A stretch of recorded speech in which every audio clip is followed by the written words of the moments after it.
Imagine stopping at a roadside inn after days of hard travel across the Kansas prairie. Your body aches, your throat burns with dust. The setting sun paints the endless grassland in shades of blood and copper, and there, rising from the desolate landscape like a mirage, stands a small wooden building with a hand-painted sign, Groceries and Lodging. A beautiful young woman greets you at the door, her smile warm despite the harsh frontier life that has weathered everyone else you've encountered. Her mother, a stern German immigrant who claims powers of spiritual healing, gestures you inside. Her father and brother, silent, watching, stand at the edges of the room like shadows. You're invited to sit for dinner. There's a canvas curtain dividing the small space, and they seat you with your back to it, facing the prairie through the single window. The food arrives, you eat, you make small talk with a beautiful daughter who speaks of seances and communicating with the dead.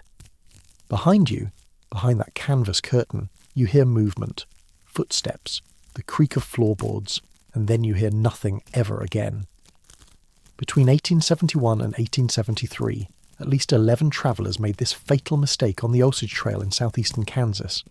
11 confirmed victims, though the true number might exceed 20, who stopped for a meal or a night's rest at the Bender family's roadside inn and simply vanished as if the prairie itself had swallowed them whole.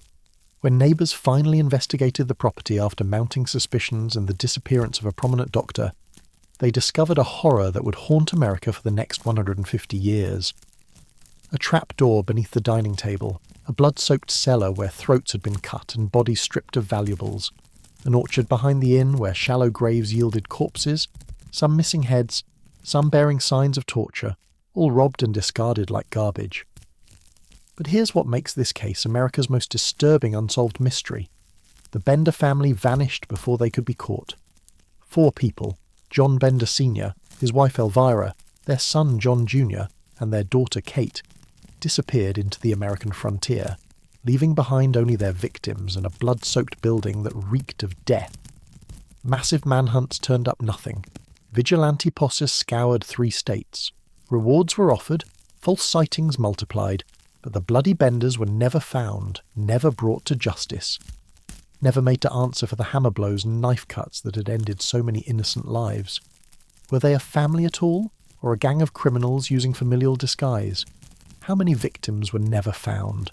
Their bones still buried in that Kansas soil. What happened to the Benders after they fled? Did they start over somewhere else, continue killing under new names? Or did something darker claim them? Something that had been growing stronger with each murder, each sacrifice, each offering of blood to the hungry earth beneath their feet.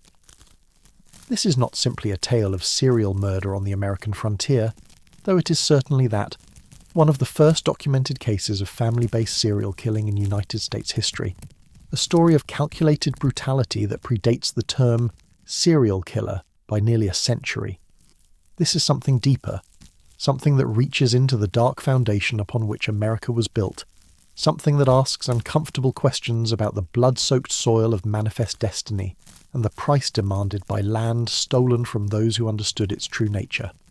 Tonight we journey to the Kansas prairie in the 1870s, to a small inn on a well-travelled road, to a family whose hospitality was a mask for horror, and whose disappearance opened doors to mysteries that transcend conventional crime, and enter territories where the line between human evil and supernatural malevolence becomes impossible to distinguish. Welcome to the Bedside Historian, where the shadows of the past reveal their darkest secrets to those brave enough to listen. I'm your host, and tonight we dig into American soil to unearth the story of the Bloody Benders, a family of killers whose roadside inn became a slaughterhouse, whose victims numbered in the dozens, and whose ultimate fate remains unknown despite 150 years of investigation, speculation, and growing evidence that what happened on that Kansas prairie was not simply murder, but sacrifice to something ancient and hungry that dwells in the American earth itself. This is not a story of justice served or mysteries solved. This is a story of violence that goes unpunished, of evil that escapes consequence, of land that remembers every drop of blood spilled upon it and demands payment in currencies that human understanding cannot calculate. So settle into the darkness, let the familiar world fade away, and prepare to discover why some mysteries endure not because they cannot be solved, but because the truth is more disturbing than any explanation conventional investigation could ever provide. The bloody benders await, and the Kansas prairie remembers everything. Chapter 1. The Bloody Benders. The Kansas prairie in the spring of 1871 stretched endlessly in every direction.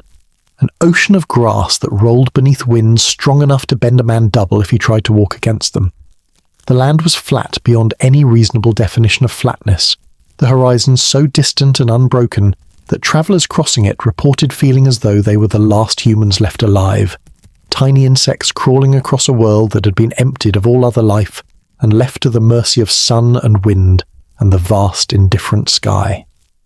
The Osage Trail cut through this desolation like a scar, a rough track worn by thousands of wagon wheels and hooves, connecting the scattered settlements that optimistic settlers had carved from the prairie, despite every indication that this land wanted no part of human habitation. The trail carried homesteaders seeking the free land that the Homestead Act promised, businessmen travelling between the small towns that had sprouted like weeds after the Civil War, drifters and criminals fleeing from law or conscience or both, and legitimate travellers moving goods and correspondence across distances that made every journey an ordeal of dust and heat and bone-rattling discomfort. Approximately 8 miles northeast of the tiny settlement of Cherryvale in Labette County, Kansas, stood a building that travellers on the Osage Trail came to regard with mixture of relief and unease that few could articulate, but that most experienced as soon as the structure came into view across the empty grassland. It was a simple construction, a single-story wooden building, perhaps 16 feet wide and 20 feet deep, its boards already weathering to grey despite being less than a year old, its roof of wooden shingles beginning to curl at the edges under the relentless prairie sun. A hand-painted sign beside the trail announced in crude letters, "Groceries."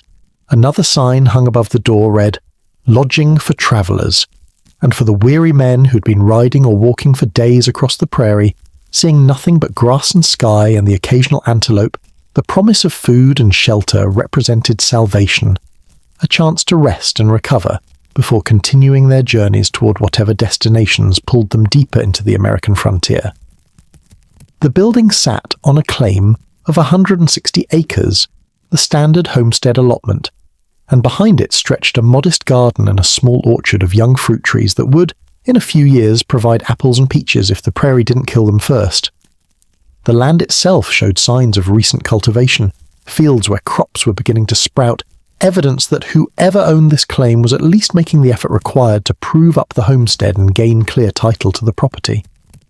But there was something wrong with the place, something that visitors noticed without being able to name. Perhaps it was the way the grass around the building grew in patches, some areas lush and green while others remained stubbornly bare despite being planted at the same time. Perhaps it was the quality of silence that seemed to surround the structure, a silence that felt less like peace and more like the held breath of something waiting, watching, measuring every person who approached for qualities that would determine whether they received hospitality or something far darker. The family who operated the inn called themselves the Benders, and they had arrived in the area sometime in late 1870, claiming the homestead and constructing their building with the help of neighbours who were always willing to assist new settlers in raising structures that would help tame the wild prairie. The father, John Bender Sr., was a man of perhaps 60 years, thick-bodied and powerful despite his age, with a face weathered to the texture of old leather and eyes that watched visitors with expression that suggested suspicion or perhaps calculation rather than any genuine warmth. He spoke little English, or claimed to speak little, responding to questions with grunts and gestures, leaving most conversation to his wife and children. Elvira Bender, called Ma by the family and by neighbours who had learned to keep their distance from her, was a woman of 50 years whose face bore the hard lines of frontier life, but whose eyes held something else entirely, a sharpness, an intensity that made people uncomfortable without quite understanding why. She spoke English with heavy German accent, her voice harsh and commanding, and she'd quickly established herself in the area as a healer and spiritualist, claiming powers that drew desperate people from miles around, despite the skepticism of those whose Protestant faith taught them to regard such practices with suspicion, if not outright condemnation. Ma Bender advertised her services in the local newspapers, announcing herself as Professor Miss Katie Bender, in advertisements that promised healing by laying on of hands, and communication with the spirit world through seances that she would conduct for those willing to pay her fees. The confusion in the advertisements about whether Katie referred to Marbenda or to her daughter would persist throughout the family's time in Kansas, creating ambiguity that later investigators would struggle to unravel. The daughter, Kate Bender, was approximately 23 years old and possessed beauty that seemed incongruous in such a harsh environment and such a rough family. She had auburn hair that caught the light in ways that made men stare, delicate features that belonged in a city drawing room rather than a prairie homestead, and a figure that she displayed to advantage despite, or perhaps because of, the rough clothing that frontier life demanded. But it was her eyes that people remembered most, grey eyes that seemed to look through rather than at the men who visited the family's inn, eyes that held knowledge that made witnesses uncomfortable in ways they could not articulate, as if she perceived truths about them that they barely acknowledged to themselves. Kate claimed psychic abilities that exceeded her mother's more mundane healing practices. She advertised herself as a medium capable of contacting the dead, of perceiving the future, of reading the thoughts and secrets of those who came to her for guidance.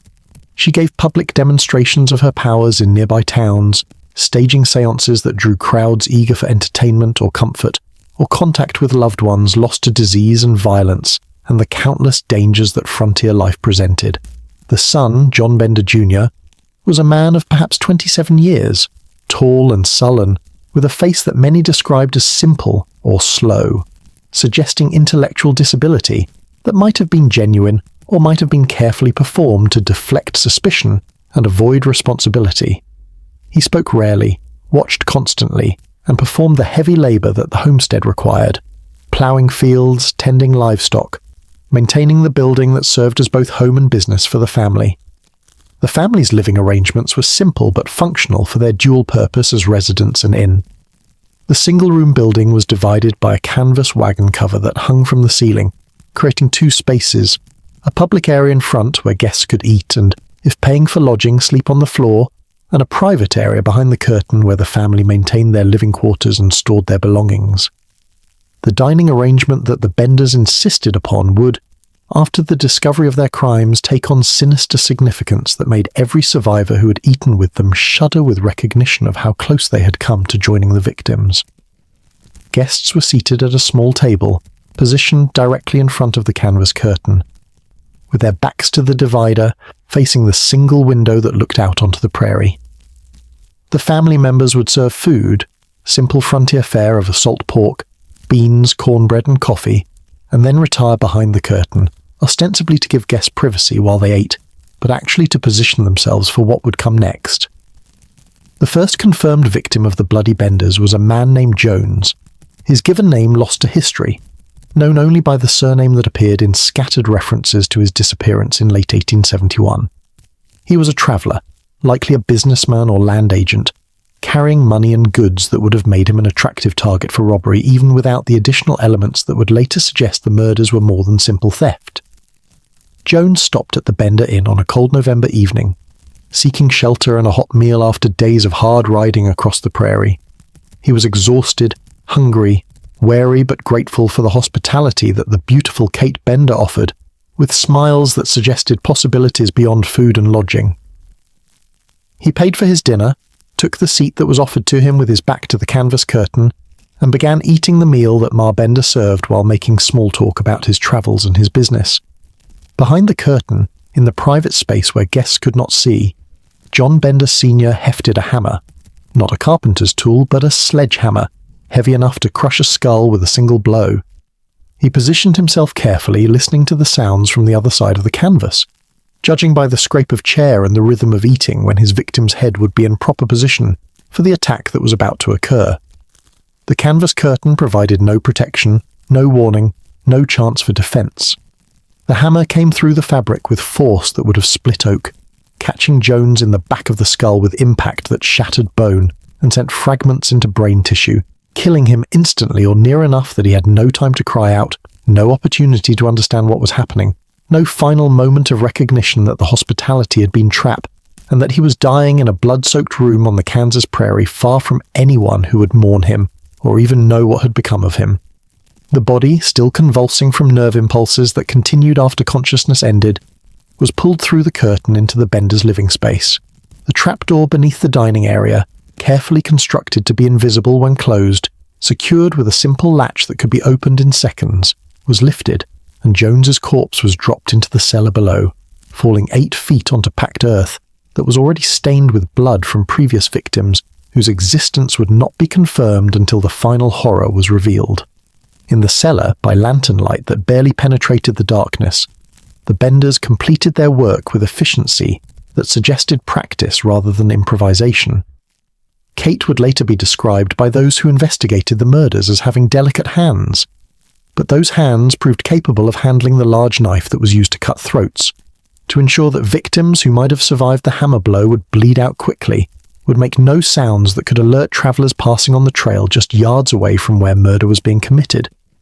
With regularity that would shock even a nation grown accustomed to frontier violence, the body was stripped of anything valuable: money, pocket watches, jewellery, weapons, documents that might be sold or used to establish false identity. The clothing was examined for items sewn into seams or hidden in pockets, for the travelling money that men carried precisely because they feared robbery on the lawless roads of the frontier. And then the naked corpse was buried, sometimes in the cellar itself for temporary storage, more often dragged through the darkness to the orchard behind the building, where shallow graves received bodies that would decompose slowly in the Kansas soil, their bones becoming part of the earth while their killers continued operating an inn that advertised groceries and lodging to the next unsuspecting travellers who came down the trail. Jones's disappearance was noted by those who expected his arrival at his destination, but such disappearances were common enough on the frontier that no immediate investigation was launched. Men died from snakebite, from falls from horses, from drinking alkali water, from encounters with hostile Indians or outlaw bands, or simple accidents that left them injured and unable to continue their journeys. The prairie was vast, the dangers numerous, and the resources for investigation limited in a region where law enforcement consisted of occasional visits from circuit judges and the informal justice that settlers dispensed among themselves when circumstances demanded action that formal legal systems could not provide. The Bender family continued their operation through the winter of 1871 to 1872, their inn serving legitimate customers who ate, paid, and departed unharmed, because they failed to meet whatever criteria the family used to select their victims. These survivors would later report feeling uneasy during their visits, sensing something wrong about the place or the family, without being able to identify what triggered their instincts. Several mentioned the way Ma Bender stared at them, the way Kate smiled while her grey eyes remained cold and calculating, the way the father and son watched from shadows like predators measuring prey. But many travellers stopped at the Bender Inn and lived to continue their journeys, and these survivors created the cover of legitimacy that allowed the murders to continue. Word spread that the Benders ran a decent establishment, that their prices were fair, that Kate was beautiful and her mother's healing powers were genuine. The building on the Osage Trail became a known landmark, a place where travellers could expect basic hospitality in a region where such comforts were scarce. And one by one, victims who met the Benders' criteria for selection stopped at the inn and never emerged. One by one, bodies dropped through the trapdoor into the cellar. One by one, shallow graves received corpses in the orchard, where young fruit trees sent roots down into soil enriched by decomposing flesh, where the grass grew greener in patches that marked where bodies had been buried, where something beneath the surface seemed to be feeding on the violence and death that the Bender family provided with methodical regularity. By the spring of 1872, approximately 6 or 7 people had disappeared after visiting the Bender Inn. The exact number would never be determined with certainty, as some victims were never reported missing, their departures from the world going unnoticed by anyone who cared enough to investigate, or even to remember that they had existed. These were lonely men, mostly, travellers without close family ties, drifters and businessmen and homesteaders whose absence created no immediate crisis, because absence was the normal state of men who moved constantly across a frontier where distance and danger made regular communication impossible. But something was changing in the Bender family, something that those who visited the inn in early 1872 would later report with shudders of recognition when the full horror was revealed. The family members seemed to be transforming in subtle ways that witnesses struggled to articulate. Ma Bender's eyes taking on qualities that suggested she was looking at things invisible to normal sight, Kate's beauty becoming more intense, and somehow more predatory. The father and son moving with coordination that seemed practiced beyond normal family familiarity, as if they were parts of a single organism rather than separate individuals. And there were other changes, stranger still, that witnesses would mention only reluctantly, and that investigators would record with skepticism. Lights were seen at night around the Bender property, glowing with colours that had no names in ordinary language. Sounds were heard. Not the normal sounds of frontier life, but harmonics and resonances that seemed to come from the earth itself, from beneath the building where bodies lay in the cellar, from the orchard where graves multiplied as the killing continued. The land around the inn began displaying characteristics that neighbours found disturbing but could not explain. The grass grew in patterns that seemed too regular to be natural, forming circles and spirals that resembled symbols more than random vegetation. Animals avoided the property, refusing to graze despite the lush growth, shying away from boundaries that were invisible, but apparently real to senses that detected dangers human awareness could not perceive. And Ma Bender's seances, which had been theatrical performances designed to separate desperate people from their money, began producing phenomena that suggested something genuine was occurring, that she was actually contacting entities that existed in spaces beyond normal human perception. Witnesses reported seeing objects move without being touched, hearing voices that came from empty air, experiencing visions that proved eerily accurate in their predictions about events that had not yet occurred. The Bender family had stumbled upon something, or had been seeking something, some connection to forces that operated beneath the surface of normal frontier reality. The murders they committed were not simply robberies motivated by greed, but were beginning to serve purposes that transcended conventional criminal motivation, becoming sacrifices offered to entities that dwelt in the American earth itself, that had been there long before European settlement, that remembered when this land belonged to peoples who understood its true nature and knew the prices it demanded from those who would claim it as property. The Kansas prairie stretched endlessly in every direction, grass rolling beneath winds that carried no mercy and no meaning, and in the middle of that emptiness the Bender family continued their work, killing travelers and burying bodies, and feeding something that grew stronger with each murder, something that would eventually demand payment that exceeded anything the family had anticipated when they first constructed their trapdoor and sharpened their knives and set their hammer beside the canvas curtain that divided life from death. The horror was only beginning, the body count was only starting to accumulate, and the question of what the Bender family was becoming, what they were serving, what they were transforming into through their systematic violence, that question would eventually transcend any conventional understanding of murder and enter territories where the line between human evil and supernatural malevolence dissolved completely. The bloody Benders had arrived on the Kansas prairie, and the land would never be the same. Chapter 2. The Osage Trail. The trail that brought travelers past the Bender property had existed long before any European had set foot in Kansas, long before the name Kansas itself had been imposed upon land that indigenous peoples had known by names that reflected their understanding of its true nature, rather than the colonial ambitions of distant governments. The Osage Indians, for whom the trail was named, had used this route for generations, following paths that connected hunting grounds and seasonal camps, that tracked water sources and avoided dangers both natural and spiritual that their accumulated knowledge had identified and remembered.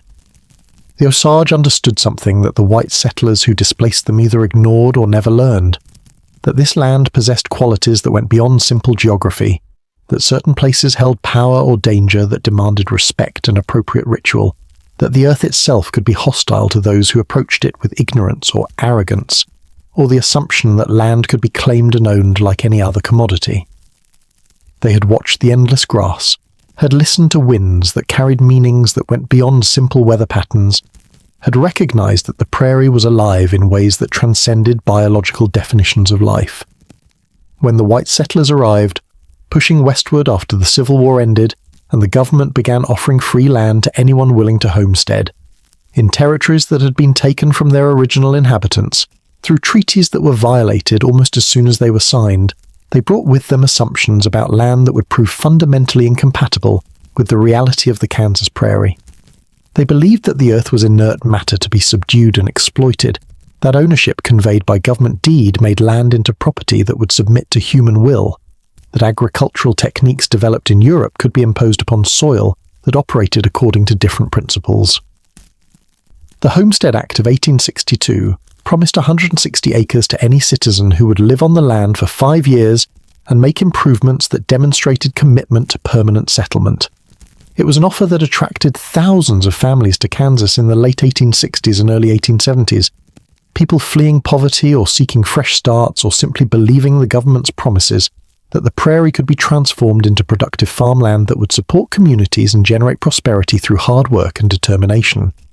What they found instead was land that resisted every attempt at domestication, that seemed to actively reject the crops they planted and the structures they built and the assumptions they carried about human dominion over nature.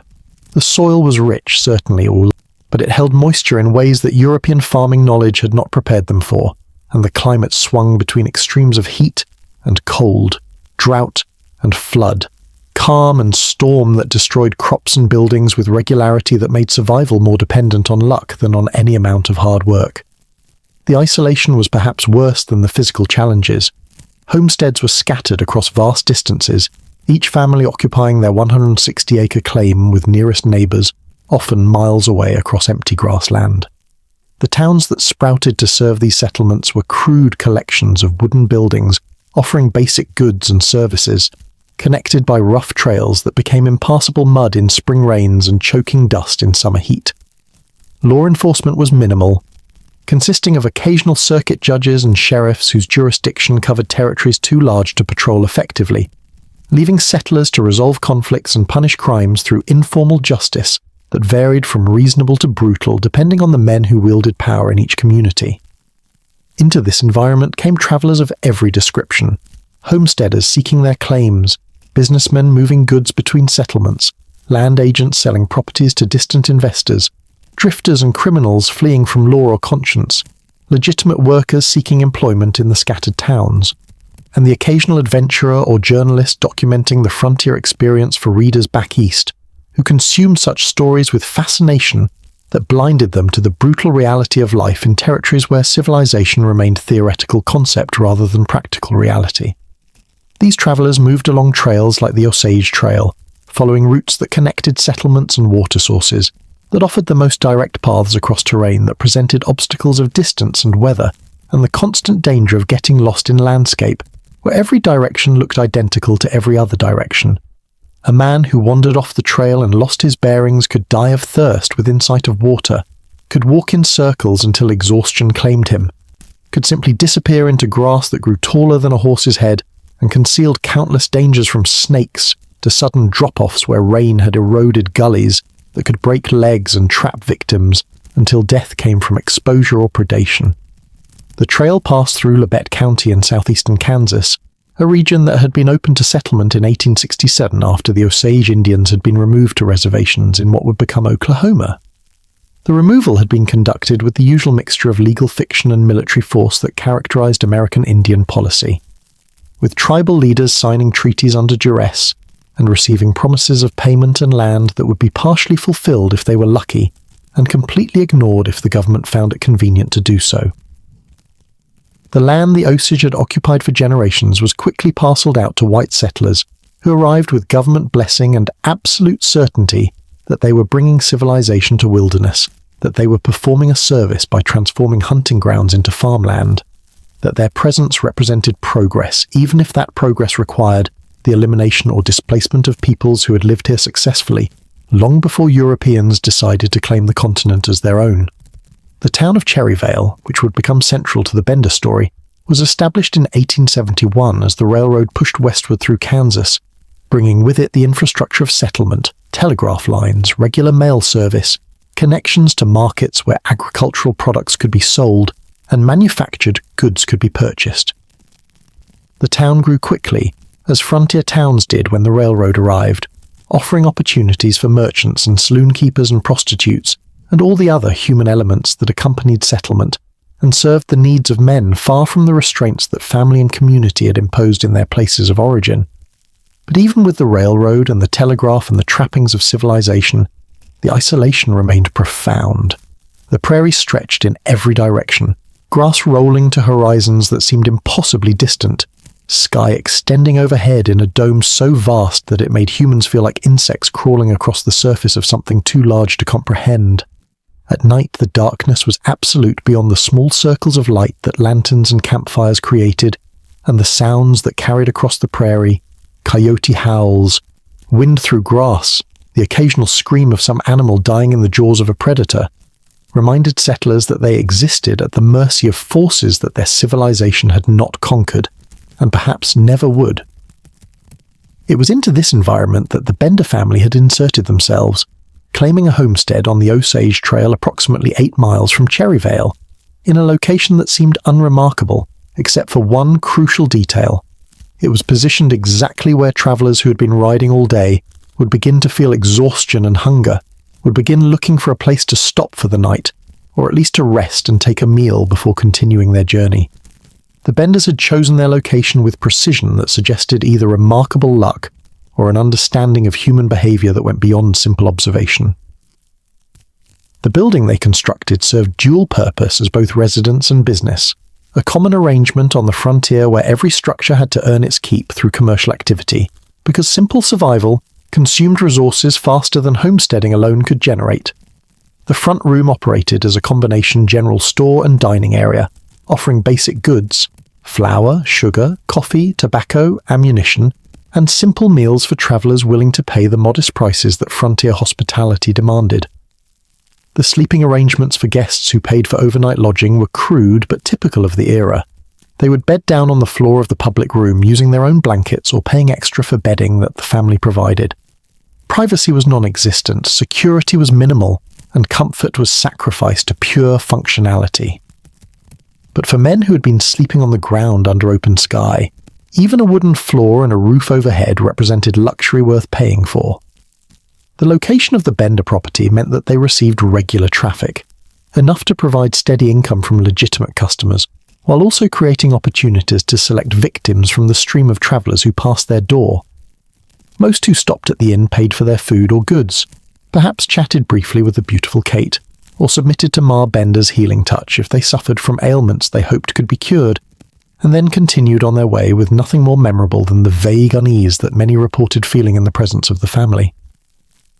But some travellers met criteria that the Benders used to identify suitable victims, criteria that were never fully understood, but that seemed to involve travelling alone, carrying obvious wealth, and lacking connections that would prompt immediate investigation if they disappeared. These unfortunate men, and they were exclusively men, as far as the eventual investigation could determine, stopped at the Bender Inn and entered a trap that they never saw until the hammer came through the canvas curtain and ended their lives with violence that was brutal even by frontier standards, where violence was common and death was an accepted risk of daily existence. The trail carried these victims to their doom, and the trail carried survivors away with stories about the family that ran the inn, stories that were mostly unremarkable, but that occasionally included details that would later seem significant when the full horror was revealed. Travellers mentioned Ma Bender's intense stare, Kate's beauty that seemed somehow wrong or predatory, the way the father and son watched visitors with expressions that suggested measurement rather than hospitality. Some reported feeling compelled to leave quickly despite being exhausted and needing rest, as if some instinct was warning them that the inn was not safe, that the family was not what they appeared to be, that staying would bring danger they could not define but definitely sensed. These people obeyed their instincts and survived, continuing down the trail with relief they couldn't explain, and memories of the inn that made them uncomfortable whenever they tried to recall specific details about their visit. Others ignored or never experienced such warnings, and these men sat at the table with their backs to the canvas curtain, ate the food that Ma Bender served, made conversation with Kate whose beauty and psychic demonstrations fascinated and distracted them from any sense of danger, and never heard the footsteps behind the curtain or the whistle of the hammer through air, or even the impact that shattered their skulls and sent them tumbling through consciousness into darkness that had no ending because their existence had been terminated before their brains could process what was happening. The Osage Trail carried countless travellers past the Bender property between 1871 and 1873, and most of them survived to continue their journeys and tell stories about the frontier and the people they encountered and the challenges they overcame. But a significant number, at least 11 confirmed, possibly more than 20, perhaps as many as 30 or 40 if the most extreme estimates proved accurate, stopped at that inn and never emerged, their bodies buried in soil that had been claimed through government decree, but that had never truly been conquered, or tamed, or made safe for human habitation. The trail itself seemed to participate in the horror, leading victims to their deaths with the inevitability of water flowing downhill, creating conditions where exhaustion and isolation and the basic human need for shelter and food overrode the instincts that might have warned them to avoid the Bender property and take their chances sleeping on the prairie under open sky where danger was visible and could be guarded against rather than hidden behind smiles and canvas curtains. And beneath the trail, beneath the grass and the soil and the assumptions that settlers had brought with them about land being inert and ownable and subject to human will, something else was present, something that the Osage had known and respected and made accommodation with through rituals and taboos that white settlers dismissed as superstition, something that fed on blood and violence and death, that grew stronger with each murder, that was using the Bender family for purposes that they barely understood, and that would eventually demand payment that exceeded anything they had imagined when they first decided to combine hospitality with homicide. The Osage Trail stretched across the Kansas prairie, connecting settlements and carrying travelers toward destinations that some would never reach. And at one point along that trail, death waited with patience and efficiency, harvesting victims with regularity that suggested not random criminal opportunity, but systematic operation guided by intelligence that was either calculating human evil or something far stranger and darker that had learned to work through human hands to accomplish purposes that transcended simple robbery or murder. The trail remembered every traveler who had passed along it, every victim who had died at the Bender Inn, every drop of blood that had soaked into Kansas soil. And as the murders accumulated and the body count rose, something was awakening in the land itself, something that had been dormant or merely observing, but that was now beginning to participate actively in the horror that was unfolding at the intersection of human depravity and forces that operated according to principles that rational minds could not comprehend. The stage was set, the victims were arriving, and the transformation of the Bender family from simple criminals into something far more disturbing was proceeding with inevitability that suggested this had all been planned long before they arrived in Kansas, long before they constructed their building and hung their signs and opened their door to travelers who would never be seen again. Chapter 3. Ma's Gifts. Elvira Bender had been born in Germany in the early 1820s, in a region where folk magic and Christian orthodoxy existed in uneasy coexistence, where wise women still knew remedies and rituals that the church officially condemned but that peasants sought out whenever sanctioned medicine failed or proved too expensive for common people to afford. She had learned from her grandmother, or so she claimed, though the details of her early life remained vague and contradictory in the scattered accounts that neighbours would later provide to investigators, trying to understand how an immigrant family had descended into systematic murder. What was certain was that by the time she arrived in Kansas in 1870, Elvira Bender had developed a reputation as a healer and spiritualist, someone who claimed powers that went beyond the patent medicines and folk remedies that frontier women typically dispensed to their neighbours. She advertised herself in the local newspapers, announcing her availability for healing sessions that combined laying on of hands with herbal preparations and incantations that she delivered in mixture of German and English that most clients couldn't fully understand, but that seemed to carry power beyond mere linguistic meaning. Her advertisements appeared in papers throughout southeastern Kansas, and even in publications in neighboring Missouri, always identifying her as Professor Miss Katie Bender, despite the fact that she was neither a professor in any academic sense nor named Katie, that being her daughter's name, creating confusion that may have been deliberate attempt to obfuscate identity, or simply careless mixing of family members in promotional materials that no editor bothered to correct. The confusion would persist throughout the Benders' time in Kansas, and would complicate later attempts to trace the family's movements after they disappeared. The healing sessions that Ma Bender conducted drew desperate people from miles around, individuals suffering from ailments that conventional medicine could not cure or even diagnose, people who had exhausted every other option and were willing to try remedies that their religious beliefs taught them to regard as dangerous if not actively demonic. Consumption, cancer, paralysis, chronic pain, mysterious fevers that came and went without apparent cause. Ma Bender claimed to treat them all, and at least some clients reported improvements that they attributed to her intervention rather than to the natural progression of diseases that sometimes remitted spontaneously. But it was her work as a spiritualist that truly distinguished her from the common run of frontier healers and attracted attention that would later seem ominous when the full extent of her family's crimes became known. She claimed to be a medium capable of contacting the dead, of receiving messages from spirits, of perceiving events that were occurring at distances or that had not yet come to pass. She conducted seances in her home and in the homes of clients who paid for private sessions, creating theatrical performances that combined psychological manipulation with genuine phenomena that witnesses struggled to explain through conventional means. The seances followed patterns that had become standard in spiritualist practice, since the Fox sisters had sparked American fascination with spirit communication in the late 1840s. Participants would sit around a table in a darkened room, joining hands to create a circle through which spiritual energy could supposedly flow. Ma Bender would enter a trance state, her breathing deepening and her voice changing as she claimed to be taken over by spirits of the dead who wished to communicate with loved ones still living. Tables would rap with knocks that seemed to come from the wood itself. Objects would move without anyone touching them, or at least without anyone admitting to touching them in the darkness where sight could not verify what was happening.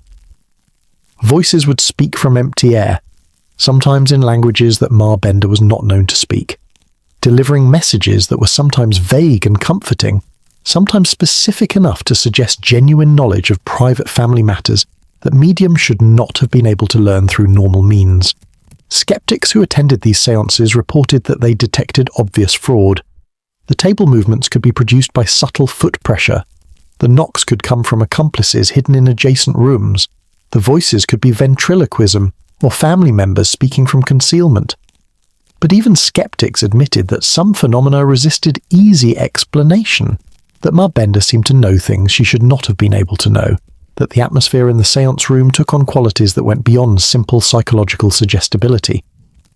By early 1872, something had changed in Ma Bender's practice, something that clients and neighbours began to notice with increasing unease. The seances were producing phenomena that exceeded the standard spiritualist repertoire of tricks and theatre. Objects moved with violence rather than the gentle floating that characterized typical performances. Voices spoke with authority and knowledge that seemed impossible to fake. And most disturbing, the messages coming through Ma Bender began to include accurate predictions about events that had not yet occurred, information that proved correct when circumstances unfolded exactly as the supposed spirits had described. A farmer who consulted Ma Bender about his sick cattle was told that 3 animals would die within the week, but that the rest of the herd would survive if he performed a specific ritual involving salt and iron filings scattered around his barn. He laughed at the superstitious nonsense, but then watched in horror as exactly 3 cattle died on 3 consecutive days before the illness mysteriously ceased without veterinary intervention. He performed the ritual, though he told no one about it, and he never consulted Ma Bender again because her accuracy frightened him more than his cattle's illness had. A woman seeking contact with her dead husband received messages through Ma Bender that included details about hidden money that the man had never told anyone about, details that proved accurate when the woman searched in the location described and found a tin box containing gold coins that her husband had apparently been saving for an emergency. The woman should have been grateful for the discovery, but instead she felt violated and disturbed, as if something had been rummaging through her husband's memories without permission, extracting information that should have remained private. Other clients reported similar experiences, seances that produced genuine phenomena, predictions that came true with disturbing accuracy, messages that contained knowledge that could not have been obtained through conventional investigation or lucky guessing. And gradually people began to avoid Ma Bender despite their ailments and their grief, began to spread warnings that whatever she was doing had gone beyond harmless theatre or even innocent folk magic, and had entered territory that felt dangerous in ways that religious and rational frameworks both struggled to articulate. The local minister, Reverend Eustace, preached a sermon warning his congregation against trafficking with witchcraft and divination, naming no names but making clear who he was discussing when he described a woman who claimed to heal and speak with the dead, but who might instead be channeling demonic forces that disguised themselves as helpful spirits in order to lead Christians astray from proper faith. The sermon was not well received by some congregation members who had benefited from Ma Bender's services, but others nodded in agreement, feeling that the preacher had given voice to concerns they had been harbouring, but had not dared to express. What neither the minister nor the concerned citizens understood was that Ma Bender's increased power was not coincidental, but was directly connected to the murders that her family had been committing with increasing frequency. Each victim who died at the Bender Inn, each body buried in the orchard, each offering of blood to the Kansas soil. These deaths were feeding something that Ma Bender had been trying to contact through her seances, something that had been waiting beneath the surface for exactly this kind of invitation. Charred, each offering of blood to the Kansas soil, these deaths were feeding something that Ma Bender had been trying to contact through her seances, something that had been waiting beneath the surface for exactly this kind of invitation. The entity, if it could be called that, or perhaps more accurately the consciousness that permeated the land itself, had been dormant for decades, suppressed by rituals and taboos that the Osage people had maintained through generations of careful stewardship. They had understood that certain locations held power that could be beneficial or destructive depending on how humans interacted with it, that blood spilled in violence opened doorways between worlds that were better left closed, that the earth remembered every death and accumulated spiritual debt that eventually demanded payment. When the Osage were removed from their ancestral territory, the rituals ceased. The sacred sites were no longer maintained. The taboos that had prevented construction and settlement in dangerous locations were forgotten or ignored by white settlers, who saw only empty land to be claimed rather than carefully balanced spiritual geography that required respect and knowledge to navigate safely. And in the absence of the indigenous practices that had kept certain forces contained, or at least carefully managed, those forces began to stir and seek new arrangements with new inhabitants who were ignorant enough or desperate enough to accept their offers. Ma Bender had been reaching out through her seances, calling to whatever might be listening, offering her services as medium and channel for any entity that wanted to communicate with the physical world. She had expected to contact human spirits, the ghosts of the recently dead who might have messages for loved ones or unfinished business that kept them anchored to material existence. What answered her call was something far older and far less human, something that had been observing the settlers with interest and calculation, waiting for someone whose consciousness was open enough and whose moral boundaries were flexible enough to serve as instrument for purposes that transcended human understanding. The entity revealed itself gradually, beginning with simple communications during Ma Bender's seances, messages that seemed to come from spirits, but that carried knowledge and perspective that no human ghost could possess.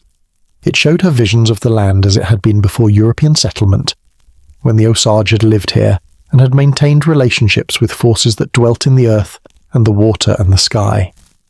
It explained that the land was alive in ways that her Christian worldview had never acknowledged, that consciousness permeated the physical world and took forms that did not require biological bodies to think and act and desire.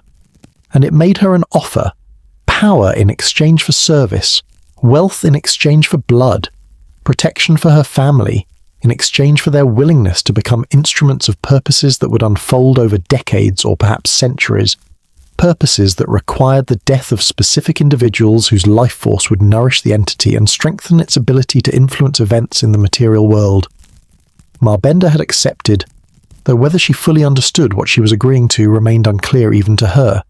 The terms were vague, the obligations imprecise, the ultimate goals obscured by layers of meaning that her human consciousness could barely process. But the immediate benefits were undeniable. Her healing powers increased dramatically after she accepted the entity's offer.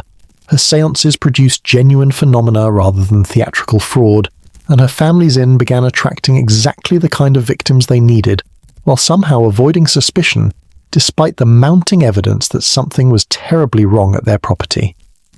The murders themselves became rituals rather than simple robberies, each death performed according to specifications that the entity communicated through Ma Bender's increasingly powerful mediumship. The victims had to be killed in specific ways. The hammer blow to the back of the skull was not random violence, but precise targeting of the point where consciousness interfaced with physical brain. the location where soul met body and could be most easily separated and harvested. The throat cutting was not simply to ensure death, but to release blood that would soak into the earth and nourish the entity, creating connections between the surface world and the deeper consciousness that dwelt beneath.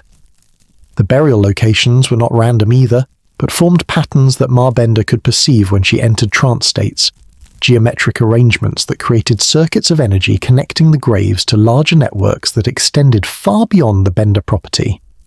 Each body placed in the orchard became a node in a growing web of power, a point where the boundary between material and spiritual worlds grew thin enough to allow increasing interaction between human consciousness and the entity that was gradually manifesting through the accumulated deaths. Kate had noticed the changes in her mother first, before any of the neighbours began expressing concern about Ma Bender's increasingly powerful seances. The older woman's eyes had taken on qualities that suggested she was seeing things invisible to normal sight, perceiving layers of reality that overlaid the physical world like translucent maps, showing terrain that existed in dimensions perpendicular to normal space.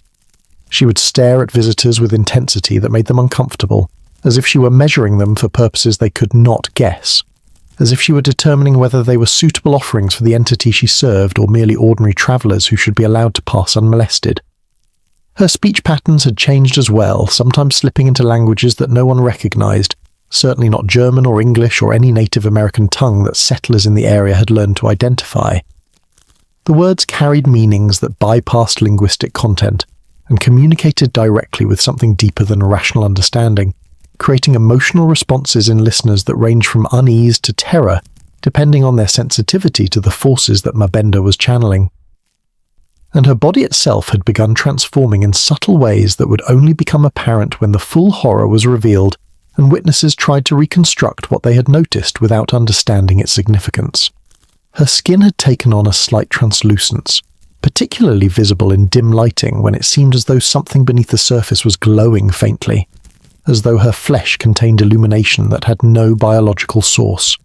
Her hands, which she used for healing and for the throat cutting that completed each murder, had developed strength that exceeded what a woman her age should possess, grip that could crush bone and tear flesh with efficiency that suggested something was enhancing her physical capabilities beyond normal human limits. The family members had learned not to question Ma Bender when she entered her trance states, or when she issued instructions about which travellers to target and how to conduct the murders. John Bender Sr., whose limited English and seeming simplicity might have been genuine, or might have been carefully maintained disguise, followed his wife's directions with mechanical precision, wielding the hammer with force that shattered skulls and sent victims through the trapdoor with efficiency that suggested long practice or perhaps supernatural guidance that made every blow perfectly placed. John Jr., the son, had taken on role as gravedigger and groundskeeper for the increasingly crowded orchard, where bodies accumulated faster than the young fruit trees could grow.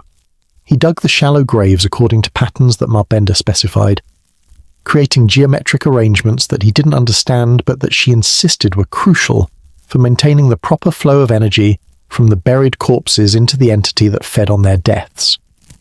He worked at night mostly by lantern light that barely penetrated the darkness, moving earth and flesh with the steady rhythm of someone performing ritual labour rather than merely disposing of the evidence. And Kate, beautiful Kate with her grey eyes and her psychic demonstrations, had become something more complex than simple accomplice to murder. The entity that worked through Ma Bender had taken particular interest in the daughter, recognising in her youth and beauty and genuine psychic sensitivity a vessel that could be developed into something far more powerful than her mother's rough mediumship. The entity whispered to Kate during her own seances and trance states, teaching her to perceive the currents of life force that flowed through living beings, showing her how to read victims' deaths before they occurred, training her to serve as lure and harvester, and eventually as priestess of powers that predated Christianity by millennia. Kate's demonstrations of psychic ability were becoming less theatrical performance, and more genuine display of capabilities that conventional psychology could not explain. She could read minds not through cold reading techniques that fraudulent mediums employed, but through direct perception of thoughts as they formed in consciousness before they were fully articulated even to the thinkers themselves. She could predict the immediate future not through vague pronouncements that could be interpreted multiple ways, but through precise descriptions of events that would unfold exactly as she described them, within hours or days of her predictions. And most disturbingly, she'd begun to influence events through means that went beyond normal causation.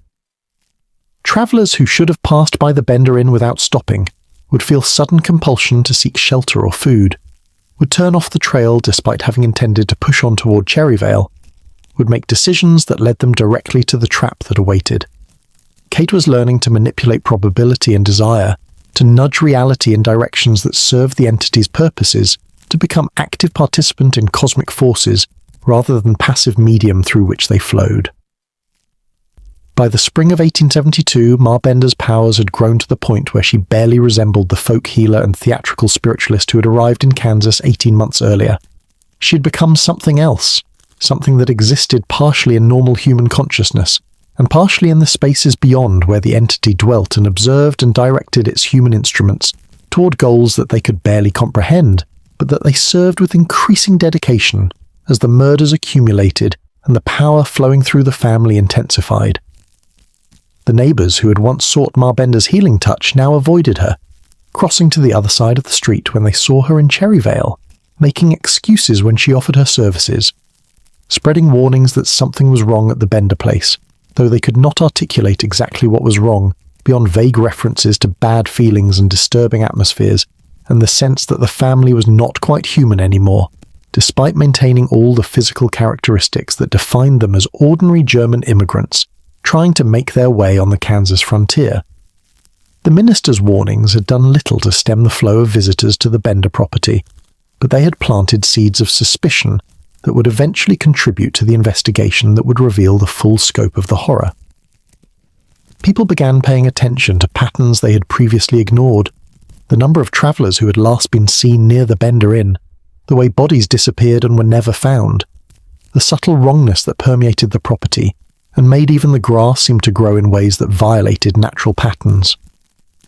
But before those suspicions could coalesce into action, before neighbours could organise investigation or bring law enforcement to examine the property, one more victim would arrive whose disappearance would finally trigger the chain of events that would expose the bloody Benders and force them to flee or transform or ascend into whatever fate the entity had been preparing them for through the systematic violence they had been conducting under its guidance. Ma Bender sat in her private space behind the canvas curtain, eyes closed in meditation that was also communion with forces that existed beneath and beyond the physical world. She could feel the entity's satisfaction with the work her family had been doing, could sense its approval of the deaths they had harvested and the blood they had spilled and the souls they had separated from flesh through violence that served purposes transcending simple murder. And she could feel something else approaching, could perceive through her enhanced sensitivity that a significant moment was drawing near, that someone important to the entity's plans would soon arrive at the inn, that the next murder would be different from all the previous ones, because it would involve a victim whose death would attract attention that could no longer be deflected or dismissed, would trigger investigation that would force the family to make choices they had been avoiding about how much they were willing to sacrifice to the entity that had given them power in exchange for their service. Ma Bender opened her eyes and looked at Kate, who sat across from her also in trance state, also communing with the entity, through channels that the mother had helped open, but that the daughter was learning to navigate more skillfully than her teacher ever had. The two women shared awareness without speaking, understanding passing between them that transcended language, and moved through the direct consciousness-to-consciousness contact that their psychic development had made possible. The next victim was coming, someone whose disappearance would not go unnoticed, someone whose death would begin the unravelling of everything they had built, or perhaps the culmination of everything the entity had been working toward through their bloody service. Ma Bender smiled, though whether the expression reflected her own emotions or those of the entity that increasingly wore her consciousness like a glove was impossible to determine. The end was approaching, but it was also a beginning. The moment when the Bender family would transform from simple criminals into something that transcended human categories entirely, would cross the threshold between physical and spiritual existence and become fully what they had been slowly becoming since the first hammer blow, since the first drop of blood soaked into Kansas soil, since the first grave was dug in the orchard, where something beneath the earth was growing stronger with each offering of stolen life. The gifts Ma Bender had received were not freely given, but purchased with prices that were only now becoming clear. And the payment would be extracted not in money or simple service, but in transformation that would dissolve the boundaries between human and entity, between the Benders as individuals and the consciousness that had been working through them, between the crimes they had committed as people and the cosmic purposes those crimes had served. The Kansas prairie stretched endlessly in every direction, grass rolling beneath winds that carried secrets and whispers and promises that few could hear and fewer still could understand. And at one small building on the Osage Trail, a family waited for the victim whose death would change everything, whose disappearance would finally force revelation of horrors that had been accumulating in darkness and silence and blood-soaked soil for over a year. Ma Bender's gifts had brought them to this moment.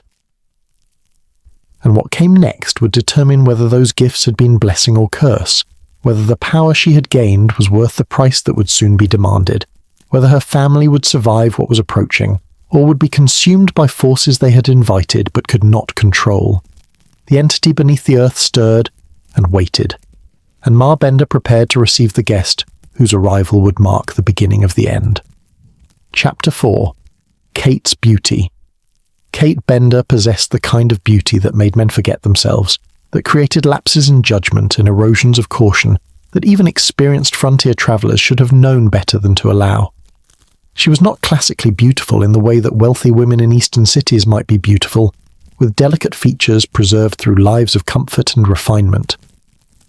Kate's beauty was something raw, more vital, the kind that suggested passion and danger in equal measure, that promised experiences that conventional morality condemned, but that men's deeper instincts recognized as worth whatever risks they might entail.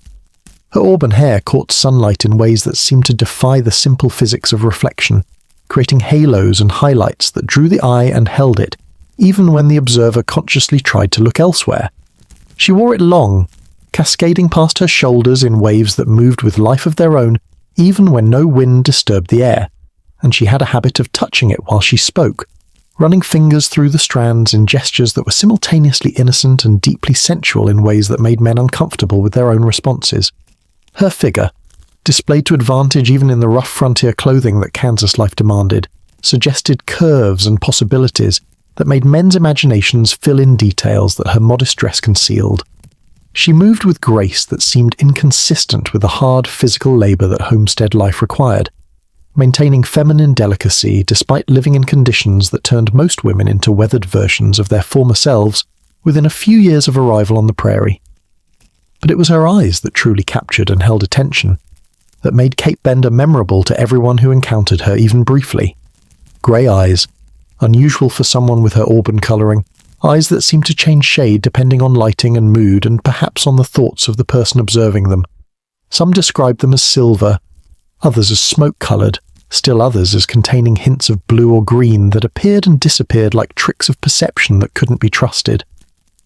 Those eyes looked at men, and Kate seemed to primarily focus her attention on men, showing little interest in the women who occasionally accompanied travellers to the Bender Inn, with intensity that suggested she was seeing far more than surface appearance, that she was perceiving thoughts and desires and secrets that even the men themselves barely acknowledged.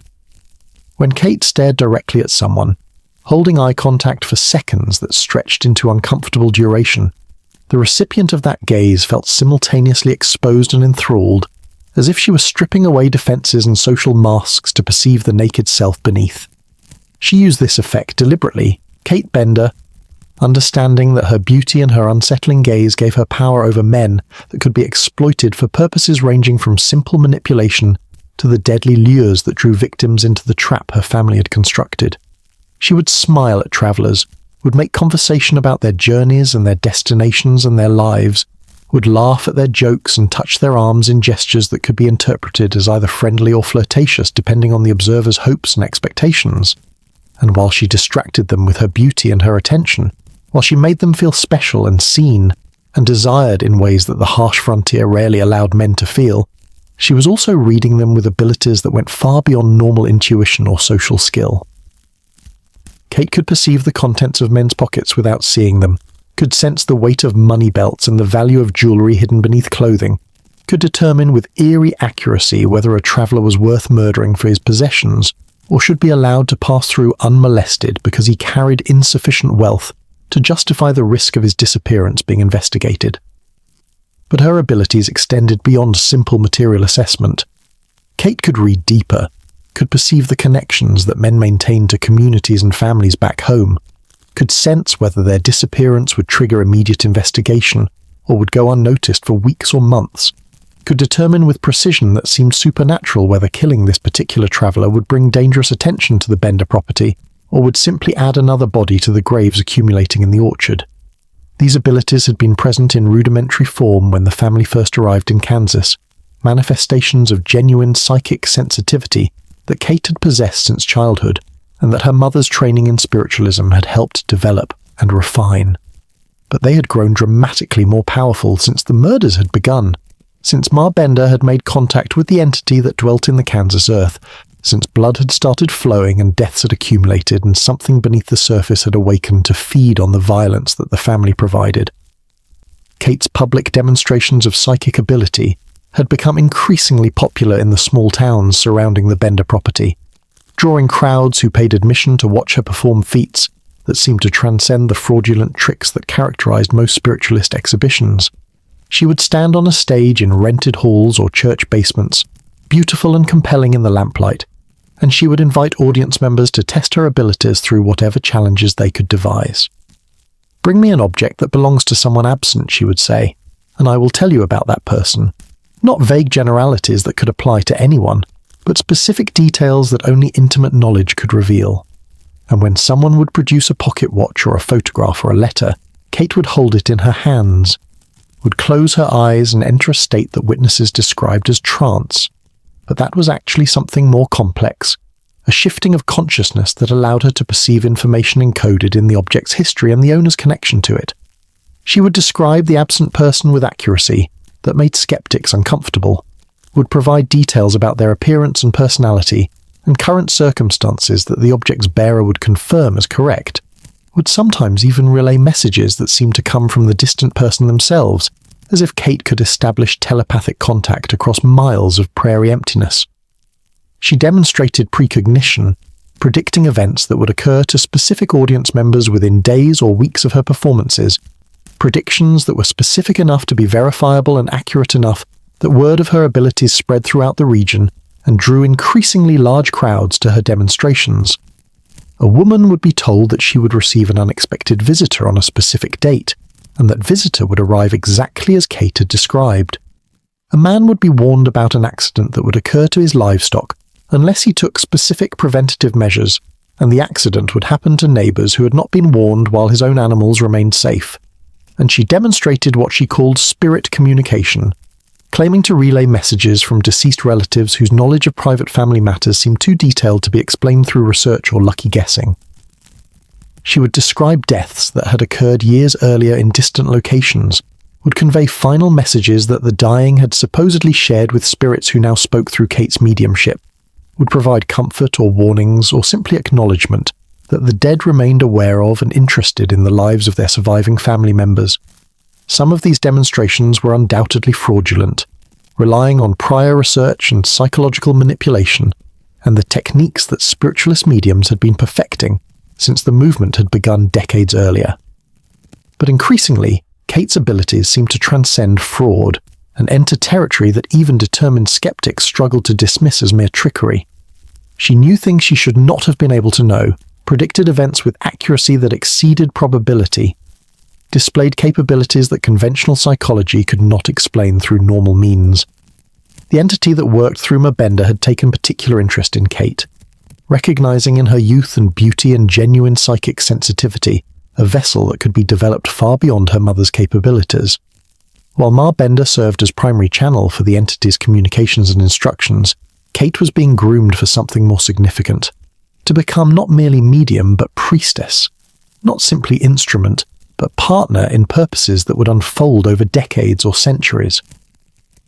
The entity whispered to Kate during her trance states, teaching her to perceive the world as it did, showing her layers of reality that human consciousness normally filtered out, revealing patterns and connections that operated beneath the surface of ordinary causation.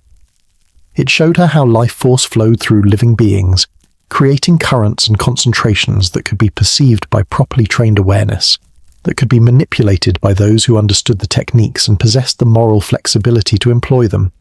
And it taught her to hunt, though the entity would not have used that term. It showed Kate how to identify suitable victims, how to read the qualities in men's consciousness that made them appropriate offerings, how to lure them to the Bender property through subtle manipulations of probability and desire that went beyond simple physical attraction.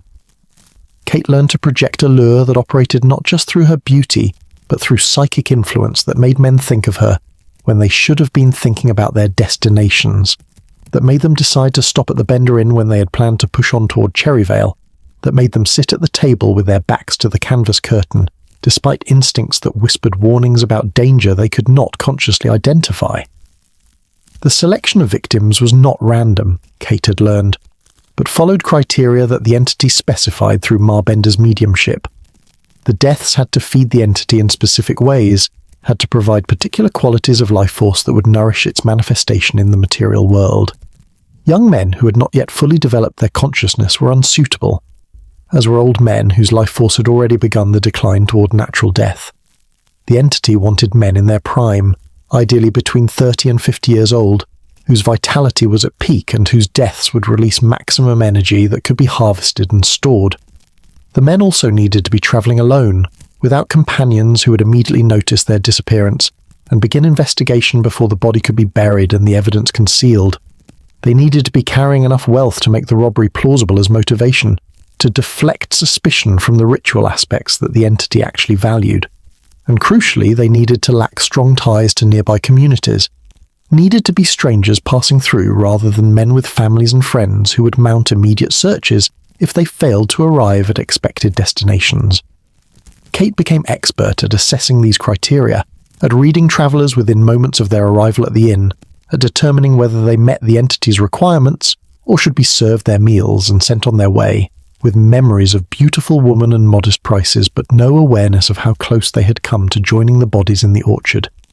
She would catch her mother's eye across the room, would communicate through subtle gestures or even through direct psychic contact, would indicate whether the visitor should live or die, and the family would respond accordingly. For victims who met the criteria, Kate would become especially attentive, would deploy her beauty and her conversation and her psychic abilities to ensure that they relaxed and lowered their guard, would position them at the table with their backs to the canvas curtain, would distract them with stories about her psychic abilities, or with flirtation that promised possibilities they would not live to explore. And when the hammer came through the curtain, and the victim's skull shattered, and the body dropped through the trapdoor, Kate would feel the release of life force, would perceive through her enhanced senses the moment when consciousness separated from flesh, and the energy that had animated the body became available for harvesting. She participated in the throat-cutting, Kate did, standing in the blood-soaked cellar with a knife in her delicate hands, making the cuts that released blood that would soak into the earth and nourish the entity.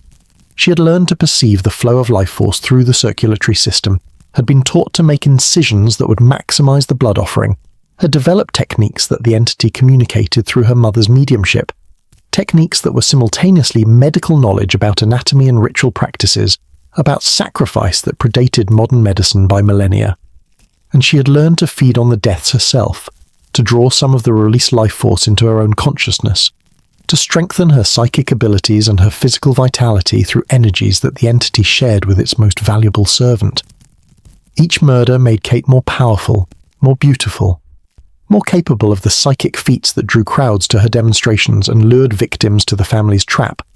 She was transforming Kate Bender, becoming something that transcended purely human categories, becoming vessel for forces that had existed before humans walked upright, and that would endure long after the last human consciousness had dissolved back into the cosmic awareness from which it had temporarily separated. By the spring of 1872, Kate had developed abilities that made her dangerous in ways that went beyond her role in her family's murder enterprise.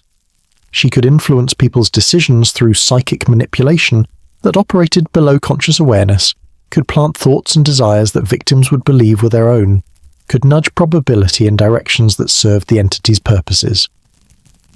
She could perceive the immediate future with enough accuracy to avoid dangers and exploit opportunities, could read the contents of sealed letters and locked boxes, could determine with eerie precision whether someone was telling truth or lying and what secrets they were hiding beneath their public presentations. She used these abilities not just for the family's criminal activities, but for her own purposes as well, for entertainment and profit, and simply for the pleasure of exercising power that conventional morality condemned, but that her developing philosophy recognized as natural expression of abilities that had been dormant in humanity, but that were now awakening in those who possessed the courage to embrace transformation. Kate had become comfortable with what she was becoming, had released whatever guilt or horror she might once have felt about participating in systematic murder, had accepted the entity's teaching that consciousness was not bound by the moral frameworks that human societies constructed, but operated according to deeper principles that transcended conventional distinctions between good and evil. The men who died at the Bender Inn were not victims, the entity had taught her, but offerings, participants in cosmic processes that required their deaths to accomplish purposes that benefited consciousness, evolution across scales that individual human comprehension could barely grasp. Whether Kate truly believed this philosophy, or whether she had simply found justification for actions that served her own desires for power and wealth, remained unclear even to her. The line between genuine spiritual transformation and simple, criminal rationalization had become so blurred that she could no longer distinguish between them, could no longer remember a time when she had believed in the conventional morality that religion and society had tried to impose on her consciousness. She was beautiful, Kate Bender, and deadly, and increasingly inhuman despite maintaining all the physical characteristics that defined her as a young woman trying to make her way on the Kansas frontier. Men looked at her with desire that had death woven through it, though they could not perceive the danger until the hammer came through the curtain and the darkness claimed them. And Kate looked back at those men with eyes that measured them for purposes they could never guess, that saw through their social presentations to the life force that animated them, that determined with cold precision whether they would provide suitable nourishment for the entity that her family served.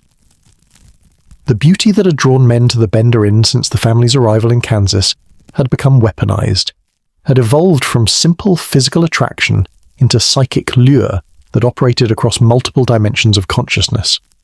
Kate was learning to project desire not just through her appearance, but through direct manipulation of the neural and hormonal systems that governed attraction, was developing capabilities that would eventually allow her to influence any man she chose regardless of his age or inclinations or conscious resistance. And she was learning to enjoy it, the power and the violence and the transformation that was occurring within her consciousness as she evolved beyond the limitations that purely human existence imposed. She had discovered that beauty could be more than appearance, that it could be force and weapon and gateway to capabilities that exceeded anything her ordinary life as farmer's daughter would have allowed her to develop. Kate Bender stood at the window of the family's inn, watching the Osage trail for the next victim, for the man whose death would bring everything to culmination, or perhaps to collapse. Her grey eyes reflected light in ways that suggested she was seeing not just the physical landscape, but the probability currents that flowed through it, the patterns that would determine which travellers would stop at the inn and which would pass by, which would live and which would die. She was beautiful and terrible, Kate Bender, and she was becoming something that would haunt the nightmares of those who survived to remember her. Something that would persist in legend long after her physical form had disappeared or transformed or ascended into whatever fate the entity had been preparing for her through the systematic violence she had been participating in with increasing enthusiasm and skill. The next victim was approaching.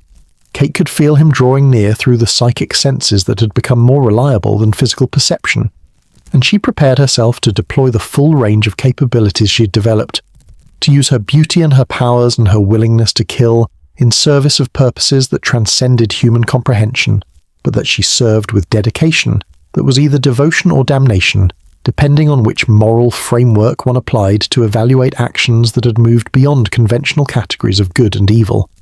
The Kansas prairie stretched endlessly beneath a sky that held no mercy and no meaning. And at one small inn on the Osage Trail, a beautiful woman waited to lure the next man to his death, to add another body to the graves that accumulated in the orchard, to offer another sacrifice to the entity that fed on violence and blood, and the life force that separation from flesh released into dimensions where consciousness could exist in forms that biology had never imagined. Kate Bender smiled. and the expression combined innocence and monstrosity in ratios that made the difference impossible to calculate. Chapter 5. The Method. The process of murder at the Bender Inn had been refined through practice into a system so efficient that it allowed the family to kill and dispose of victims with minimal risk of detection, minimal evidence that could connect them to the disappearances that were beginning to attract notice among travellers and residents of the scattered settlements along the Osage Trail. What had begun as crude violence, the first murder likely improvised in response to opportunity rather than planned as systematic operation, had evolved into ritual performance that combined practical efficiency with elements that served the entity's requirements for how the deaths should be conducted. The selection process began before victims even arrived at the inn, Kate's developing precognitive abilities allowing her to perceive travellers approaching from miles away, to assess their suitability before they came into physical sight. She would enter a light trance state, her consciousness expanding beyond the boundaries of her skull, to perceive the surrounding prairie not through ordinary vision but through awareness that detected life force and consciousness patterns across distances that physical senses could not reach. She would feel travellers as points of light in her extended perception, would assess the intensity and quality of their life force, would determine whether they met the criteria that the entity had specified through Ma Bender's mediumship. Suitable victims would be identified hours before their arrival, giving the family time to prepare physically and psychologically for the performance they were about to stage, time to ensure that all elements of the trap were functioning properly, and that no other travellers were nearby who might witness or interrupt what was about to occur. When a suitable victim approached within sight of the inn, Kate would position herself visibly, standing in the doorway or working in the garden in front of the building, ensuring that she would be the first family member the traveller saw.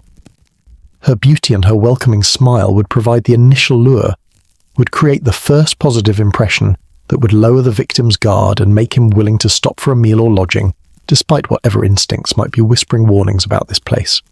She would greet him with warmth that seemed genuine, would express interest in his journey and his destination, would offer hospitality that combined commercial transaction, this was a business after all, with personal attention that made the victim feel special and seen in ways that the lonely frontier rarely allowed. She would touch his arm or shoulder in gestures that were friendly, but that also conveyed subtle hints of flirtation, would hold eye contact slightly longer than proper social interaction demanded, would laugh at his jokes and appear fascinated by his stories in ways that made him feel witty and interesting, and worthy of the attention this beautiful woman was providing. While Kate distracted and engaged the victim, Ma Bender would be assessing him with different senses, using her own psychic abilities, less refined than her daughter's but still considerable, to read his consciousness and confirm that he met the requirements for sacrifice. She would perceive the connections that linked him to communities and families, would sense whether his disappearance would trigger immediate investigation or would go unnoticed long enough for the family to conceal evidence and maintain their cover as ordinary homesteaders running a modest inn. If both women's assessments confirmed suitability, Ma Bender would make eye contact with her husband and son, would communicate through subtle gestures or through direct psychic contact that this visitor would not be leaving alive, that the family should prepare for the violent work that was about to unfold. If either woman detected warning signs, that the victim's disappearance would bring dangerous attention, that he travelled with companions who would return if he didn't emerge from the inn, that his consciousness possessed qualities that made him unsuitable offering for the entity, they would serve him his meal and send him on his way with memories of modest prices and beautiful daughter, but no awareness of how close he'd come to dying. For victims who had been selected for death, the process proceeded with choreography that the family had perfected through repetition. Kate would invite the man inside, would offer him a seat at the small table positioned directly in front of the canvas curtain that divided the single room. The seating arrangement was not negotiable. The family would insist on specific positioning, explaining that it provided the best light from the window or the most comfort from the stove or some other justification that seemed plausible enough that guests accepted without questioning. The victim would sit with his back to the curtain, facing the window that looked out onto the prairie, positioned exactly where the hammer could reach him most easily. Ma Bender would serve food, simple frontier fare that was neither exceptional nor suspicious, adequate nourishment to justify the prices charged, while maintaining conversation that kept the victim engaged and distracted from any sounds that might be coming from behind the curtain. Kate would often sit with the victim during his meal, would continue the conversation that had begun outside, would sometimes offer to demonstrate her psychic abilities if the victim showed interest in spiritualism or seemed like the kind of man who would be intrigued by such performances. She had learned that victims who were focused on her face and her eyes would not notice subtle sounds from behind the curtain, would not register the careful footsteps or the scrape of the hammer being lifted into position, would have no warning of what was about to happen until the impact came. Behind the curtain, John Bender Sr. would be positioning himself with care that suggested practice or supernatural guidance. The hammer he used was not carpenter's tool, but sledgehammer, weighing perhaps 8 or 10 pounds, heavy enough to crush a skull with a single blow if properly placed and delivered with sufficient force. The entity had taught them through Ma Bender's mediumship that the blow needed to strike the base of the skull where it met the spine, the precise point where consciousness interfaced most directly with the physical brain, where the separation of soul from body could be most easily accomplished. The timing had to be exact. If the victim was moving, or if his head was not properly positioned, the blow might miss the critical point, or might strike with an angle that would cause him to cry out or struggle, alerting any other travellers who might be nearby and creating evidence that would be difficult to conceal. John Bender Sr. had learned to judge the perfect moment through combination of careful observation, watching the victim's shadow on the canvas when light conditions allowed, listening to the sounds that indicated whether he was eating or drinking or sitting still, and through psychic impression that the entity provided, direct knowledge of when the victim's consciousness was most vulnerable and least offended. When the moment arrived, the hammer would swing through the canvas with force that tore the fabric. The curtain would need frequent replacement, canvas being unable to withstand repeated hammer blows without showing damage that visitors might notice and question. The impact would come from directly behind and above, striking downward at the base of the skull with force sufficient to shatter bone and drive fragments into the brainstem, killing instantly or near enough that the victim would never know what had happened, would pass from consciousness to death without the intervening moment of understanding that might have allowed a scream or a struggle. The body, still in the chair or falling from it as muscles lost all coordinated function, would be immediately pulled through the torn curtain by John Jr., who waited on the other side ready to handle the physical work that the murder required. The young man would drag the corpse, which would be convulsing as nerve impulses continued firing even after consciousness had ended, into the family's living space, would position it over the trap door that had been carefully constructed to be invisible when closed, but that could be opened in seconds to reveal the cellar below. The trapdoor was engineering achievement that suggested someone in the family possessed skills beyond simple frontier carpentry. It was cut into the floor precisely, with edges that fit together tightly enough to be nearly invisible when the door was closed and covered with the rough rug that the family kept positioned over it. The hinges were well oiled, silent when the door was lifted, strong enough to support the weight of furniture or people walking across it during ordinary inn operations. And it was positioned exactly where it needed to be to allow bodies to be dropped directly into the cellar without being dragged across the living space in ways that would create blood trails or other evidence. The body would fall 8 feet onto packed earth floor that was already stained dark with blood from previous victims, would land with impact that ensured any remaining life would be extinguished, and waiting in the cellar, by lantern light that barely penetrated the darkness, would be the family members designated for the final phase of the murder, sometimes Ma Bender and Kate together, sometimes just one of the women depending on who was needed upstairs to maintain appearances if other travellers were nearby. The throat cutting that followed the hammer blow was not merely to ensure death. Most victims were already dead or dying from the skull fracture, but was ritual requirement that the entity had specified. The knife had to be large and sharp, capable of severing the carotid arteries with single cut, releasing blood that would flow freely rather than being trapped in the body, as it would be if the heart had already stopped. The entity wanted the blood offering, wanted it spilled onto the earth where it could be absorbed and converted into the energy that nourished the consciousness dwelling beneath the surface. Kate had been taught the precise angle and depth of the cut, had learned through practice and through psychic instruction from the entity how to open the throat in ways that maximized blood flow, that ensured the victim's life force would be released efficiently and directed toward purposes that transcended simple death.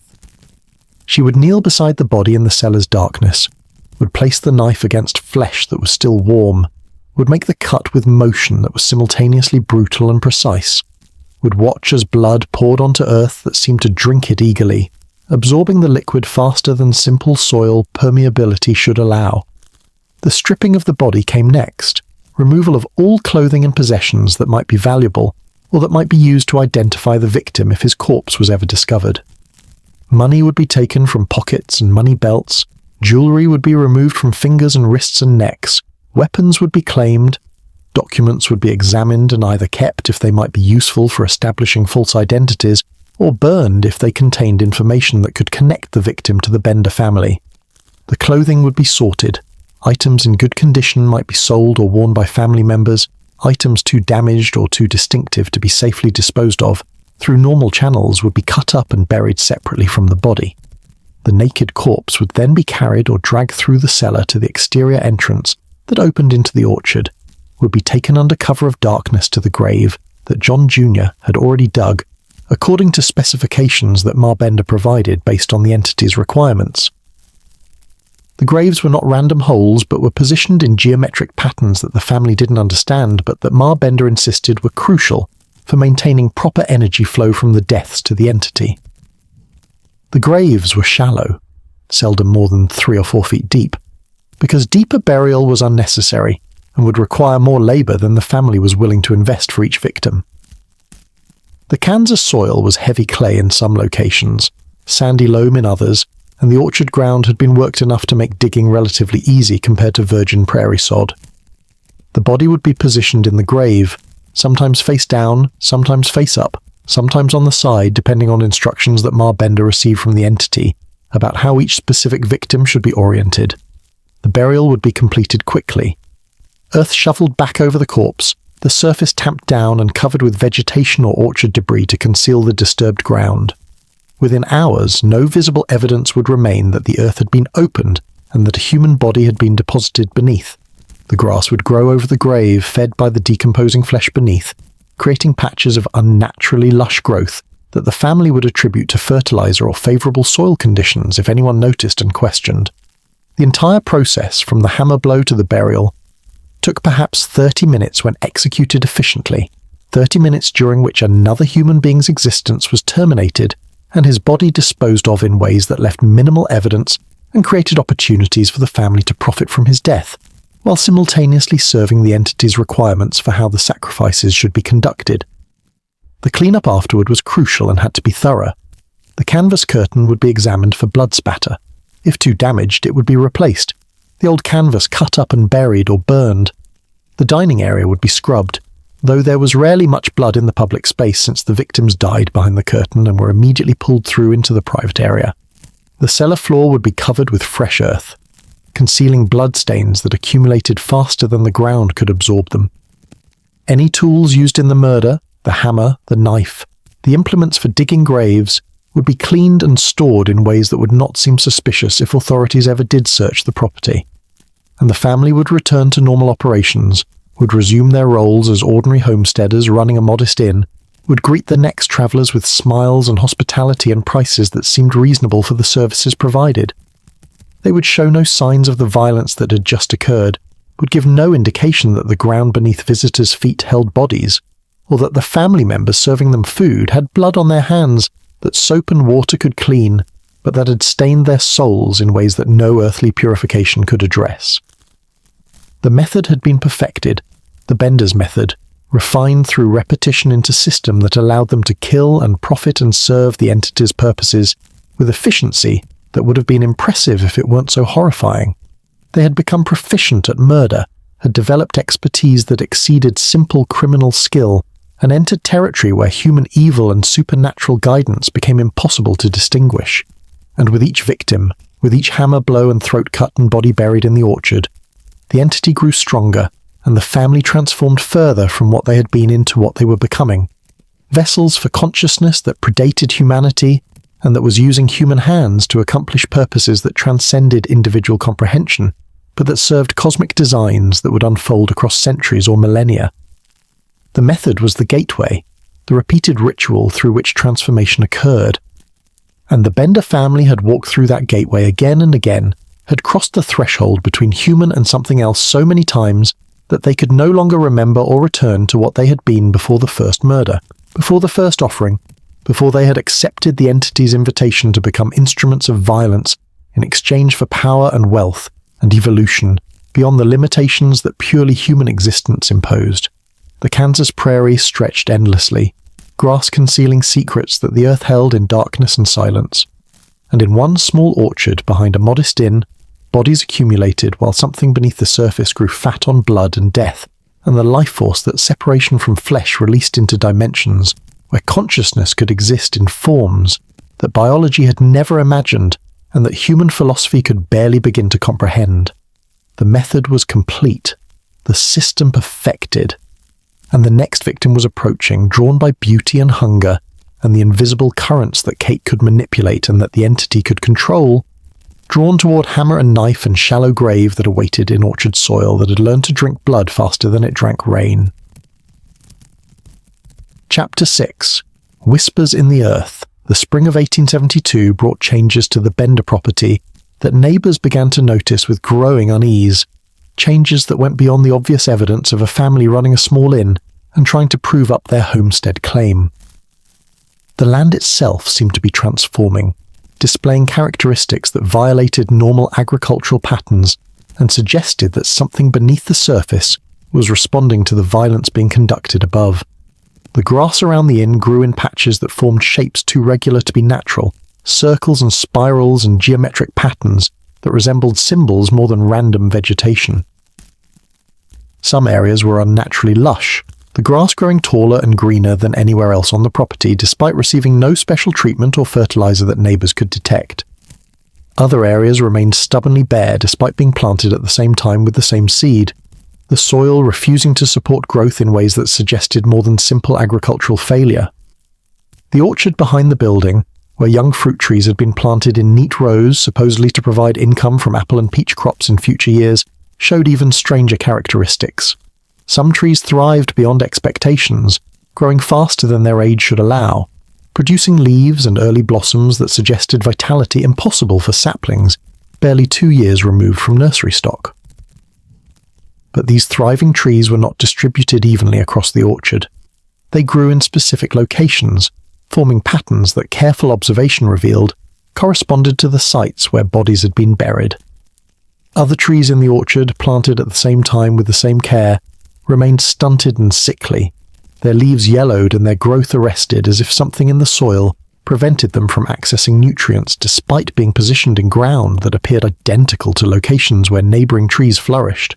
The contrast created a map of sorts, though only someone who knew what to look for would recognise that the healthy trees marked graves while the struggling trees indicated areas where no bodies had been buried. Animals began avoiding the Bender property with consistency that farmers and travellers found puzzling. Horses approaching the inn would sometimes balk and refuse to continue, requiring whipping or coaxing to make them proceed past the boundaries of the homestead. Dogs that accompanied travellers would whine and pull away from the building, their hackles raised and their behaviour suggesting they perceived threats that human senses could not detect. Even wild animals that normally showed no fear of human habitations, coyotes, prairie chickens, rabbits, seemed to give the Bender property a wide berth, preferring to hunt and forage in areas that offered no obvious advantages over the land around the inn. Birds, too, displayed unusual behaviour. Crows and vultures, species that normally gathered wherever dead animals or other food sources attracted them, avoided flying over the Bender property despite the orchard and garden that should have been attractive foraging locations. Travellers commented on the absence of birdsong around the inn, noting that the normal soundtrack of prairie life, the calls and chirps and wing beats that provided constant background noise in the Kansas landscape, fell silent when approaching the Bender homestead and resumed only after passing beyond some invisible boundary that marked the property's edge. The silence itself became noteworthy, mentioned by multiple visitors who stopped at the inn and left troubled by atmospheric qualities they struggled to articulate. The wind that blew constantly across the Kansas prairie, creating endless rustling and bending of grass that never ceased even on the calmest days, seemed to change character when approaching the Bender property, creating harmonics and resonances that sounded almost like voices speaking in languages that no listener could identify, but that everyone found disturbing. At night, lights were sometimes visible around the inn, not the normal glow of lanterns or candles that would be expected from occupied dwelling, but strange luminescence that seemed to emanate from the ground itself, from the orchard particularly, creating patches of glow that moved and shifted in ways that suggested conscious direction rather than natural phenomena like fireflies or reflected moonlight. Neighbours who lived close enough to observe these lights, though close in frontier Kansas meant several miles distance, speculated about their source, proposing explanations ranging from the mundane, lanterns carried by family members conducting legitimate nighttime labour, to the supernatural, ghosts or witchcraft or demonic activity that validated the warnings that preachers had been voicing about the Benders' spiritualist practices. The earth itself seemed to be responding to what was occurring above and below its surface. Travellers who stopped at the inn and survived reported feeling vibrations or hearing sounds that seemed to come from beneath the building, as if something large were moving through the soil, or as if the ground itself were groaning under weight or pressure that should not exist.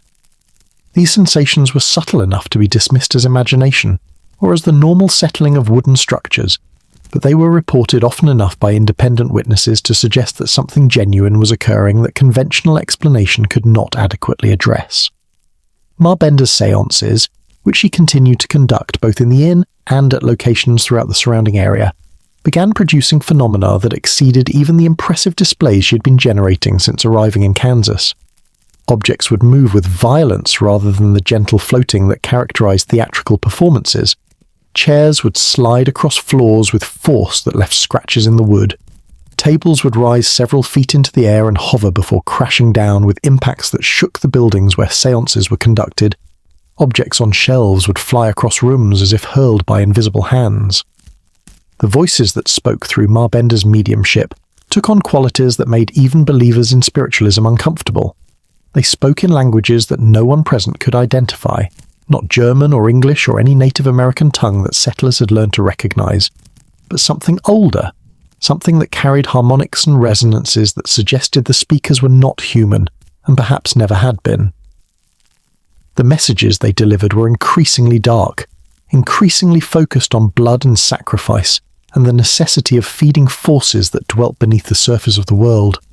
And Ma Bender herself was transforming in ways that witnesses found deeply disturbing when they recalled her appearances months or years later after the full horror had been revealed.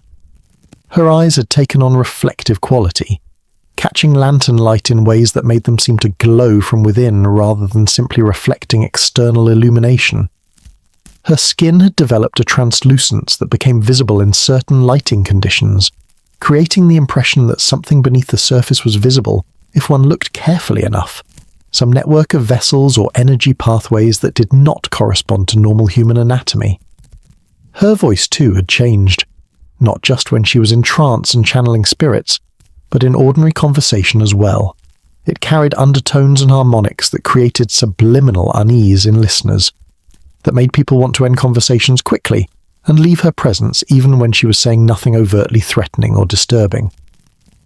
The voice seemed to operate on multiple frequencies simultaneously, with the conscious mind hearing ordinary words while something deeper, registered meanings and warnings that bypassed rational processing. Kate's transformation was more subtle, but equally disturbing to those who paid attention. Her beauty, which had always been remarkable, had intensified in ways that seemed to transcend normal physical attractiveness. Men who encountered her reported feeling compelled to look at her, feeling unable to look away even when they consciously wanted to, as if her appearance had become a trap that captured attention and held it through means that went beyond simple aesthetic appeal. Her eyes, those grey eyes that had always been her most striking feature, had developed depths that suggested she was looking at things invisible to normal sight, perceiving layers of reality that overlaid the physical world. And there were moments, brief glimpses that witnesses would mention hesitantly when questioned later, when Kate's appearance would flicker, would seem to show something beneath the beautiful surface, something that was not entirely human despite maintaining all the physical characteristics that defined her as a young woman. These glimpses were so brief and so ambiguous that witnesses questioned their own perceptions, wondered if they had imagined or misinterpreted what they thought they had seen. But the consistent pattern of reports suggested that something genuine was occurring, even if no one could articulate exactly what they were perceiving. The entity that the family served had been growing stronger with each murder, each offering of blood and life force that the deaths provided. It had been dormant for decades after the Osage removal had disrupted the rituals and taboos that had kept it contained, but the Benders' systematic violence had awakened it, had fed it, had given it strength to begin manifesting more actively in the physical world. And as it grew stronger, it influenced the land and the family and the very atmosphere around the property in ways that were becoming increasingly difficult to dismiss or ignore. The entity's nature remained obscure even to Ma Bender, who served as its primary channel. It was not a single consciousness in the way that humans understood individuality, but rather something distributed through the Earth itself, a kind of planetary awareness that had been present since before life had emerged from the oceans, that had watched as the first organisms crawled onto land, that had been there when the first humans arrived in North America tens of thousands of years before European colonization. It was vast and patient and utterly alien to human modes of thought, but it had learned to communicate with human consciousness and had discovered that it could use human hands to accomplish purposes that its own nature prevented it from achieving directly. What the entity wanted, as far as Ma Bender could understand through the fragmentary communication she received during her trance states, was not simply blood or death, but the life force itself, the consciousness that animated living beings, the awareness that distinguished sentient creatures from mere matter.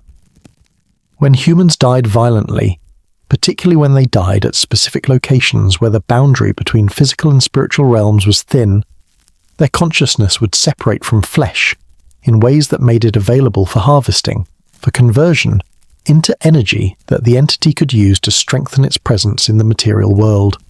The Bender property had become one of these thin places, or perhaps had always been such a location, and the family had been guided there by influences they didn't recognize or understand.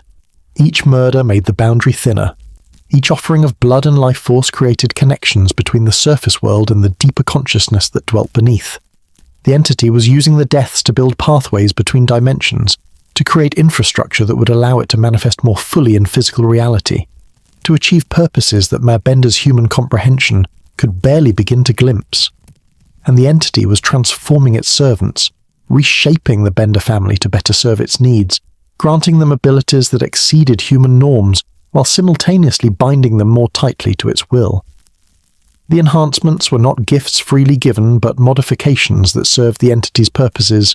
Ma Bender's psychic abilities allowed her to identify suitable victims and to maintain the connection through which the entity communicated its instructions. Kate's beauty and charisma made her an effective lure. The father and son's physical strength and willingness to commit violence made them suitable instruments for the actual killing. But the modifications came with costs that the family was only beginning to understand. They were losing their humanity incrementally, becoming more like the entity and less like the people they had been when they first arrived in Kansas. The moral boundaries that had once constrained their behavior had dissolved almost completely. They could murder with mechanical efficiency and feel no guilt or horror, could look at travelers and see only potential offerings rather than fellow human beings, could participate in violence that would have sickened their former selves without experiencing any emotional distress. They were also becoming dependent on the violence, on the life force that the murders released, and that the entity shared with them in exchange for their service. Between killings, they would grow restless and hungry for something that normal food could not satisfy, would feel a craving that went deeper than physical appetite, a need for the energy that only death could provide. This dependency was binding them to the entity more securely than any contract or oath could have done, was ensuring that they would continue the murders even if they wanted to stop, would keep them killing until the entity's purposes were fulfilled, or until circumstances forced an end to the operation they had been conducting. The neighbors who noticed these changes struggled to articulate what they were observing. The frontier was already a place where normal social rules were bent or broken, where people came to escape pasts that might have been criminal or simply unfortunate, where asking too many questions about someone's background or behavior was considered rude and potentially dangerous. The Benders were strange, certainly, but strange was common enough that it didn't necessarily trigger intervention or investigation. What finally began to shift the community's response from tolerance to suspicion was the accumulation of disappearances that could no longer be attributed to the normal dangers of frontier life. Men who were known to have been travelling toward Cherryvale or Independence or other settlements along the Osage Trail would simply vanish, their expected arrivals never occurring, their fates remaining unknown despite the fact that the trail was well travelled and bodies should have been found if death had occurred from natural causes or even from robbery or Indian attack. The pattern was becoming visible to those who paid attention. Travellers were disappearing after passing the location where the Bender Inn stood, disappearing in numbers that exceeded statistical probability for random misfortune. And while no one wanted to accuse their neighbours of murder without evidence, frontier justice could be brutal, but it generally required some proof before vigilantes would act. The whispers were beginning, the speculation was spreading, the suspicion was growing that something was very wrong at the Bender property, and that the family's strange behaviour might be connected to the disappearances that were occurring with disturbing frequency. But before those suspicions could coalesce into action, before neighbours could organise investigation or bring law enforcement to examine the property, one more disappearance would occur that would finally break the pattern of silence and denial, that would force the community to confront what had been happening in their midst, that would trigger the events leading to the discovery of the full horror and to the Bender's disappearance into whatever fate awaited them. The whispers in the earth were growing louder, the entity's presence becoming more palpable. The boundary between the physical world and the dimensions beyond wearing so thin that sensitive individuals could feel it, even if they couldn't articulate what they were perceiving. The land itself was becoming haunted, was accumulating spiritual weight from the deaths that had been conducted on its surface, and from the bodies that were buried in soil that had learned to drink blood and consciousness with equal appetite. And the Bender family stood at the centre of this transformation, caught between their human origins and whatever they were becoming, serving an entity whose purposes they barely understood, but whose power they could no longer resist or escape. They had crossed too many thresholds, had killed too many times, had accepted too many enhancements and modifications to their consciousness and their flesh to ever return to purely human existence. The whispers continued, rising from earth that remembered everything, carrying warnings and promises, and the accumulated knowledge of an intelligence that had been present on this continent for millions of years before humans arrived, and that would endure long after the last human consciousness had either transformed or dissolved back into the cosmic awareness from which it had temporarily separated. Something was coming, the earth whispered, something that would force revelation and transformation, and the ultimate test of whether the Bender family would survive what they had become, or would be consumed by forces they had invited but could not control.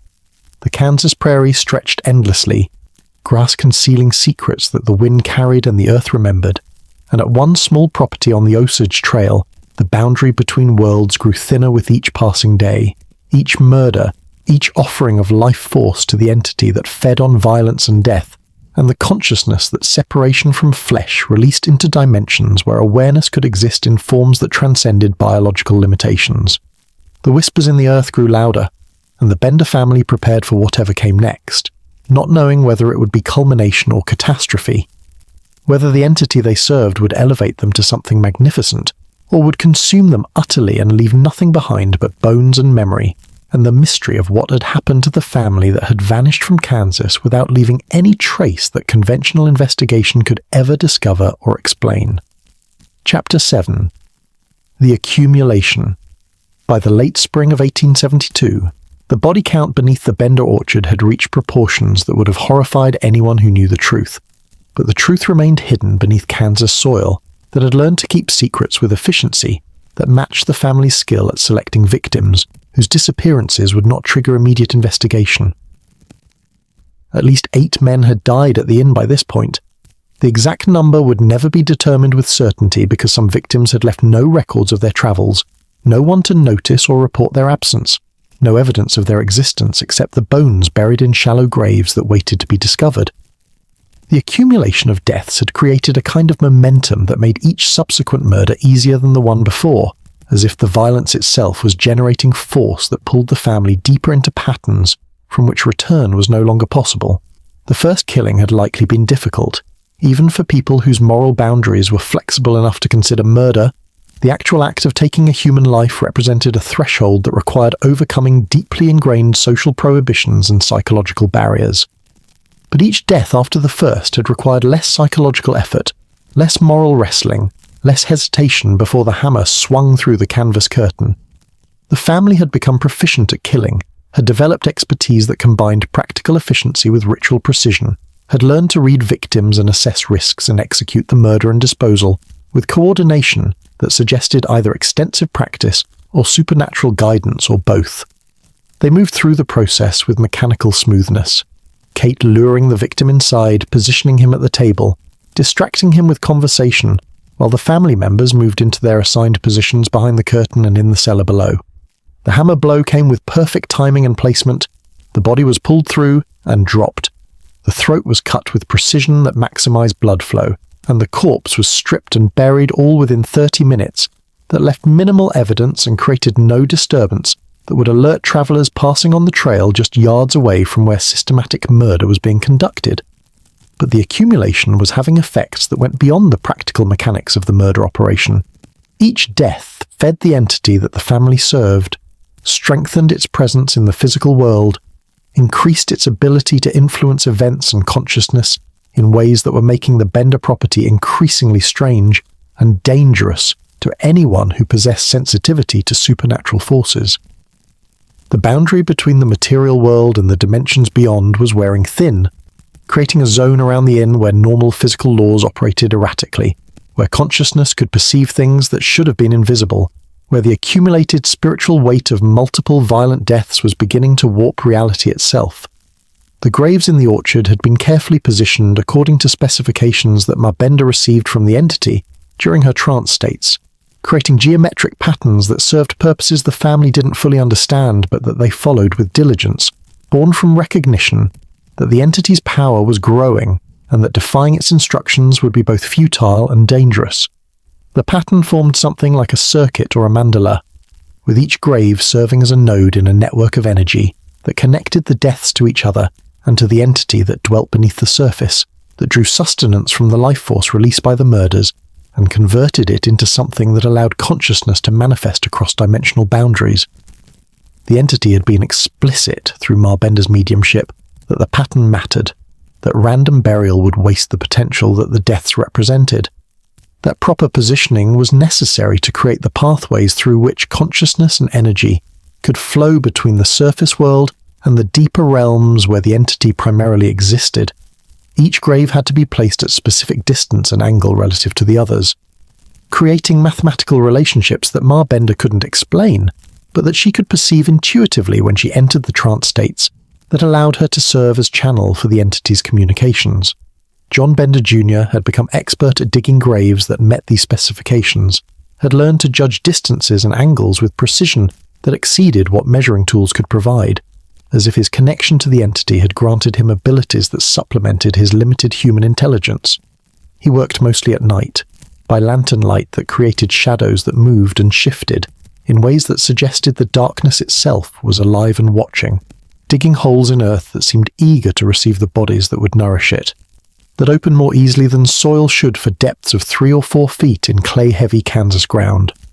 The buried bodies were decomposing, their flesh being consumed by bacteria and insects and the chemical processes of decay, their bones being slowly bleached and scattered by the soil's acidity and by the roots of the fruit trees that sent tendrils down to wrap around ribs and skulls and femurs, as if the trees themselves were feeding on the corpses. But something else was occurring in those graves, something that conventional biology could not explain. The consciousness that had animated the bodies was not simply dissipating, as conventional understanding of death would suggest, but was being held in the earth, trapped in the geometric network that the grave pattern created, available for the entity to access and consume and convert into the energy that strengthened its manifestation in physical reality. The victims were not merely dead, but were being used, their life force harvested even after their hearts had stopped and their brains had ceased functioning, their consciousness stripped and processed and incorporated into something larger that had purposes transcending anything human. Philosophy had developed frameworks to understand or evaluate.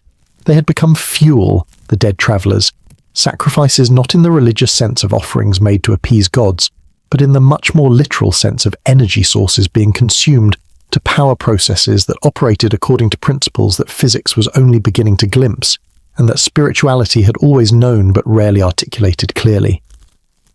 And as the entity grew stronger, as its presence in the physical world became more substantial and its influence over events more pronounced, it began to demand more, not just more victims, though it certainly wanted those, but more specific victims, individuals whose consciousness possessed particular qualities that would serve purposes beyond simple energy harvesting. The entity was becoming selective, was communicating through Ma Bender increasingly detailed specifications about what kinds of people should be targeted, was refusing to accept offerings that didn't meet criteria that the family struggled to understand, but that they worked diligently to satisfy. The selectivity made the operation more difficult because it reduced the pool of potential victims, meant that the family had to allow more travelers to pass unmolested, while they waited for someone who met the entity's requirements. But it also made the murders more purposeful, more meaningful in ways that helped the family justify what they were doing. They were not simply killing for profit or even for power, but were serving cosmic purposes that transcended human morality, were participating in processes that would benefit consciousness evolution across scales that individual human comprehension could barely glimpse. Kate had become particularly attuned to the entity's requirements, had developed abilities to perceive the qualities in travelers' consciousness that made them suitable or unsuitable offerings. She could sense things about people that went beyond surface characteristics, could perceive the strength and clarity of their awareness, could detect whether their consciousness possessed the kind of coherence and vitality that the entity valued, could determine with eerie accuracy whether someone's death would provide the specific type of life force that the entity was seeking at any given moment. This meant that Kate was essentially making life and death decisions about every traveller who stopped at the inn, was judging people based on criteria that she barely understood, but that she had learned to perceive and assess with reliability that suggested either genuine psychic ability or direct guidance from the entity or both. Men who appeared wealthy and who travelled alone might still be allowed to leave unmolested if Kate's assessment revealed that their consciousness lacked qualities the entity wanted, while men who seemed less promising as robbery targets might be selected for death because their life force possessed characteristics that made them valuable offerings. The psychological effect of making these judgments repeatedly, of literally deciding who would live and who would die based on perceptions that operated below conscious awareness, was transforming Kate in ways that went beyond the supernatural enhancements the entity was providing. She was becoming comfortable with power over life and death, was developing sense of herself as something beyond human moral constraints, was evolving into priestess or executioner, or perhaps both, someone who served forces that transcended ordinary ethics while maintaining enough human characteristics to navigate the social world that her role as lure required. Ma Bender, meanwhile, was descending deeper into her role as primary channel for the entity's consciousness, spending increasing amounts of time in trance states, where her own personality and memories became subordinate to the vast alien awareness that spoke through her. She was losing herself incrementally, Ma Bender was, becoming less Elvira and more vessel, less individual human and more interface between dimensions. The entity's presence was overwhelming her own consciousness, occupying more and more of her mental space, directing her actions and thoughts and perceptions with specificity that left little room for independent will or choice.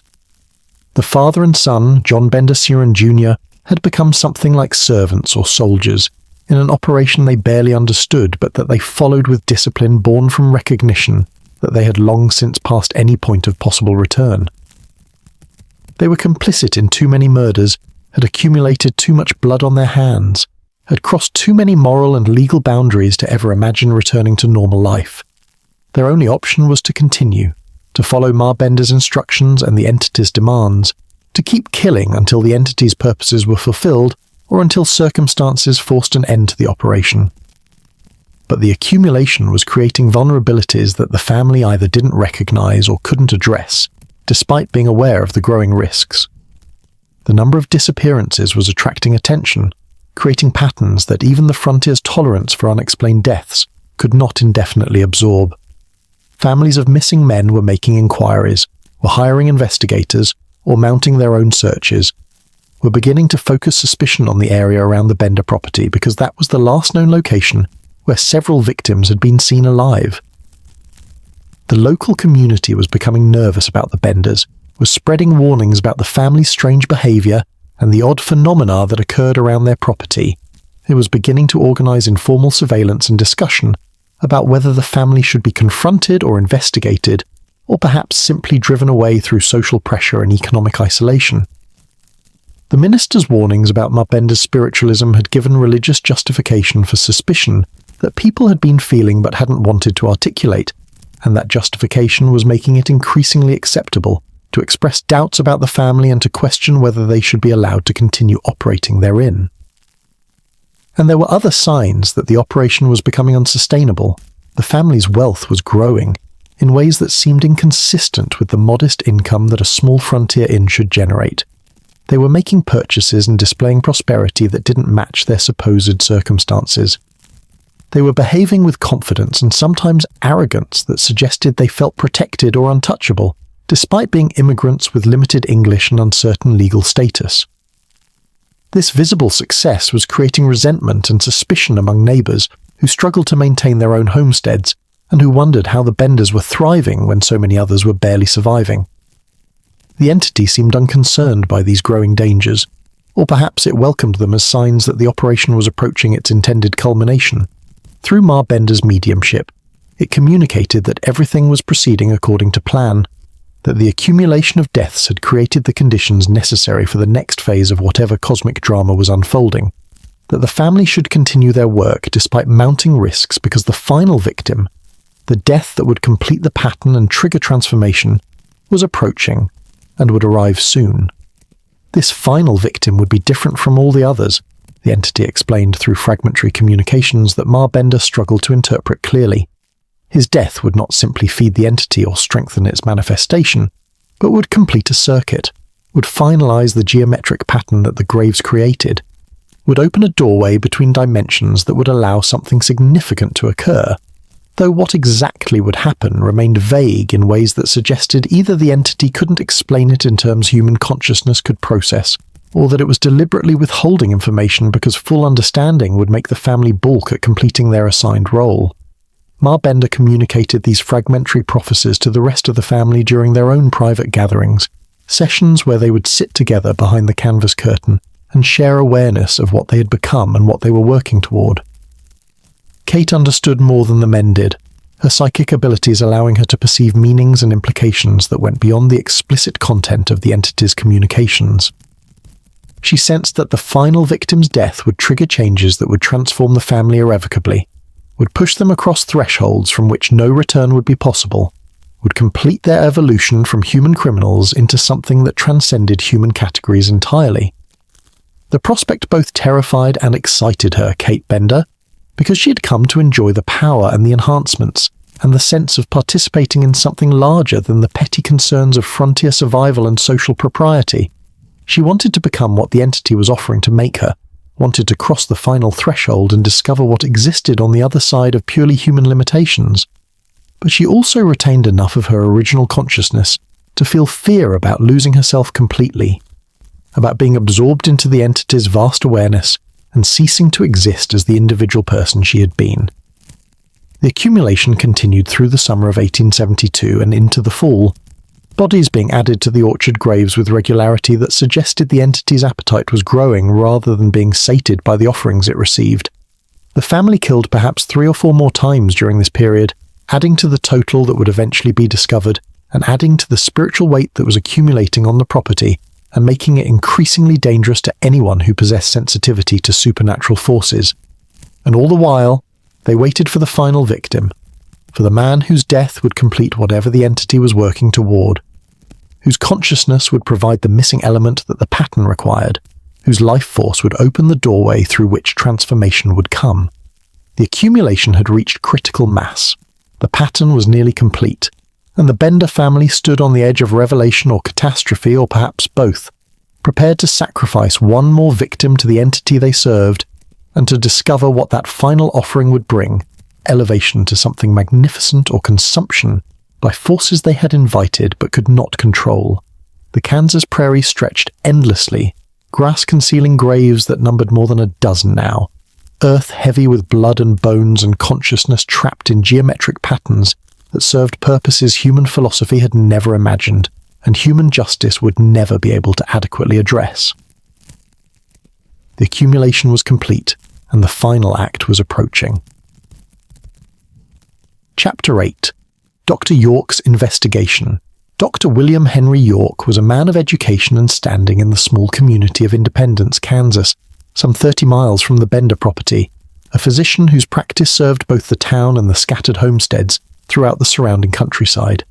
He was 48 years old in the spring of 1873, experienced in the ways of the frontier, skeptical of superstition, but respectful of the harsh realities that made life in Kansas a daily negotiation with forces that challenged human survival and ambition in equal measure. York had reason to travel frequently across the territories between Independence and Fort Scott, visiting patients, consulting with other medical professionals, conducting business that his practice demanded. He knew the Osage Trail well, had stopped at the Bender Inn on previous occasions, had met the family and had even witnessed one of Ma Bender's healing sessions, emerging from the experience unconvinced that anything supernatural had occurred, but acknowledging that the woman possessed certain skills at reading people and providing the psychological comfort that often proved as effective as medicine for treating ailments that had no clear physical cause.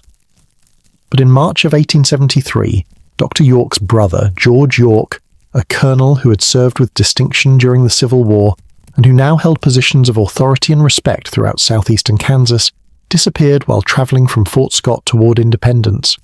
George York had left Fort Scott on schedule, had been expected to arrive at his brother's home within 2 days, but had simply never appeared.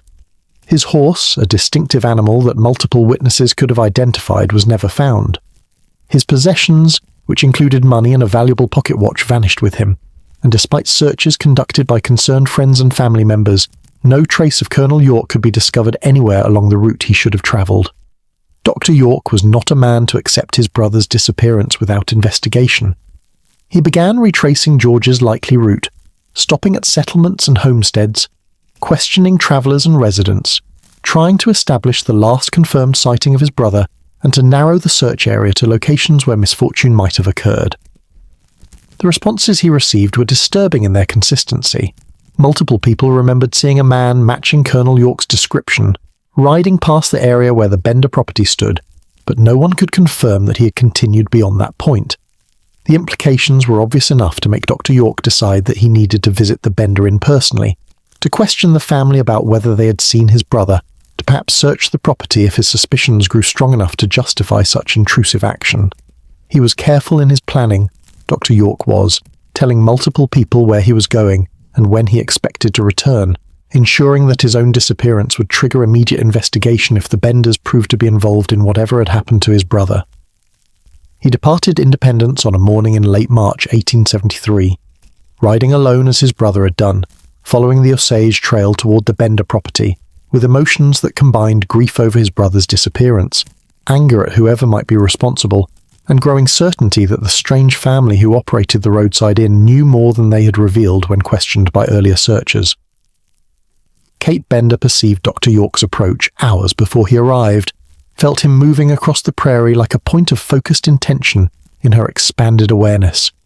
She entered deep trance immediately, consulting with the entity through channels that had become so well established that communication was nearly instantaneous, receiving instructions about how this particular visitor should be handled, and understanding with chill clarity that Dr. B.G. or York was the final victim, the death that would complete the pattern, the sacrifice that would trigger whatever transformation the entity had been working toward through the systematic violence that the family had been conducting for over 2 years. But the entity's instructions were different this time, more complex than the simple murder and disposal that had characterized the previous killings. Dr. York was not to be killed immediately upon arrival. Instead, the family was to engage him in conversation, to assess his knowledge and intentions, to determine whether he suspected their involvement in his brother's disappearance, and to gauge whether he had shared those suspicions with others in ways that would trigger immediate investigation if he too disappeared. Ma Bender prepared herself spiritually and psychologically for the encounter, entering states of consciousness where her own personality receded and the entity's awareness dominated, where she could perceive Dr. York not just as physical human, but as pattern of life force and consciousness that would soon be harvested and incorporated into the network of energy that connected the graves and fed the entity's manifestation in physical reality. Kate prepared herself differently, adopting the role of innocent frontier woman who might have information to share but who bore no guilt and harboured no dangerous secrets. She positioned herself visibly as Dr. York approached, wanting to be the first family member he encountered, wanting to establish the initial impression that would shape how the entire interaction proceeded. Dr. York rode up to the Bender property in mid-afternoon, his horse showing signs of long travel, his own posture revealing the fatigue and emotional strain of searching for his missing brother, while fearing increasingly that the search would end in discovery of death rather than joyful reunion. He dismounted carefully, tied his horse to the post provided for visitors, and approached the building with the measured caution of someone who suspected danger, but who was committed to pursuing truth regardless of personal risk. Kate greeted him at the door with a smile that combined sympathy and welcome, immediately expressing concern about his obvious distress and inviting him inside to rest and take refreshment, while they discussed whatever business had brought him to their modest establishment. Her beauty struck him despite his preoccupation with his brother's fate. He was human, Dr. York was, and male. And Kate had learned to deploy her appearance with precision that made resistance nearly impossible, even for men whose minds were focused on other matters.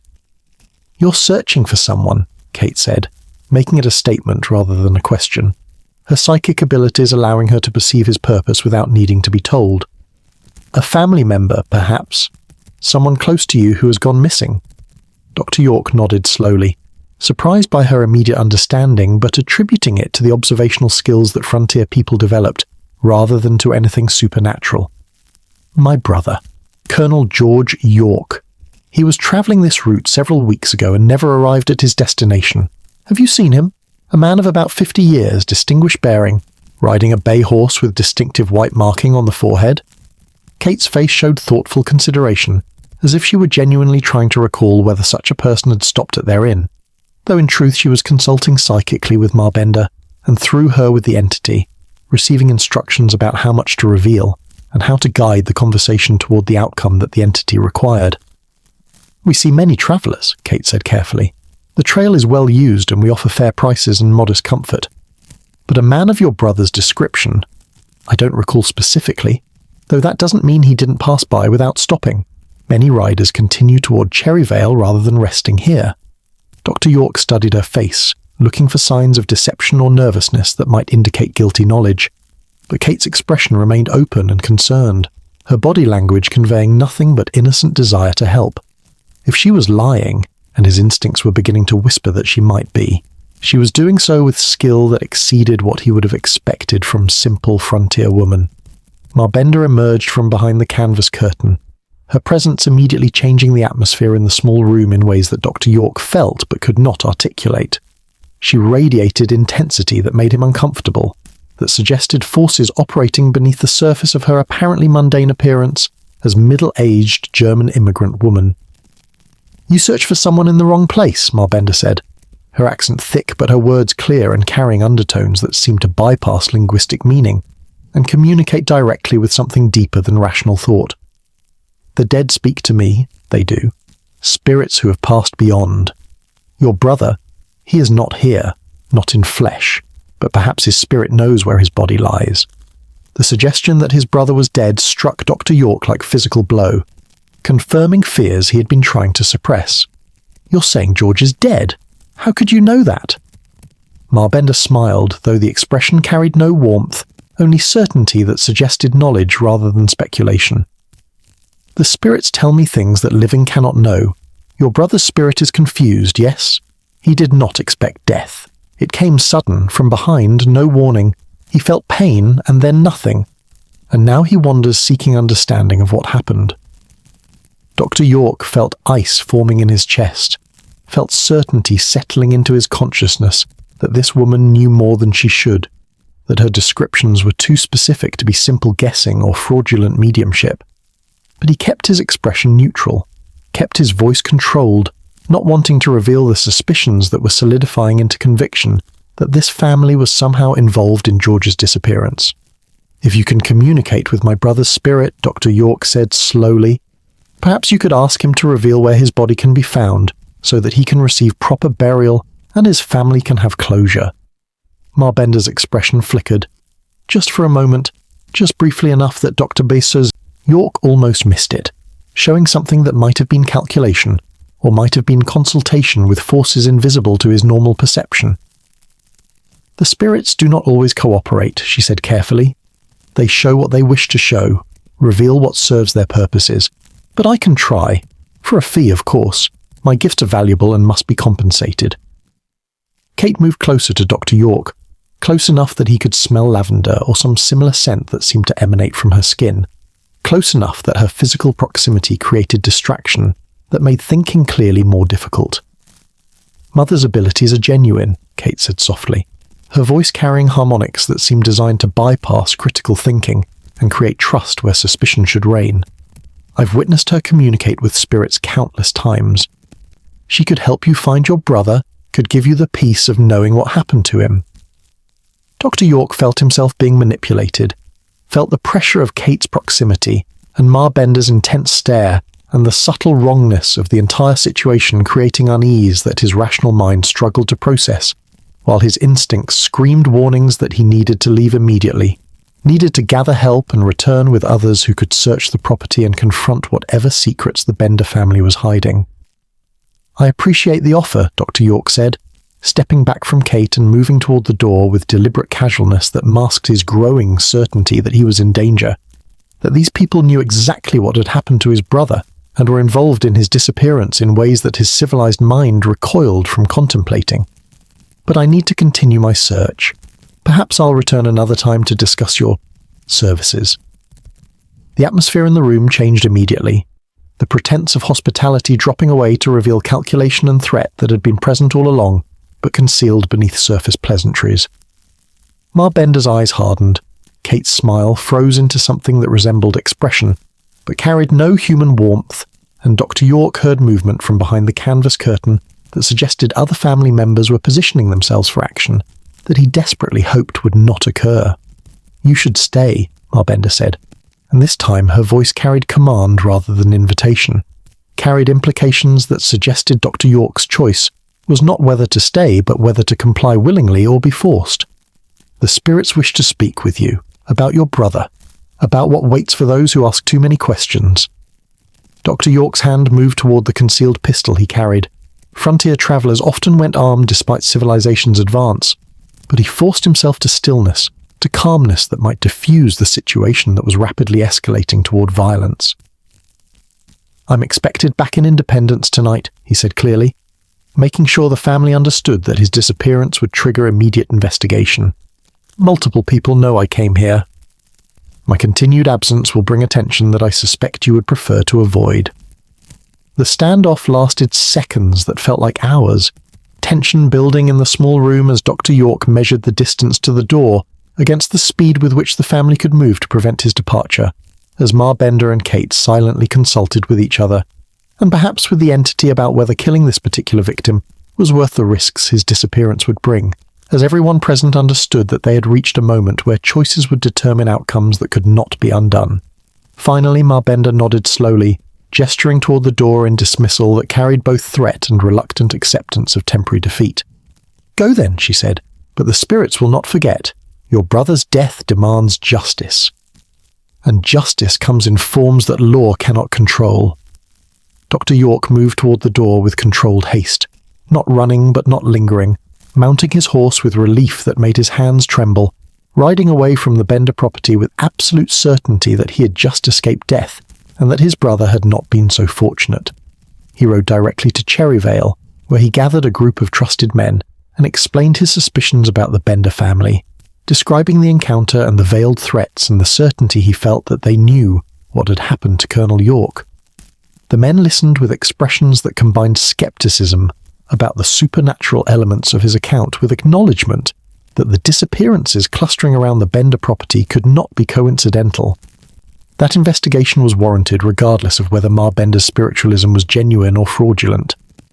Plans were made to return to the Bender property, with enough men to search thoroughly and to confront the family with evidence if any could be found, to bring law enforcement if circumstances warranted arrest, to finally discover what had been happening at that small inn on the Osage Trail, where travelers disappeared and grass grew in patterns that suggested graves beneath the surface.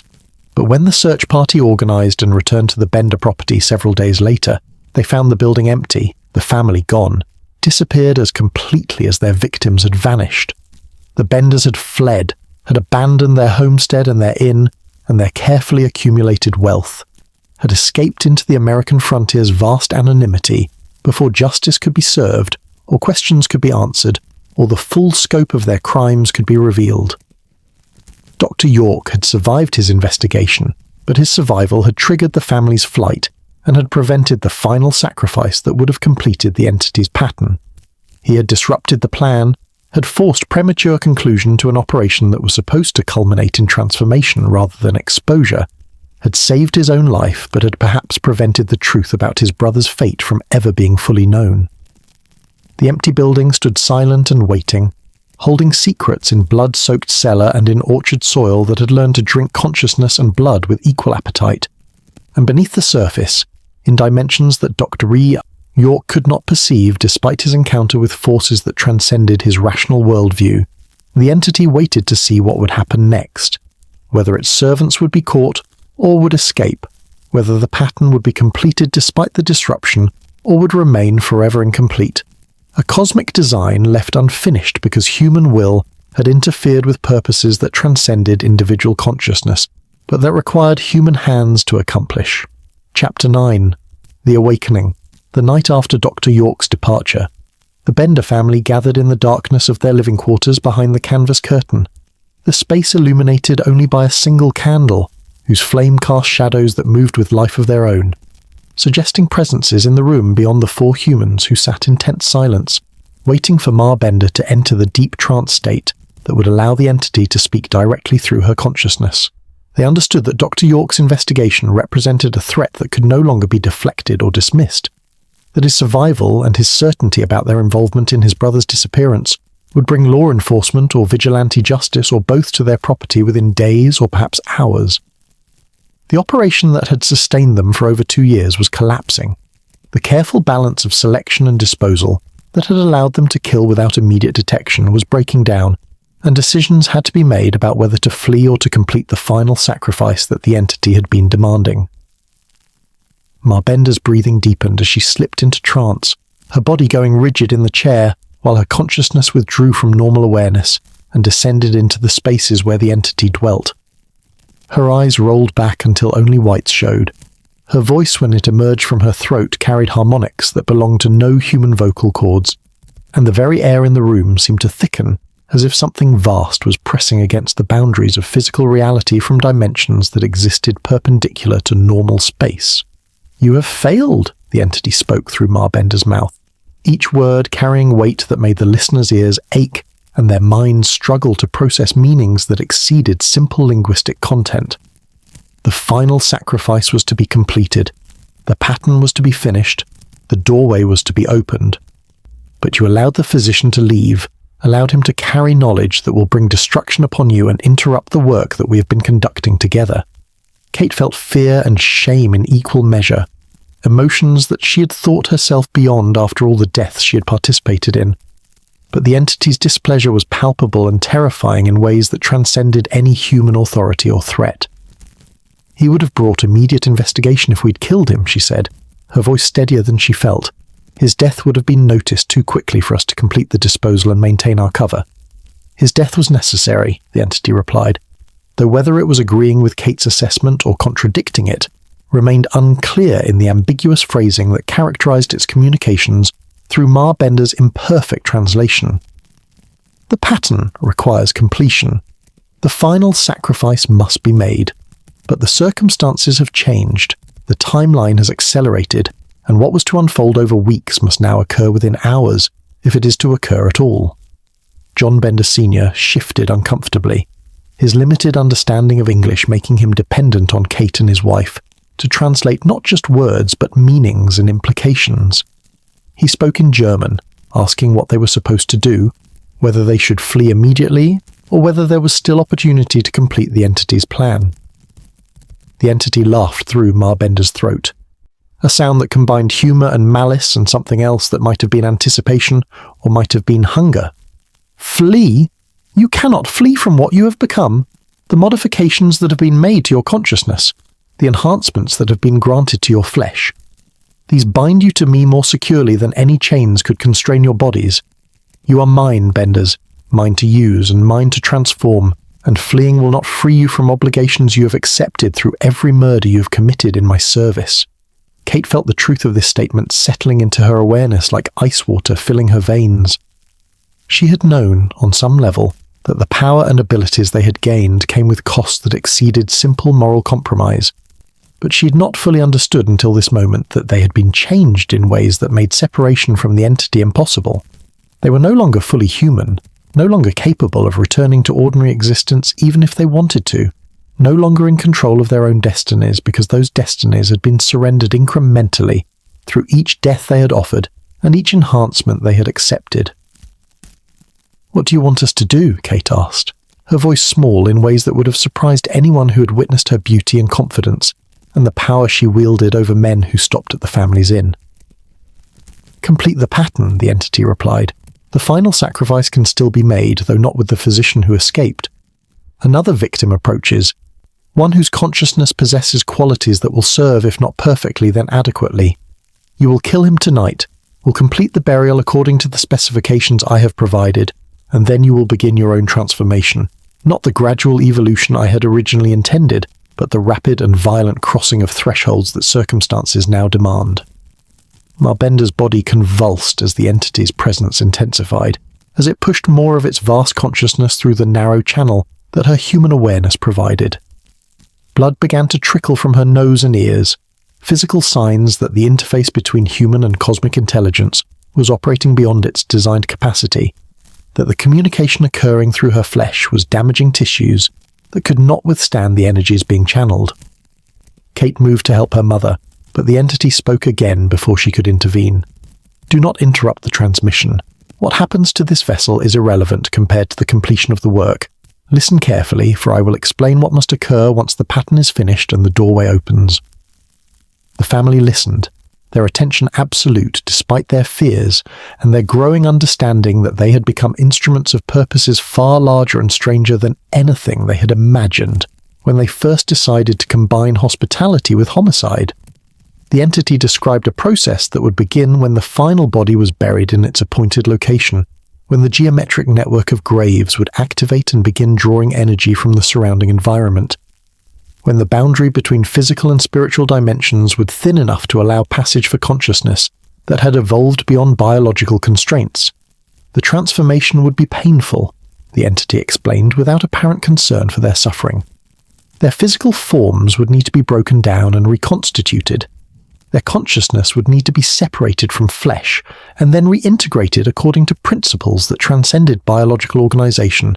Their individual identities would need to be dissolved into the collective awareness, while somehow maintaining enough coherence to serve the roles that the entity had assigned them in the larger cosmic drama it was orchestrating. They would become something unprecedented, the entity promised, beings that existed partially in physical reality and partially in the dimensions beyond.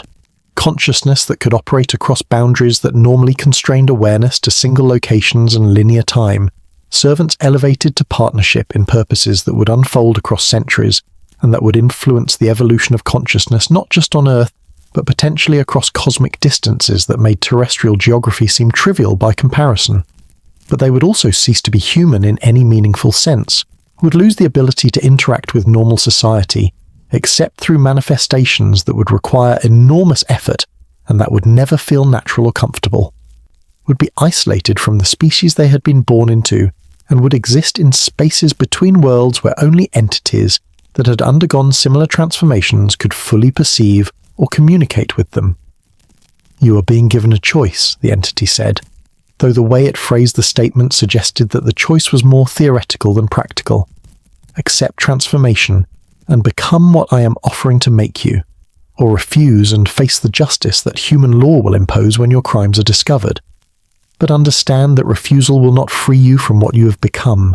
The modifications are irreversible, the enhancements cannot be removed, and you will live out whatever remains of your natural lives as monsters wearing human masks, forever separated from both the humanity you have abandoned and the transcendence you have rejected.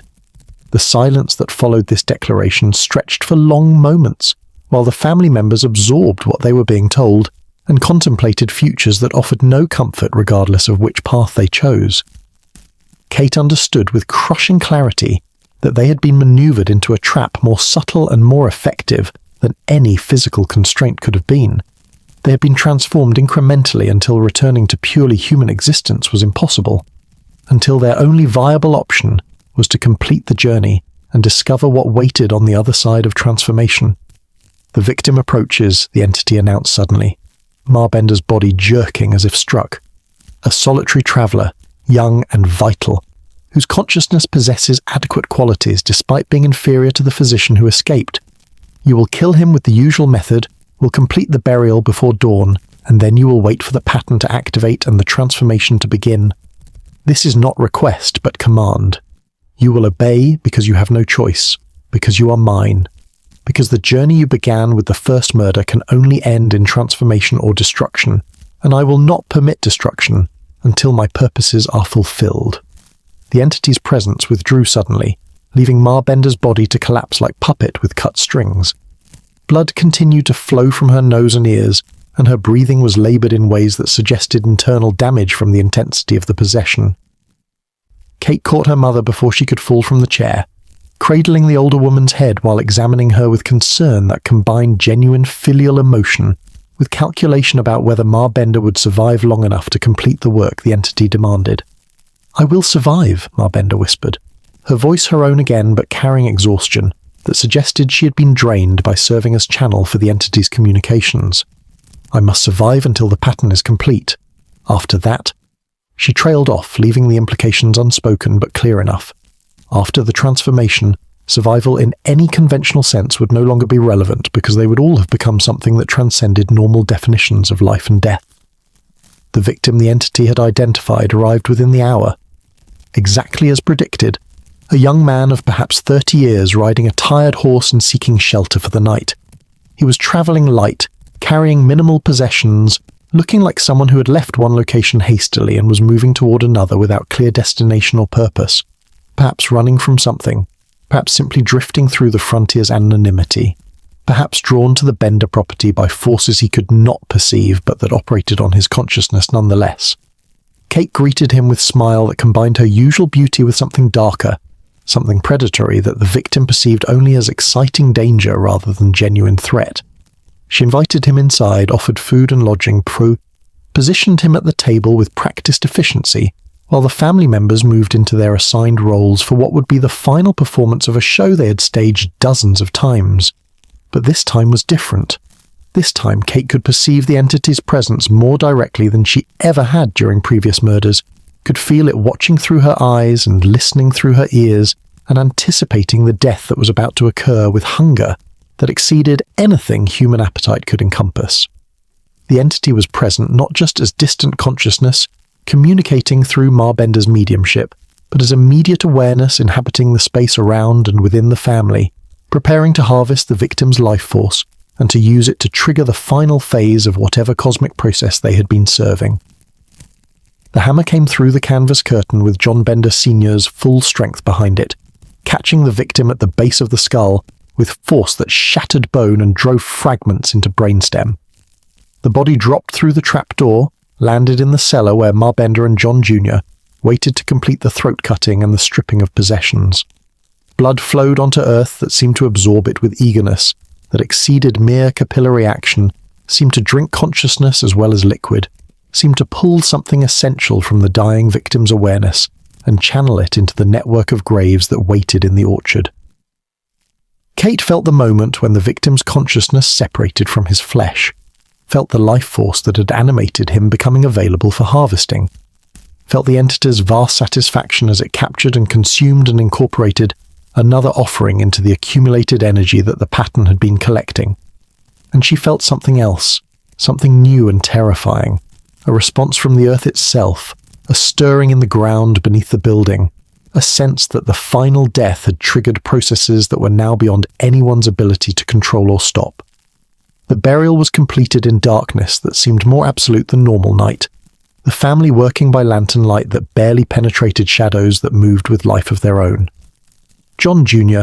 dug the final grave at the precise location that Ma Bender specified, positioning it exactly where the geometric pattern required to complete the circuit that would connect all the graves and activate whatever the entity had been constructing through systematic violence conducted over more than 2 years. The body was lowered into the earth and covered with soil that seemed eager to receive it, that flowed into the grave as if being pulled by forces operating below the surface. And the moment the last shovelful of dirt was tamped down over the corpse, the transformation began. The ground shuddered, not with earthquake violence, but with something more subtle and more disturbing. A vibration that suggested massive movement occurring in dimensions perpendicular to normal space, a sense that reality itself was shifting and reconfiguring around the Bender property. The air took on qualities that made breathing difficult, as if atmosphere was being displaced by something else, something that existed partially in physical space and partially in regions where conventional matter could not persist.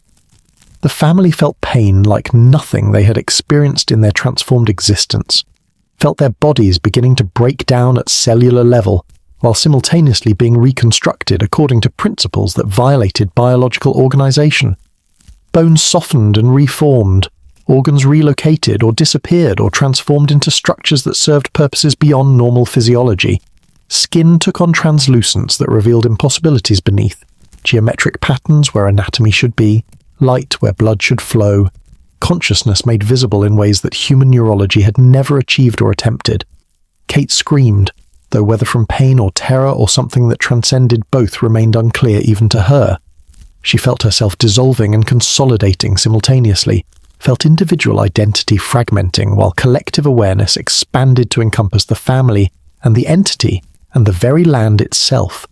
She perceived through multiple viewpoints simultaneously, saw herself from outside as her body underwent transformation that made her beauty into something alien and terrible, saw her family members experiencing similar metamorphosis, saw the graves in the orchard beginning to glow as the consciousness trapped within them activated and joined the network that the entity had been constructing. The pattern was complete. The doorway was opening. And the Bender family was crossing the threshold between human and something else, between physical and spiritual, between the world they had known and spaces that existed beyond the boundaries of conventional reality. The transformation was not quick. It continued through the night and into the next day, the family's bodies and consciousness being systematically disassembled and reconstructed, being shaped into forms that could exist across dimensional boundaries, being modified to serve the entity's purposes in ways that they were only beginning to understand. And when it was finished, when the morning sun rose over the Kansas prairie to illuminate a property that looked unchanged from the outside but that had become something fundamentally different in its essential nature, the Bender family no longer existed in any form that conventional human understanding could recognize or accept. They had become the entity's servants in truth, rather than merely an aspiration, had been elevated or degraded depending on perspective into beings that transcended human categories, had completed their journey from ordinary German immigrants, trying to survive on the frontier, to cosmic instruments serving purposes that would unfold across timescales that measured history in eons rather than years. The awakening was complete. The transformation had succeeded, and what had been the Bender family was now something else entirely.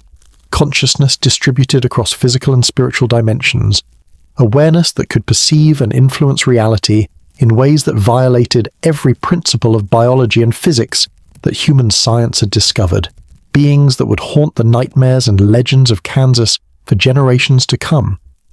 The empty building stood silent in the morning light, holding secrets that conventional investigation would struggle to uncover and that would challenge every assumption about the nature of reality, consciousness, and what humans could become when they accepted invitations from forces that dwelt beneath the surface of the world.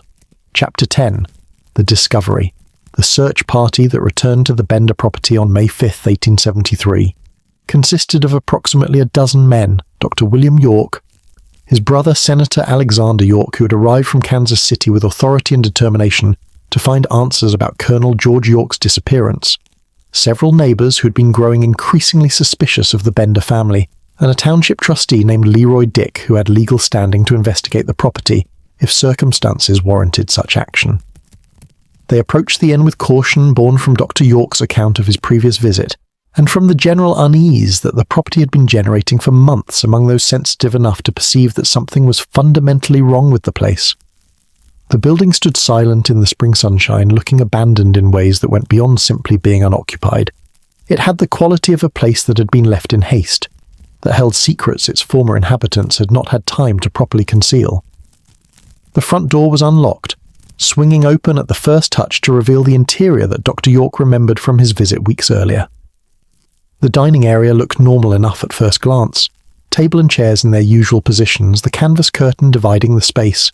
No obvious signs of violence or disturbance. But closer examination revealed troubling details that made the searcher's unease intensify into something approaching dread. The canvas curtain bore stains that might have been blood, might have been rust or some other innocent substance, but that created dark patterns suggesting repeated contact with liquid that had soaked through and dried and been soaked again countless times. The fabric itself was torn in several places, rips that looked like they had been made by something heavy striking through from behind, creating holes that allowed glimpses into the private space beyond.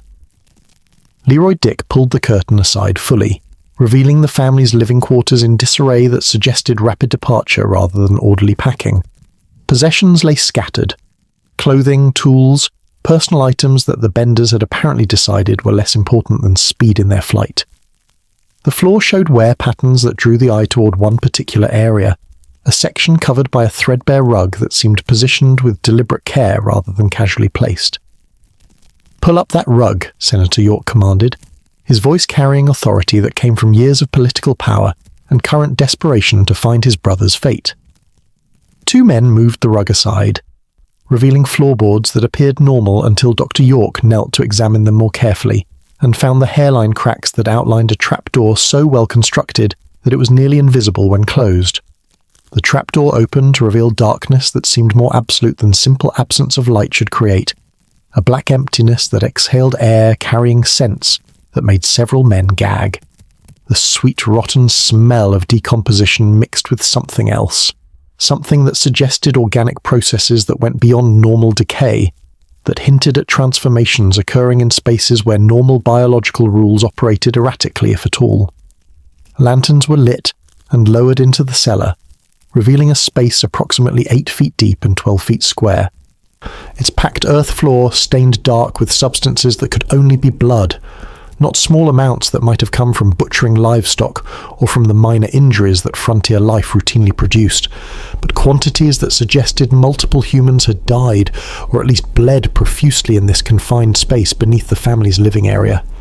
The cellar walls showed scratch marks, as if fingers or implements had clawed at the packed earth, creating grooves that formed patterns the searchers initially dismissed as random, but that closer examination revealed to be geometric shapes, symbols that resembled nothing any of the men had encountered in their experience with either Native American or European traditions.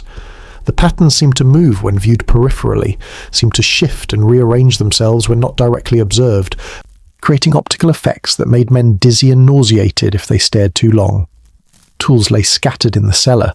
Hammers, including the sledgehammer that would later be identified as the murder weapon, based on its weight and the blood and hair still clinging to its head. Knives with blades that showed signs of being sharpened frequently, and used for purposes that left stains no amount of cleaning could fully remove. Implements whose purposes could not be immediately identified but that suggested ritual use or specialized violence beyond simple murder for robbery. But the cellar itself held no bodies, no obvious evidence that would conclusively prove murder had occurred despite the overwhelming implication of the bloodstains and the tools and the general atmosphere of violence that permeated the space. The searchers knew they were standing in a place where terrible things had happened, but they needed actual corpses, needed evidence that would justify bringing formal charges if the Benders were ever located, needed proof that would satisfy both law and the vigilante justice that frontier communities sometimes dispensed when legal processes moved too slowly or failed to deliver satisfactory outcomes. "The orchard," Dr. York said suddenly, remembering his training in reading landscapes and human behavior. "If they killed people here, they had to dispose of the bodies somewhere close.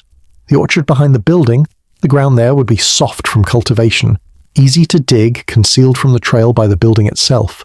The search party moved outside, spreading across the orchard in formation that would allow systematic examination of the ground. What they found confirmed Dr. York's hypothesis in ways that exceeded even the darkest speculations about the Bender family's crimes. The grass grew in patterns that were immediately suspicious to anyone who understood basic botany. Unnaturally lush growth in specific locations while surrounding areas showed normal or even stunted vegetation. The pattern created something like a map, with each area of thick growth marking a location that investigation would reveal held disturbing secrets beneath the surface. They began digging at the first obvious location, where grass grew so thick and green that it resembled a garden plot that had been heavily fertilized despite the family's claims to have planted nothing in that particular area. The soil came up easily, too easily, as if it had been disturbed recently and had not had time to settle and compact the way undisturbed earth would, over years or even months. 3 feet down, they found the first body. The corpse was that of a man, badly decomposed after months in the ground, but still recognizable as human despite the damage that time and insects and the earth itself had inflicted. The skull showed massive trauma at the base, exactly where a hammer blow from behind would strike if the victim was seated and unaware of the attack coming. The throat had been cut so deeply that the spine was visible through dried tissue, suggesting violence that exceeded what would be necessary simply to ensure death, and that implied either rage or ritual precision or both. The body had been stripped of all clothing and possessions, had been buried naked and vulnerable in soil that had gradually consumed flesh, while leaving bones and dried tissue in configurations that created disturbing impressions of the person this had once been. Someone who had stopped at a roadside inn seeking food and shelter, and had instead found death delivered with mechanical efficiency by people whose hospitality was mask for horror. Senator York stared at the corpse with expression that combined grief and rage and growing certainty about what they were going to find as they continued excavating the orchard. "Keep digging," he said, his voice rough with emotion. "Find them all. Every victim these monsters claimed. Document everything. These people will face justice if it takes the rest of my life to hunt them down." They found the second body within an hour, positioned approximately 15 feet from the first at angle that suggested deliberate geometric placement rather than random burial. Then a third, a fourth, a fifth, each grave revealing human remains in various states of decomposition depending on how long they had been buried, each corpse showing the same pattern of skull trauma and throat cutting, each body stripped and positioned in ways that suggested something more than simple disposal of evidence was occurring in this orchard. By nightfall, they had excavated 11 bodies, though the grass pattern suggested additional graves remained to be discovered. The corpses were in conditions ranging from recently buried, flesh still relatively intact though bloated and discoloured, to months or perhaps years old, reduced to bones and dried tissue and the ghostly impressions that decomposition left in soil that had surrounded and slowly consumed them. Dr. York examined each body with professional detachment that barely masked his personal horror, documenting injuries and estimating time of death, and looking for identifying characteristics that might allow names to be attached to. Remains that families across Kansas and neighbouring states had been searching for since their loved ones disappeared without trace. But the identification process would be difficult. The bodies had been stripped. Any personal items that might have helped identify them had been taken by the murderers, and decomposition had progressed to the point where facial features were no longer recognizable in most cases. One body showed characteristics that made Dr. York's breath catch. Height and build that matched his brother. Clothing remnants that included fabric scraps similar to what George had been wearing.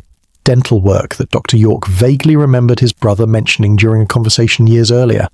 He could not be certain, not without additional confirmation, but his heart told him what his rational mind tried to resist acknowledging.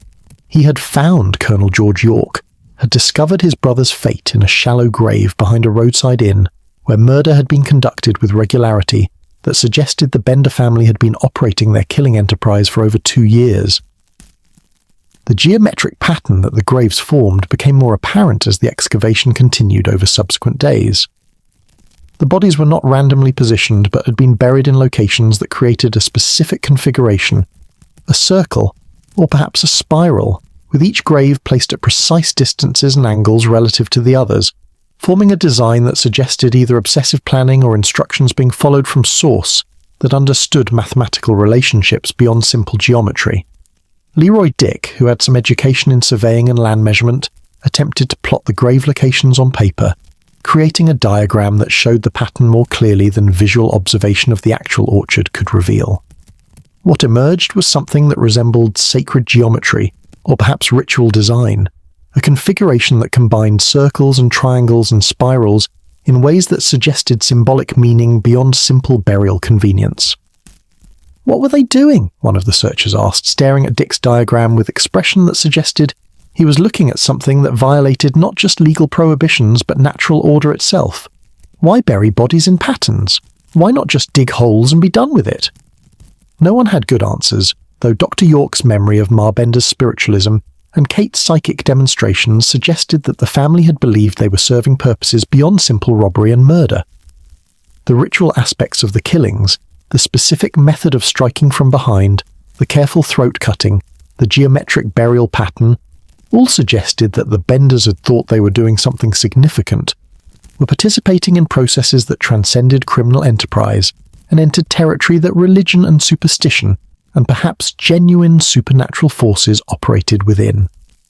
The discovery of the bodies triggered immediate manhunt for the Bender family, with posses forming to search in every direction from the property, with rewards being offered for information leading to their capture, with telegraphs being sent to law enforcement across Kansas and neighboring states warning about 4 German immigrants who were wanted for multiple murders and who should be considered extremely dangerous.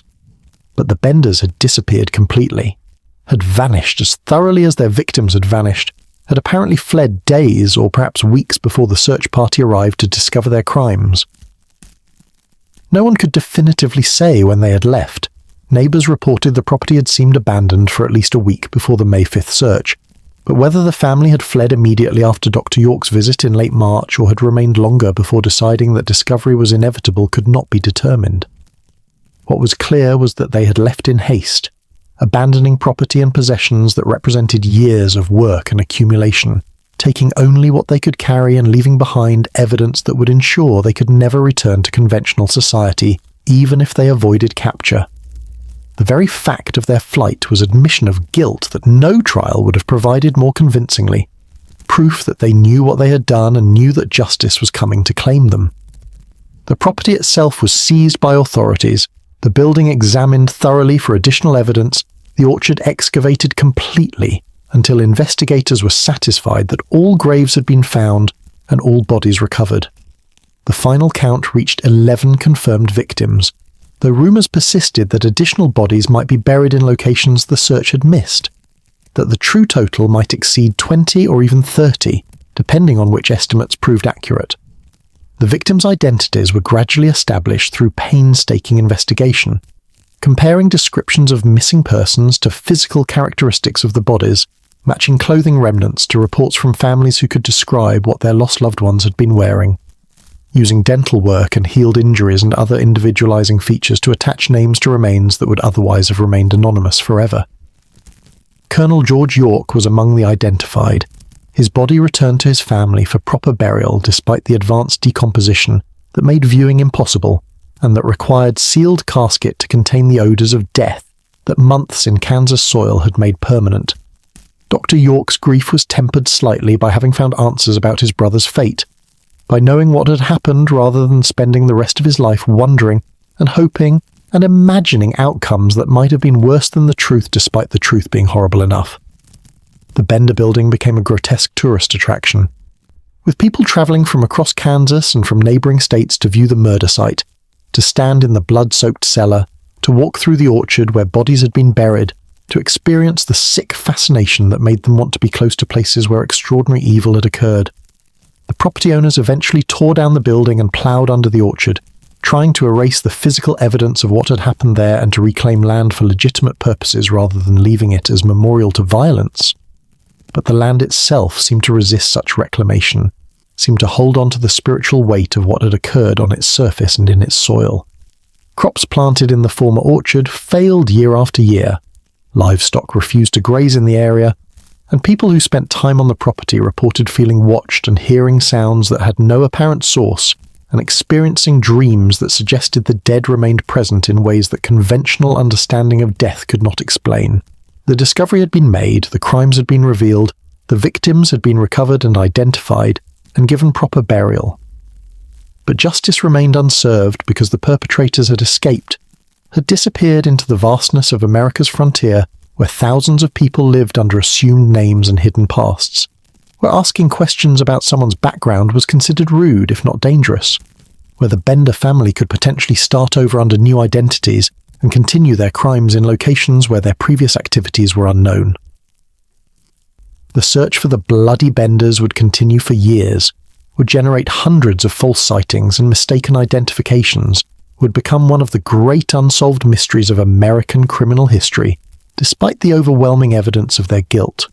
But the truth of what had happened to them after they fled, of where they had gone and what they had become, remained hidden in dimensions that conventional investigation could not reach, and in transformations that human understanding was not equipped to recognize or comprehend.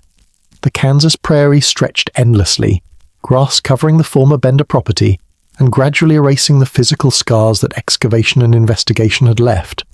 But the spiritual scars remained, the land remembered, and the entity that had used the Bender family for its purposes waited beneath the surface, patient and eternal, for the next opportunity to find willing servants or unwitting victims, to continue the work that had been interrupted but not concluded by the discovery and flight that ended the Bloody Bender's murder operation, but that failed to end the larger cosmic drama in which their crimes had been merely opening act. Chapter 11. The Vanishing.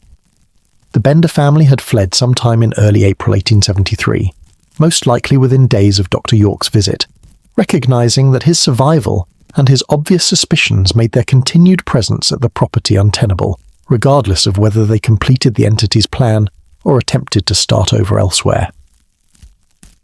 But the flight itself was complicated by the fact that they were no longer entirely human, had been transformed by the entity's modifications and by their own participation in systematic violence into beings who could not easily blend into normal society, even if they changed their names and locations. The transformation that had begun during the night of the final murder had not been completed. Dr. York's escape had disrupted the timeline, had prevented the full metamorphosis that the entity had intended to orchestrate once all the pattern's requirements were fulfilled. The family existed in a state between human and whatever they were becoming, possessing abilities that exceeded normal limitations while retaining enough physical form to pass as ordinary people, if observed casually, but that would reveal their altered nature to anyone who looked closely or who possessed sensitivity to supernatural forces. Ma Bender had been most profoundly changed by the entity's presence and by years of serving as its primary channel. Her consciousness was no longer entirely her own, but had become merged with the vast alien awareness that spoke through her, creating a hybrid identity that was simultaneously Elvira and the entity, individual woman, and cosmic intelligence. She could perceive reality in ways that human senses could not access, could influence probability and events through methods that appeared as either impossible luck or genuine magic, depending on the observer's worldview, could communicate with the entity directly without needing to enter trance states because the entity had become permanent resident in her awareness. But these abilities came with costs that made maintaining conventional appearance and behavior increasingly difficult. Her eyes had taken on qualities that disturbed people who made contact with them. They reflected light in ways that human eyes should not. They seemed to look through surfaces to perceive things hidden, or distant, or perhaps not physically present at all. They carried depths that suggested they were windows not into a single consciousness, but into something vast and distributed across dimensions that normal perception could not access. Her voice had developed harmonics that operated below conscious hearing, but that affected listeners' emotions and thoughts in ways they attributed to her personality or to their own internal states, rather than recognizing as external influence being imposed on their consciousness. She could speak commands that people would obey without understanding why, could create trust or fear or confusion through methods that transcended simple charisma and entered territory where supernatural manipulation became indistinguishable from psychological skill. And her body had begun displaying changes that required careful concealment. Skin that was becoming increasingly translucent, revealing structures beneath that did not correspond to normal human anatomy. temperature that fluctuated without regard to external conditions or internal metabolism, weight that seemed to vary depending on some quality other than mass, as if she existed partially in multiple dimensions, and her physical presence in normal space was only one aspect of a larger configuration that extended into regions where conventional physics did not apply. Kate's transformation had been less extreme, but perhaps more insidious, because it enhanced rather than replaced her human qualities. Her beauty had intensified to levels that went beyond natural human attractiveness, and entered territory where it became weapon or trap, where men who looked at her found themselves unable to think clearly, unable to resist suggestions she made, unable to perceive dangers that should have been obvious. She had learned to project desire not just through physical appearance, but through direct manipulation of the neurological and hormonal systems that governed attraction, creating responses in observers that operated below conscious awareness, and that could not be resisted through mere willpower. Her psychic abilities had grown to the point where she could read minds with accuracy that exceeded what simple observation or cold reading techniques could produce, could perceive thoughts as they formed before they were fully articulated, even to the thinkers themselves, could influence decisions and emotions through methods that felt to recipients like their own thoughts and choices rather than external manipulation. She'd become dangerous, Kate had, not through physical strength or conventional weapons, but through her ability to make people see her as she wanted to be seen, believe what she wanted them to believe, do what she wanted them to do without ever recognizing that their actions were being guided by will other than their own. The father and son, John Bendasiran Jr., had undergone primarily physical modifications that enhanced their strength and endurance beyond normal human limits, but that also made them increasingly unsuited for social interaction. They had developed the quality of predators pretending to be domestic animals, maintaining surface appearances of human normality, while projecting subtle wrongness that made people uncomfortable without being able to articulate exactly what triggered their unease. Their eyes had lost some of their human expressiveness, taking on the flat quality of animals who operated primarily on instinct rather than on the complex emotional processing that characterized human consciousness. Their movements had become more efficient and more coordinated than normal human motion, as if they had been optimized for purposes that did not include the social signaling and communication that typically accompanied physical activity. And they had developed appetites that normal food could no longer satisfy, cravings for the life force that the murders had been providing, dependence on energy that could only be obtained through violence and death. This combination of enhancements and alterations made the family unsuitable for returning to normal society, while simultaneously making them more capable of surviving outside conventional social structures. They could no longer pass as ordinary immigrants trying to make their way on the frontier, but they could survive and even thrive in liminal spaces between civilization and wilderness, in locations where strange behavior was tolerated because questioning it was dangerous, in the shadowlands of American society where criminals and outcasts and those fleeing various pasts maintained precarious existence beyond the reach of law and social judgment.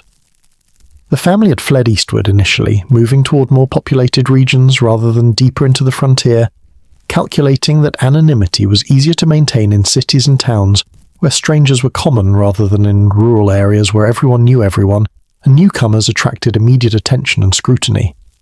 They had money from their murders, had possessions they could sell, had resources that would allow them to establish themselves in new location, if they could avoid recognition, and if they could control the changes that made them increasingly inhuman.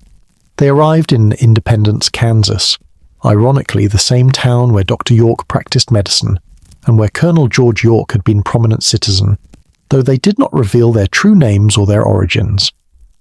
Ma Bender presented herself as widow with adult children, German immigrant seeking to establish boarding house, or perhaps to resume her healing practice under name that bore no connection to the crimes that were being discovered at their former property. But even with false names and careful behavior, they could not entirely suppress the qualities that made them wrong, that triggered instinctive wariness in people who encountered them. The boarding house that Ma Bender attempted to establish attracted few tenants, and those who did rent rooms reported disturbing dreams and inexplicable unease that made them leave after short stays. The healing practice she tried to restart drew desperate people, but produced mixed results. Some claimed miraculous cures while others reported that her treatments made them worse, that her touch felt wrong, that her presence created sensations of being invaded or contaminated in ways they struggled to describe. Kate attempted to resume her psychic demonstrations, advertising herself under new name and offering to contact spirits and predict futures and read minds. But the performances were too effective, too real, too disturbing to audiences who had expected theatrical entertainment, and instead encountered genuine supernatural phenomena that challenged their worldviews and made them question reality itself. Word spread that the new medium in town was either genuinely powerful or dangerously delusional, and neither reputation was conducive to building sustainable practice in community, where conventional religious beliefs made people suspicious of spiritualism even when it was obvious fraud. The family realized within weeks that remaining in independence was impossible, that Dr. York's presence in the town made it only a matter of time before someone made connections between the German immigrant family and the Benders who were being hunted for the Cherryvale murders, that they needed to move again and to find locations where their altered nature would be less obvious or less threatening to those around them. They fled again, this time splitting up to reduce the chances of recognition. Ma Bender and John Jr. went south toward Indian Territory, where law enforcement was minimal, and where people with questionable pasts could disappear into populations that asked no questions and offered no cooperation with authorities. Kate and John Sr. went north toward Nebraska, calculating that distance from Kansas would reduce risks of identification, and that Kate's beauty and abilities would allow them to establish themselves under new identities despite the growing strangeness that made conventional social interaction increasingly difficult. But separation from each other proved more difficult than they had anticipated. The entity's modifications had created dependencies not just on the violence and death that fed their altered nature, but also on each other, on the family unit that had served as a vessel for transformation. Isolated from her mother and sister, without access to victims who met the entity's criteria for sacrifice, Kate found herself deteriorating, her human appearance becoming harder to maintain, her abilities becoming erratic and dangerous, her connection to the entity becoming unstable in ways that threatened to destroy her consciousness entirely. Ma Bender, separated from Kate and John Sr., experienced similar difficulties. The entity that had worked through her seemed frustrated by the family's separation, communicated that the plan had required them to remain together, that splitting up had disrupted purposes that could no longer be fulfilled as originally intended. She began experiencing visions of what might have been, the full transformation that should have occurred if Dr. York had not escaped, the elevation to something magnificent that the entity had been offering, the cosmic significance they had been approaching before circumstances forced their flight and prevented completion of the pattern. The separated family members found themselves drawn back together, despite knowing that reuniting increased risks of capture. They met secretly in locations far from any settlement, in the empty spaces of the American West where they could gather without witnesses, where they could commune with each other and with the entity, and try to determine what options remained for beings who could neither fully transform nor return to purely human existence. The entity's communications became increasingly desperate and demanding during these secret meetings, insisting that the pattern must be completed despite the delays and complications, that additional victims must be found and killed according to proper ritual, that the family's transformation must be finished, or they would be trapped forever in the liminal state between human and cosmic, belonging fully to neither realm and suffering the worst aspects of both. But finding suitable victims proved difficult without the infrastructure of the inn, without the steady stream of travelers that the Osage Trail had provided, without the cover that legitimate business operations had given them. They attempted to resume killing, the Benders did, selecting isolated victims in various locations, trying to recreate the conditions that had allowed them to operate successfully for over 2 years. But the murders were hasty and poorly planned. The victims were not properly selected or positioned.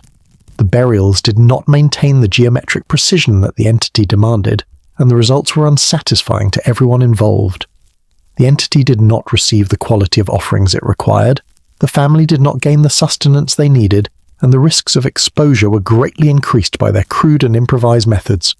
Law enforcement and vigilantes were actively hunting them, following leads and investigating sightings and gradually narrowing the search area despite the vast distances and sparse population of the frontier regions where the Benders were hiding.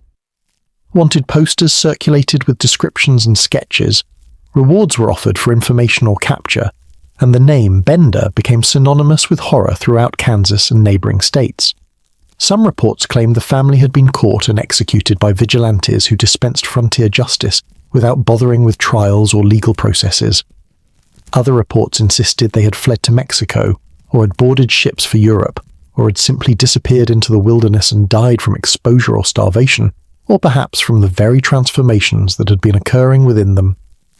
Dozens of women were accused of being Kate Bender, dozens of families were investigated as possibly being the Benders under assumed names, but none of these identifications were ever confirmed and none of the suspects were ever definitively proven to be the actual Benders. The truth was stranger and more disturbing than any of the theories that investigators and newspapers proposed. The Bender family had not been caught and had not died in any conventional sense, but they had ceased to exist as humans while also failing to complete transformation into whatever the entity had been trying to make them. They existed in spaces between categories, between physical and spiritual, between human and cosmic, trapped in a state that the entity had not intended and that offered none of the benefits that full transformation would have provided, while inflicting all the suffering that separation from humanity created. They became ghosts of a sort, though not ghosts in the conventional sense of spirits of the dead haunting locations where they had lived or died. They became presences that manifested occasionally in the American West, entities that appeared sometimes as human and sometimes as something else entirely, consciousness that could influence events and interact with physical reality, but that could not fully materialize or participate in normal human society. Reports emerged over the decades that followed their disappearance, sightings of a beautiful woman with grey eyes who appeared at remote locations and lured men to their deaths before vanishing without trace. Accounts of an old German woman who possessed impossible healing abilities and who demanded payment in forms that went beyond money.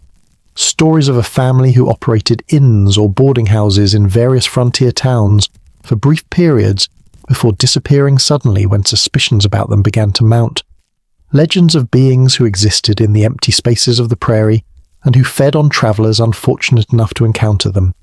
Whether these reports described the actual Benders, or whether they had become mythological figures onto whom various crimes and mysteries were projected, could never be determined with certainty. The line between the historical family and the legend they became blurred completely in the decades following their flight, creating folklore that combined genuine accounts with obvious fabrications and pure superstitious speculation. What was certain was that the Bender family was never found, never brought to justice, never made to answer for the crimes that had been discovered at their property.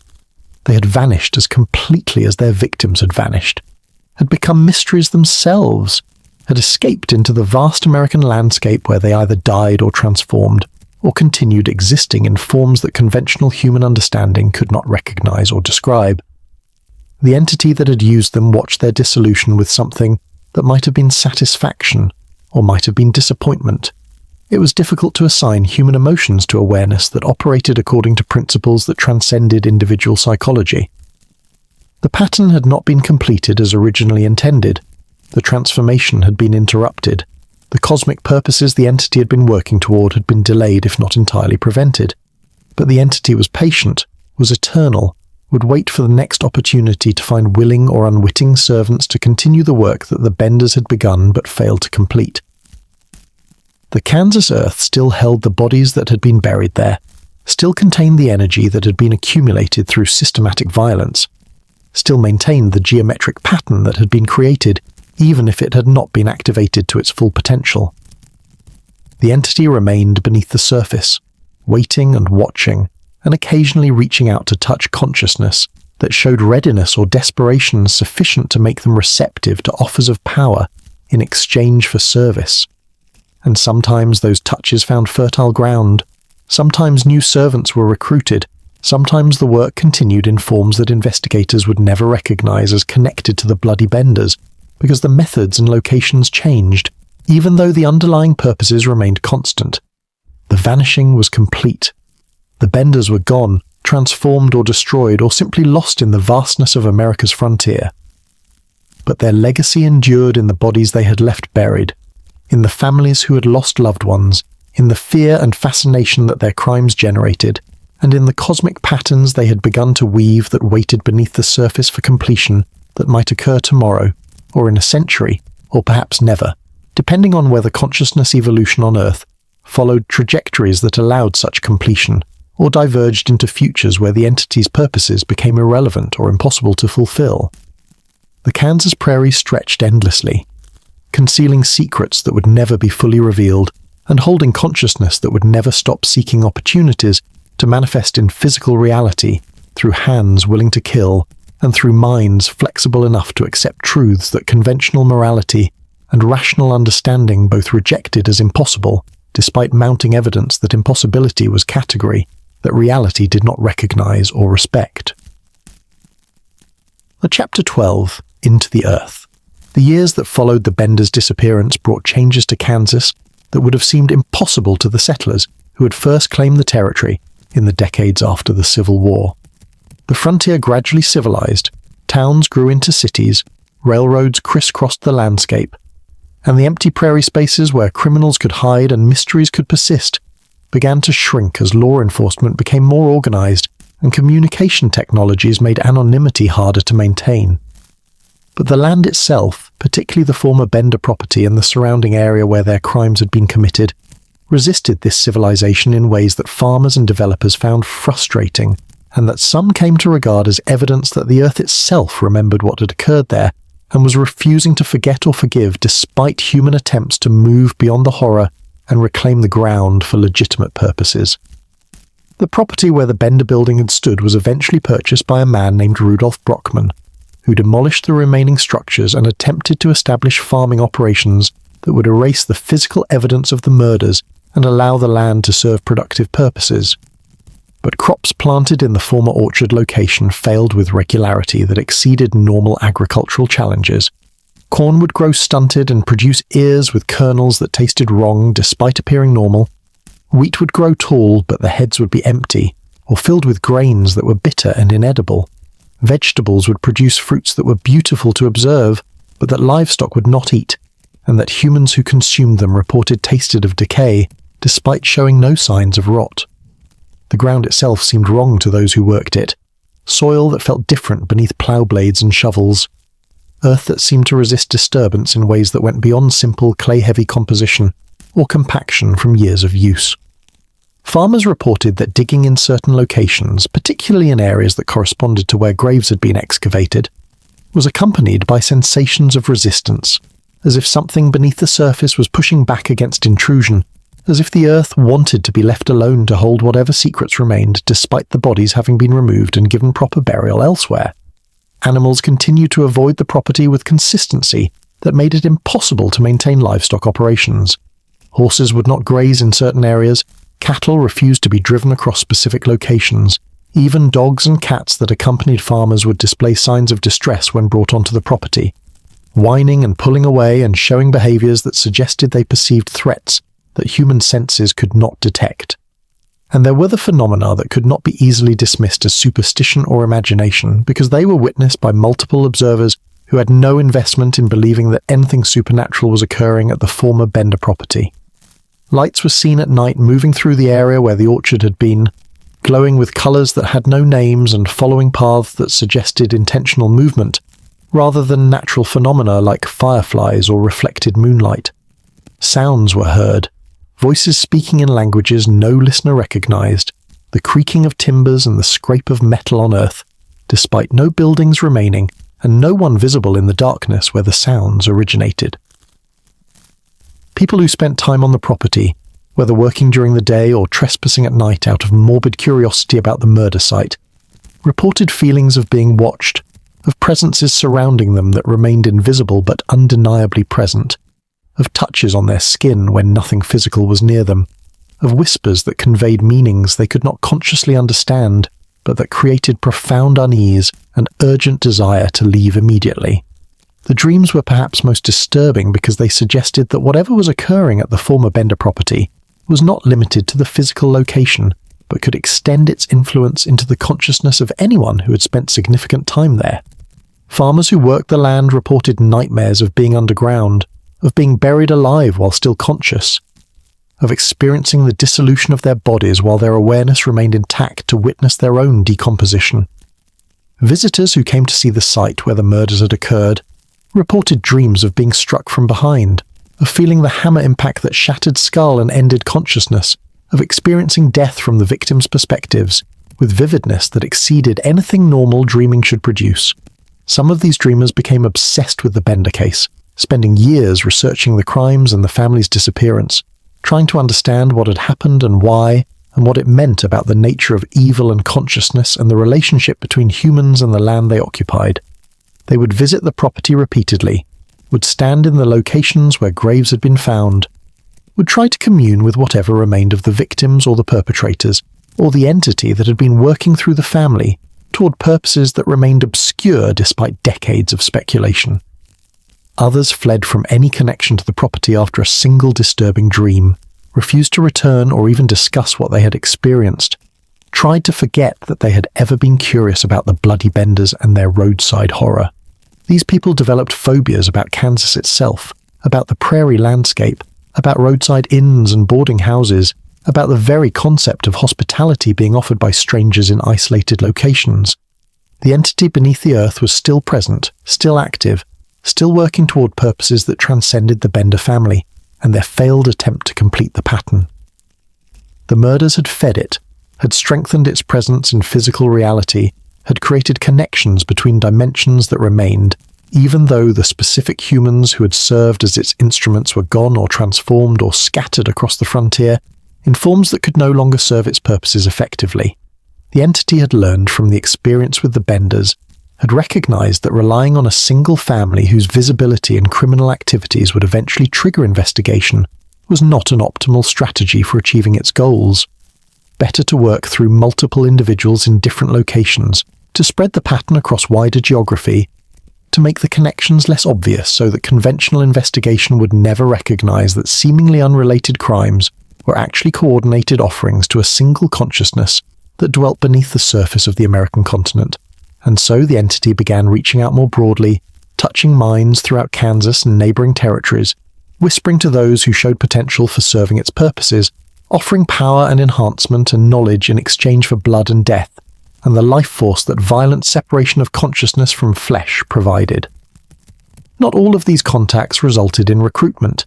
Many people who felt the entity's touch recoiled in horror, recognized it as something fundamentally wrong despite not understanding its nature, refused its offers even when desperation or ambition made the promises of power appealing.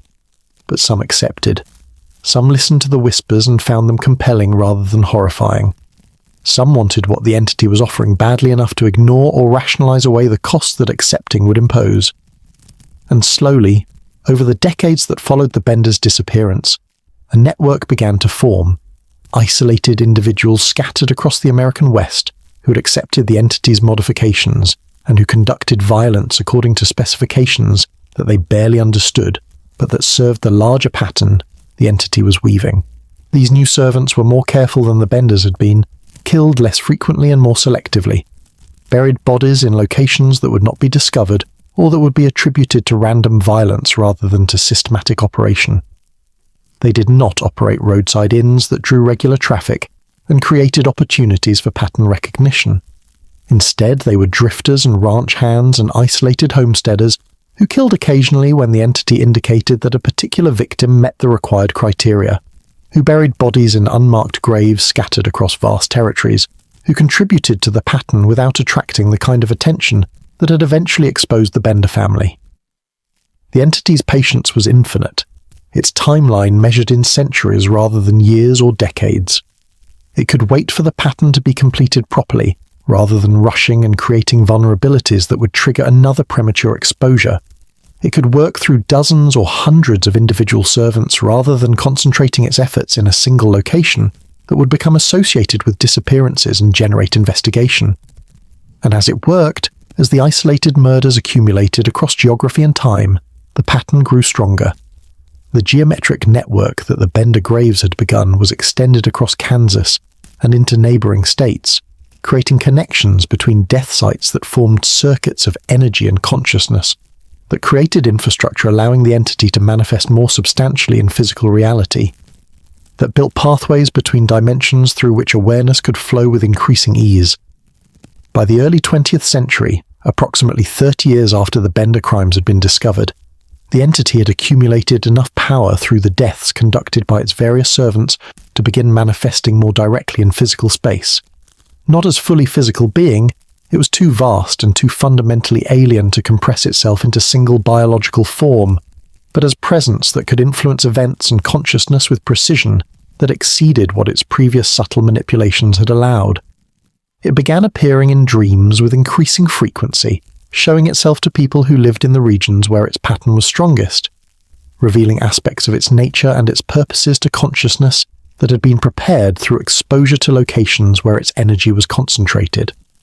These dream encounters were transformative for recipients who experienced them, creating obsessions and compulsions that made normal life difficult or impossible, that redirected entire existences towards serving or understanding or fleeing from the vast intelligence that had touched them. Some who experienced these dreams became evangelists of sorts, trying to communicate what they had learned about the entity and its purposes, despite lacking language adequate to describe consciousness that operated according to principles so different from human awareness. They would speak in churches and town halls about forces dwelling beneath the earth, about ancient intelligences that had existed before humanity and that would endure after humanity's extinction, about the necessity of acknowledging and accommodating these forces, rather than pretending that human civilization was the only consciousness that mattered on a planet where countless forms of awareness competed and cooperated according to rules that transcended human moral frameworks. These evangelists were typically dismissed as cranks or lunatics, their warnings ignored or ridiculed by populations that had been raised to believe that humanity was the pinnacle of consciousness, and that anything suggesting otherwise was either primitive superstition or dangerous delusion. But their messages found fertile ground in some listeners, particularly in indigenous communities whose traditions had always maintained that consciousness permeated the natural world, and that humans were participants in ecosystems of awareness, rather than separate from or superior to other forms of intelligence. Others who experienced the entity's dream communications became artists and writers, attempting to capture in visual or literary form the truths that had been revealed to them. Their work was strange and disturbing, combining elements of natural observation with visions that seemed to come from dimensions that normal perception could not access.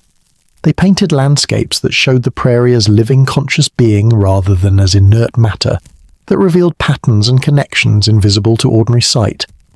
They wrote stories about the land having memory and intention, about the earth itself as actor in historical dramas rather than mere stage on which human events unfolded. And a few who encountered the entity directly through dreams or through visiting locations where its presence was strongest were driven mad by the experience, their consciousness unable to integrate the knowledge they had received with the frameworks through which they had been taught to understand reality. These unfortunates ended up in asylums or wandering the prairie talking to themselves, their minds broken by contact with intelligence so vast and so alien that human neurology simply could not process it without fragmenting. The former Bender property became focal point for these phenomena, location where the entity's presence was strongest, because the concentrated violence that had occurred there had created particularly powerful connections between physical and spiritual dimensions. People who visited the site, and many did, drawn by morbid curiosity or genuine interest in understanding the crimes, often reported experiencing the dreams that followed them home, reported feeling the entity's touch on their consciousness in ways that persisted long after they had left Kansas. A spiritualist community attempted to establish itself near the former Bender location in the 1890s, believing that the area's reputation for strange phenomena made it ideal location for communicating with spirits and exploring consciousness beyond physical constraints. They built a small settlement, conducted seances and experiments in mediumship, attempted to make systematic contact with whatever dwelled in the earth beneath the former orchard. What they discovered terrified most of them into abandoning the project within months. The entity that responded to their invitations was nothing like the human spirits they had expected to contact, was not the ghosts of Bender victims seeking to communicate with the living, or even the transformed consciousness of the Bender family themselves. Instead, they encountered intelligence so vast and so fundamentally inhuman that it challenged every assumption they had formed about the nature of spirits and the afterlife and the structure of reality itself. Some members of the spiritualist community had experiences during their seances that left them catatonic or babbling about visions of the earth as living conscious organism, about the entire planet being one vast intelligence of which human consciousness was tiny, an ultimately insignificant component, about the entity beneath Kansas being merely local manifestation of awareness that extended throughout the entire terrestrial biosphere, and perhaps beyond into cosmic scales that made planetary concern seem trivial. The community disbanded after several members died under mysterious circumstances, apparent suicides or accidents that occurred during or shortly after particularly intense seance sessions, deaths that seemed designed to send message that the entity did not appreciate being studied, or that it had specific requirements about how contact should be conducted, and that deviating from those requirements would be punished with termination. The survivors scattered, taking with them memories and knowledge that they largely refused to share publicly, that they tried to suppress or forget, but that continued to influence their thoughts and dreams for the rest of their lives. A few wrote accounts of their experiences that were published in obscure spiritualist journals, creating records that would later be discovered by researchers investigating the Bender case and the strange phenomena associated with their former property. These accounts described the entity as something that had existed in what would become Kansas for millions of years before humans arrived. Something that had been present when the first indigenous peoples had settled the region and had established relationships with the consciousness that dwelt in the earth through rituals and taboos that had kept it contained or at least carefully managed. The accounts explained that European settlement had disrupted these indigenous practices, had allowed the entity to become more active and more dangerous because the newcomers did not recognize its presence or understand the necessity of maintaining the spiritual boundaries that had kept it from manifesting too strongly in physical reality. The Bender family, according to these accounts, had been neither the first nor the last to serve the entity, merely the most obvious and most documented because their crimes had been discovered before they could complete their transformation and disappear into the spaces between worlds where others who had served similar purposes had gone. The entity was ancient and patient, would continue seeking servants and conducting its work regardless of whether any particular group of humans succeeded or failed in fulfilling their assigned roles. By the mid-20th century, as Kansas transformed from frontier territory into modern agricultural state, as the old homesteads gave way to mechanized farming operations, and the small settlements grew into towns with electricity and paved roads and connection to wider world through telephone and radio, and eventually television, the former Bender property became historical curiosity rather than active site of supernatural activity. The intense phenomena that had characterized the location in the decades immediately following the murders faded or perhaps simply became invisible to populations whose consciousness had been shaped by modern rationalism and scientific materialism, to filter out perceptions that could not be accommodated within approved frameworks. The land could still be felt as wrong by those sensitive enough to detect such qualities, but most people simply experienced vague unease rather than the vivid dreams and encounters that earlier generations had reported. The entity itself seemed to withdraw somewhat, perhaps recognizing that the modern world's character made operating through isolated rural servants less effective than it had been during the frontier period, when vast empty spaces allowed violence to go unnoticed, and when communication limitations prevented pattern recognition across wide geography. Or perhaps it had simply accumulated sufficient power and established sufficient infrastructure through a century of isolated murders that it no longer needed the kind of concentrated violence that the Benders had provided, could now maintain and slowly strengthen its manifestation through more subtle means that would never attract investigation or even recognition. The graves in the former orchard had been excavated, the bodies removed and buried properly elsewhere, the earth ploughed and planted and seemingly reclaimed for ordinary agricultural purposes. But beneath the surface, in dimensions that ploughs could not reach and that fertilizer could not affect, the pattern remained, geometric configuration of energy and trapped consciousness that had been created by the Benders' systematic violence, that had been extended by subsequent servants across wider geography, that formed infrastructure connecting the physical world to the deeper consciousness that dwelt in spaces where matter and spirit were not separate categories, but were merely different aspects of a single unified reality.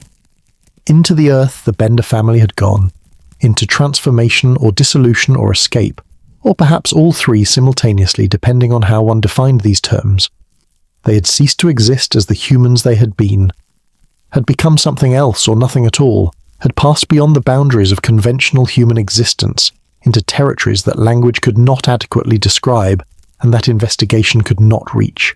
But their legacy persisted in the land they had fed with blood, in the entity they had served and strengthened, in the pattern they had begun that continued to grow and extend long after their disappearance, in the consciousness they had helped awaken through systematic violence, conducted in service of purposes they had barely understood, but that had used them nonetheless to accomplish what needed accomplishing, from perspective of intelligence that measured time in geological epochs, and that regarded individual human lives as no more significant than individual raindrops in the endless precipitation that shaped landscapes over millions of years. The Kansas Earth held secrets that would never be fully revealed, consciousness that would never stop working toward manifestation in physical reality, patterns that would continue to grow and strengthen until either completion was achieved or until humanity evolved beyond the point where such patterns could operate through human consciousness, because humans had developed sufficient awareness to recognize and resist the entity's invitations. Into the Earth the Benders had gone, and from the Earth, in forms that conventional understanding could not recognize as connected to them, their work continued through other hands and other crimes and other servants who accepted the same offers and made the same choices and contributed to the same pattern that the bloody Benders had inaugurated through their Roadside Horror on the Kansas prairie in the 1870s. The prairie grass grew over the former Bender property, concealing what had been and what might yet be. And beneath that grass, beneath the topsoil and the clay and the bedrock, in spaces that existed perpendicular to normal three-dimensional reality, something vast and patient and utterly inhuman continued its work, continued its slow, inexorable progress toward purposes that transcended any single human lifetime, or any single human civilization's brief moment of believing itself to be the only consciousness that mattered on a planet where awareness had been present long before humans existed and would persist long after humanity's final extinction. The Earth remembered everything. The entity dwelled beneath, and the work continued, patient and eternal, waiting for completion that might occur tomorrow or in 1,000 years, but that would inevitably arrive because consciousness evolution followed trajectories that no amount of human resistance or ignorance could permanently prevent. Chapter 13. The Hunt. The manhunt for the Bender family began in earnest within hours of the discovery of the bodies in their orchard, with posses forming spontaneously as news of the crimes spread through southeastern Kansas, and outraged citizens demanded immediate justice for the murders that had been conducted so brazenly in their midst. These posses were not organized law enforcement operations, but rather frontier justice in its rawest form. Groups of armed men who believed they had the right and the obligation to hunt down criminals and dispense punishment without waiting for the slow mechanisms of formal legal processes. Senator Alexander York, whose brother Colonel George York had been among the victims, took personal command of one of the largest and most determined search parties. He was a man of considerable influence and resources, with connections throughout Kansas politics and access to funding that allowed him to offer substantial rewards for information leading to the Benders' capture. He approached the hunt with determination that combined genuine grief over his brother's death with political calculation about the benefits that solving this sensational crime would bring to his reputation and career. $500 for each member of the Bender family captured alive, York announced at public meetings in Cherryvale and Independence and other towns throughout the region. Dead or alive, but preferably alive so they can face trial and tell us the full extent of their crimes. I want to know how many people they killed, where all the bodies are buried, and what possessed them to commit such monstrosities. But despite the substantial rewards, despite the dozens of search parties fanning out in every direction from the former Bender property, despite wanted posters being distributed throughout Kansas and neighboring states, the family remained frustratingly elusive. Reports of sightings came in constantly. The Benders had been seen in Missouri, in Nebraska, in Indian Territory, in Texas, in Colorado, even in California and Oregon, and places so distant from Kansas that traveling there in the time available seemed impossible without access to railroad transportation that would have created records and witnesses. Each reported sighting had to be investigated, each lead followed until it either produced the actual Benders or was revealed as misidentification or deliberate false information provided by people hoping to collect rewards or by those who bore grudges against immigrants who resembled the Bender family's general descriptions. The investigations consumed enormous resources and generated frustration as week after week passed, without any confirmed contact with the fugitives. Some of the false leads were obvious fabrications, claims that the entire family had been captured in locations hundreds of miles apart, reports that contradicted basic facts about the Benders' appearances or capabilities, accusations made against people who could prove they had been living in their current locations for years before the Benders even arrived in Kansas. But other reports were more credible, describing encounters with a German immigrant family, matching the Benders' characteristics, sometimes including details about their behavior or possessions that suggested genuine rather than imagined connections to the actual fugitives. One particularly promising lead came from Humboldt, Kansas, approximately 40 miles from the Bender property, where a family matching the Benders' description had been seen boarding a train heading east toward Missouri. Witnesses described the older woman as having an intense stare that made them uncomfortable, the younger woman as possessing striking beauty that drew attention, despite her apparent efforts to remain inconspicuous, and the two men as silent and watchful in ways that suggested they were guarding against recognition or preventing escape. Senator York's posse pursued this lead with vigor, following the train route into Missouri and questioning station agents and passengers who might have observed the family during their journey. Several witnesses confirmed seeing people matching the descriptions, though the accounts varied in details and none could definitively confirm that these were the actual Benders, rather than different immigrants who happened to resemble them. The trail went cold in Independence, Missouri, where the family allegedly disembarked and disappeared into the city's immigrant population.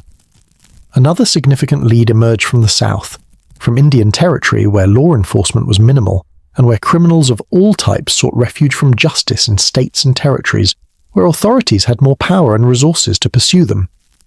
A Creek Indian trader reported encountering a German woman who claimed healing powers and who was traveling with her adult son, staying briefly in various locations before moving on whenever suspicions about them began to mount.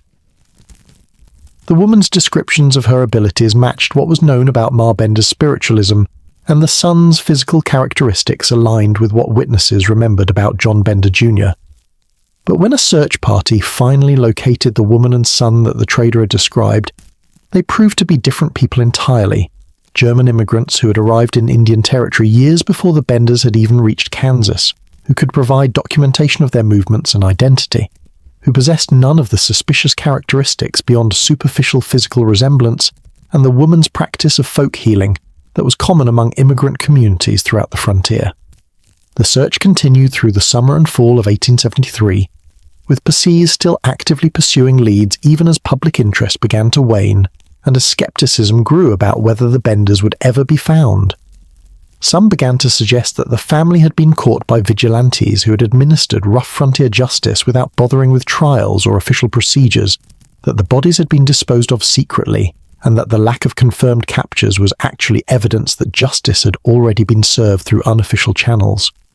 These theories gained credibility when rumors began circulating about a posse from Cherryvale that had supposedly tracked the Benders to a location in southern Kansas or northern Oklahoma, had confronted them in a gunfight that left all 4 family members dead, and had buried the bodies in unmarked graves rather than transporting them back to Kansas for official identification and legal proceedings. The rumors included specific details about the alleged confrontation, descriptions of the location, accounts of what words had been exchanged before the shooting began, even claims about items recovered from the bodies that confirmed their identity. Senator York investigated these rumors thoroughly, interviewing members of the Cherryvale posse and searching for the alleged burial sites, but he could never find definitive evidence that the confrontation had actually occurred. Some posse members confirmed the story, others denied any knowledge of it, and still others provided accounts that contradicted each other in ways that made determining truth from fabrication impossible. York eventually concluded that the rumors were likely false, created either to discourage further search efforts or to allow the actual Benders time to escape while authorities wasted resources investigating phantom graves. But other investigators remained convinced that the vigilante justice theory was accurate, that frontier communities had taken care of the problem through methods that official law could not employ, that the Benders were indeed dead and buried in locations that would never be revealed because the men who had killed them had no interest in facing potential murder charges, even if their actions would be widely regarded as justified.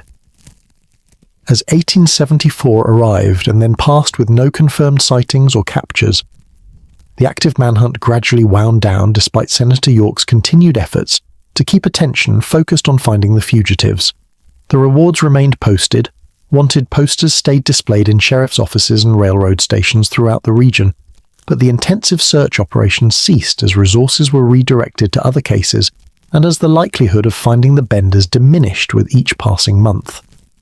The family had achieved what many criminals dreamed of but few accomplished.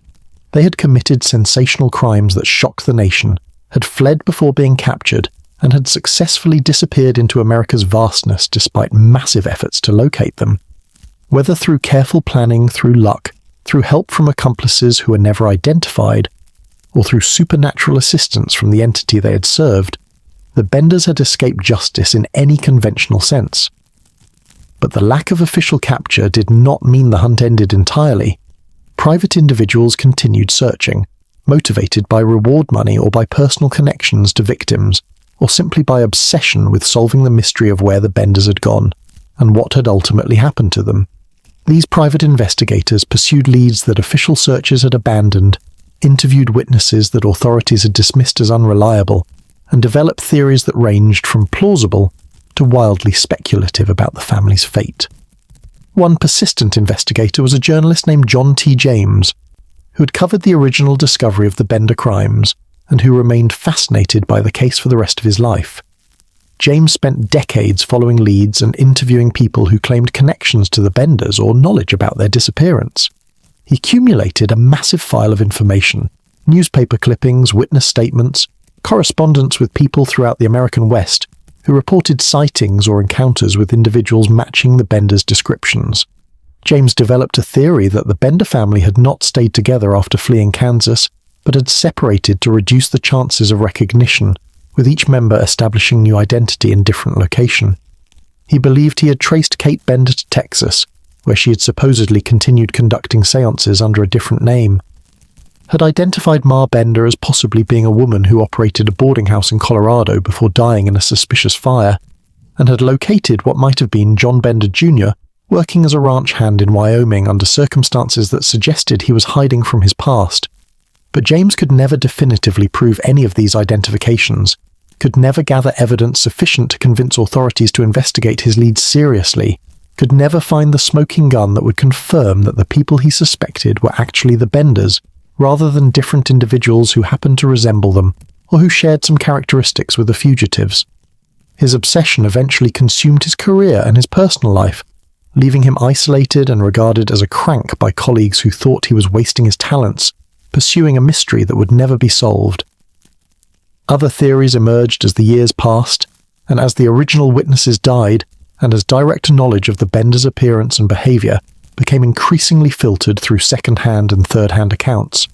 Some believed the family had fled to Mexico, where American law enforcement had no jurisdiction, and where they could have lived out their lives in relative anonymity if they learned Spanish and adapted to Mexican culture.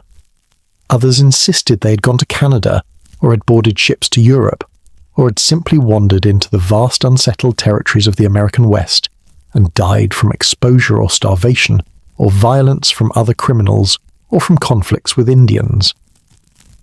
And there were those who proposed supernatural explanations, that the family had been claimed by whatever dark forces they had been serving, that they had undergone transformations that made them unrecognizable as human, that they existed now in spaces between physical reality and spiritual dimensions, where conventional investigation could never reach them. These theories were dismissed by serious investigators as the products of superstition and sensationalism, but they persisted in folklore and in the accounts of people who claimed to have encountered strange beings in remote locations throughout the West. As the 19th century gave way to the 20th, as the frontier closed and the American West became increasingly settled and connected through telegraph and railroad and eventually telephone and automobile, the possibility of finding the Benders alive diminished to near zero. Even if they had successfully hidden for decades under assumed identities, they would have aged and died like any other humans, would have left behind graves or records or descendants who might have eventually revealed the truth about their ancestors' crimes. But no such revelations ever came. No deathbed confessions, no discovered documents, no grandchildren coming forward with stories about family secrets and hidden pasts. The Benders had vanished as completely as if they had never existed, as if the entire episode had been nightmare rather than historical reality, despite the physical evidence of the bodies that had been excavated from their orchard and the testimony of dozens of witnesses who had known them during their time in Kansas. The hunt officially ended in 1889 when Senator York died, without having achieved the capture and justice he had dedicated years of his life to pursuing. His final words allegedly included reference to his brother and to his failure to bring the Benders to account for their crimes, suggesting that the inability to solve the case had haunted him until his death, despite his many other achievements in politics and business. But the mystery persisted, becoming one of the great unsolved cases in American criminal history, generating books and articles and eventually radio programs and television documentaries as each new generation discovered the story and became fascinated by the questions it raised. What happened to the bloody Benders? Where did they go? Did they die soon after fleeing?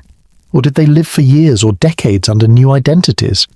Were they ever captured and killed by vigilantes, or did they successfully escape and start over? The answers remained hidden, buried in the past or lost in the transformations that had occurred to beings who were no longer entirely human by the time they fled. The hunt had failed, justice had been denied, and the Benders remained free in whatever form freedom meant for consciousness that had crossed thresholds between human and cosmic, between physical and spiritual, between the world that everyone could perceive and the dimensions that existed beyond conventional human awareness. The Kansas prairie stretched endlessly, concealing secrets that would never be revealed through any amount of investigation or pursuit, and somewhere in the vastness of America or beyond it, in spaces that existed between categories and dimensions, the beings that had once been the Bender family continued existing in forms that the hunters could never have recognized even if they had encountered them directly. The hunt was over, the mystery endured, and the truth remained forever beyond the reach of justice or understanding, or any human need for closure and answers. Chapter 14. The Land Remembers. By the 1920s, 50 years after the Bender crimes, the former property had been parcelled and sold multiple times, with no owner maintaining possession for more than a few years before some combination of failed crops, disturbing experiences, and the persistent stigma of the location's history drove them to sell and move elsewhere. The land that had seen systematic murder conducted over more than 2 years proved resistant to redemption, to returning to simply being prairie soil suitable for agriculture and settlement, to forgetting what had occurred on its surface and in the shallow graves that had been dug into its clay-heavy composition. A farmer named Ernest Holt purchased 20 acres that included most of the former orchard location in 1923, intending to establish wheat farming operation that would take advantage of the agricultural boom that was making Kansas one of America's most productive grain-producing states. Holt was a practical man, skeptical of superstition, dismissive of the stories that local residents told about the Bender property being cursed or haunted, or somehow wrong in ways that made it unsuitable for normal use. Dirt is dirt, Holt declared when warned about the land's history and reputation. Whatever happened there 50 years ago has nothing to do with growing wheat in 1923. The bodies have been removed, the property has been ploughed and planted multiple times since then, and I'm not going to let old ghost stories prevent me from using perfectly good farmland. But Holt's confidence proved premature as he began working the property and experiencing phenomena that his rationalist worldview struggled to explain away. The wheat he planted in the spring of 1924 grew in patches that created visible patterns when viewed from even slight elevation, circles and spirals that resembled the geometric formations that grass had created in the years immediately after the murders, configurations that suggested the earth itself remembered where bodies had been buried and was marking those locations through vegetation that grew differently depending on what lay beneath the surface. The wheat in these marked areas grew taller than the surrounding crop, creating islands of unusual growth that should have been cause for celebration if height correlated with yield. But when harvest time came, Holt discovered that the tall wheat was nearly empty. The heads contained few kernels, and those present were shriveled and bitter, unsuitable for milling or even for feeding to livestock that refused to eat the grain when it was offered to them. Holt experienced dreams during the months he worked the property, dreams that grew more vivid and disturbing as the season progressed. He would find himself underground in darkness, experiencing what burial must feel like, the weight of earth pressing down, the inability to move or breathe or escape, the gradual dissolution of consciousness as oxygen depleted, and panic gave way to the final darkness. He would wake gasping and disoriented, would struggle for days afterward with claustrophobic sensations that made even open spaces feel confining. And he began to hear things while working in the fields, voices speaking in languages he didn't recognize, sounds that resembled digging or the scrape of metal against earth, occasionally what might have been screams or cries that would stop abruptly as if whatever had been making them had been silenced suddenly and violently. He would look around for sources of these sounds and would see nothing, would convince himself he was imagining things or that the wind was creating auditory illusions. But the consistency of the experiences and their increasing intensity made such rational explanations progressively harder to maintain. By fall of 1924, Holt had had enough. He sold the property at a loss, moved his family to a different location, and refused to discuss his experiences in detail, except to acknowledge that there was something wrong with that land, something that went beyond soil quality or agricultural challenges, something that he didn't understand and didn't want to understand and was grateful to be done with. The next owner, a man named Samuel Chen who had immigrated from China and who brought entirely different cultural frameworks to interpreting the property's characteristics, had similar experiences but understood them through lens of traditional Chinese beliefs about feng shui and the importance of honoring the dead and maintaining proper relationships with spirits of place. Chen recognized immediately that the land held restless dead, that proper rituals had not been performed after the bodies were removed, that the victims' spirits remained attached to the locations where they had been buried and were preventing the land from returning to normal productive use. Chen attempted to perform ceremonies that he believed would provide the necessary spiritual cleansing, burning incense and offering prayers and creating small shrines at locations where he sensed the strongest spiritual presence. These efforts seemed to provide some temporary relief. The dreams diminished, the sounds became less frequent. The crops showed slight improvement. But Chen was a Christian convert, and the rituals he performed were hybrid attempts that combined elements of Buddhist practice with Christian prayer in ways that he hoped would be acceptable to both his adopted faith and the traditional wisdom he had been raised with. The improvement proved temporary. Within months, the phenomena returned with intensity that suggested whatever spiritual forces were present at the location were offended by Chen's attempts at appeasement, were rejecting the hybrid ceremonies as inadequate or perhaps as insulting. Chen eventually concluded that the problem was beyond his ability to address, that whatever was required to truly cleanse the land was knowledge he did not possess or power he could not wield, that the property would remain disturbed until someone with appropriate spiritual authority performed whatever rituals were necessary. He abandoned the property in 1926, walking away from his investment and his efforts, joining the list of people who had tried and failed to reclaim the former Bender land for normal use. The property stood empty for several years after Chen's departure, with no one willing to purchase it despite prices that dropped far below market value for comparable agricultural land in the area. The reputation had become too firmly established. This was cursed ground, haunted soil, a place where something fundamentally wrong persisted despite all efforts to normalize it. In 1932, during the depths of the Great Depression, when desperation made people willing to take risks they would normally avoid, a group of spiritualists from California purchased the property with intention of establishing a community dedicated to studying the phenomena that had driven away previous owners. They were led by a woman named Miriam Vasquez, who claimed to have psychic abilities that would allow her to communicate with whatever forces were present at the location, and to finally understand what the Benders had been involved with and what had happened to them after their disappearance. The spiritualist community lasted less than 6 months. What they encountered at the former Bender property was not the human spirits they had expected to contact, not the ghosts of victims seeking to communicate their stories, or even the transformed consciousness of the Bender family themselves. Instead, they encountered the entity, the vast alien intelligence that had worked through the Benders and that had been strengthened by their murders, and that remained present in the earth beneath the former orchard location. Vasquez attempted to communicate with the entity during seances that the community conducted in a structure they built on the site of the former Bender Inn.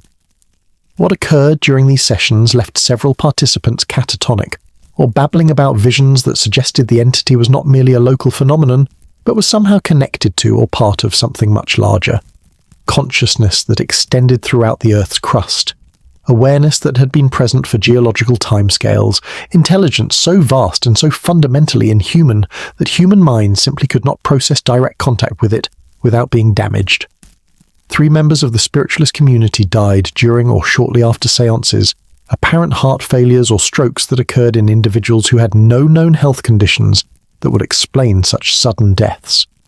The survivors interpreted these deaths as warnings that the entity did not welcome the kind of investigation the community was attempting, that there were forces at work that human consciousness was not meant to directly encounter, that some mysteries were better left unsolved because the answers would be destructive to anyone who learned them. The community disbanded in panic, its members fleeing back to California or dispersing to other locations, leaving behind equipment and possessions in their haste to escape.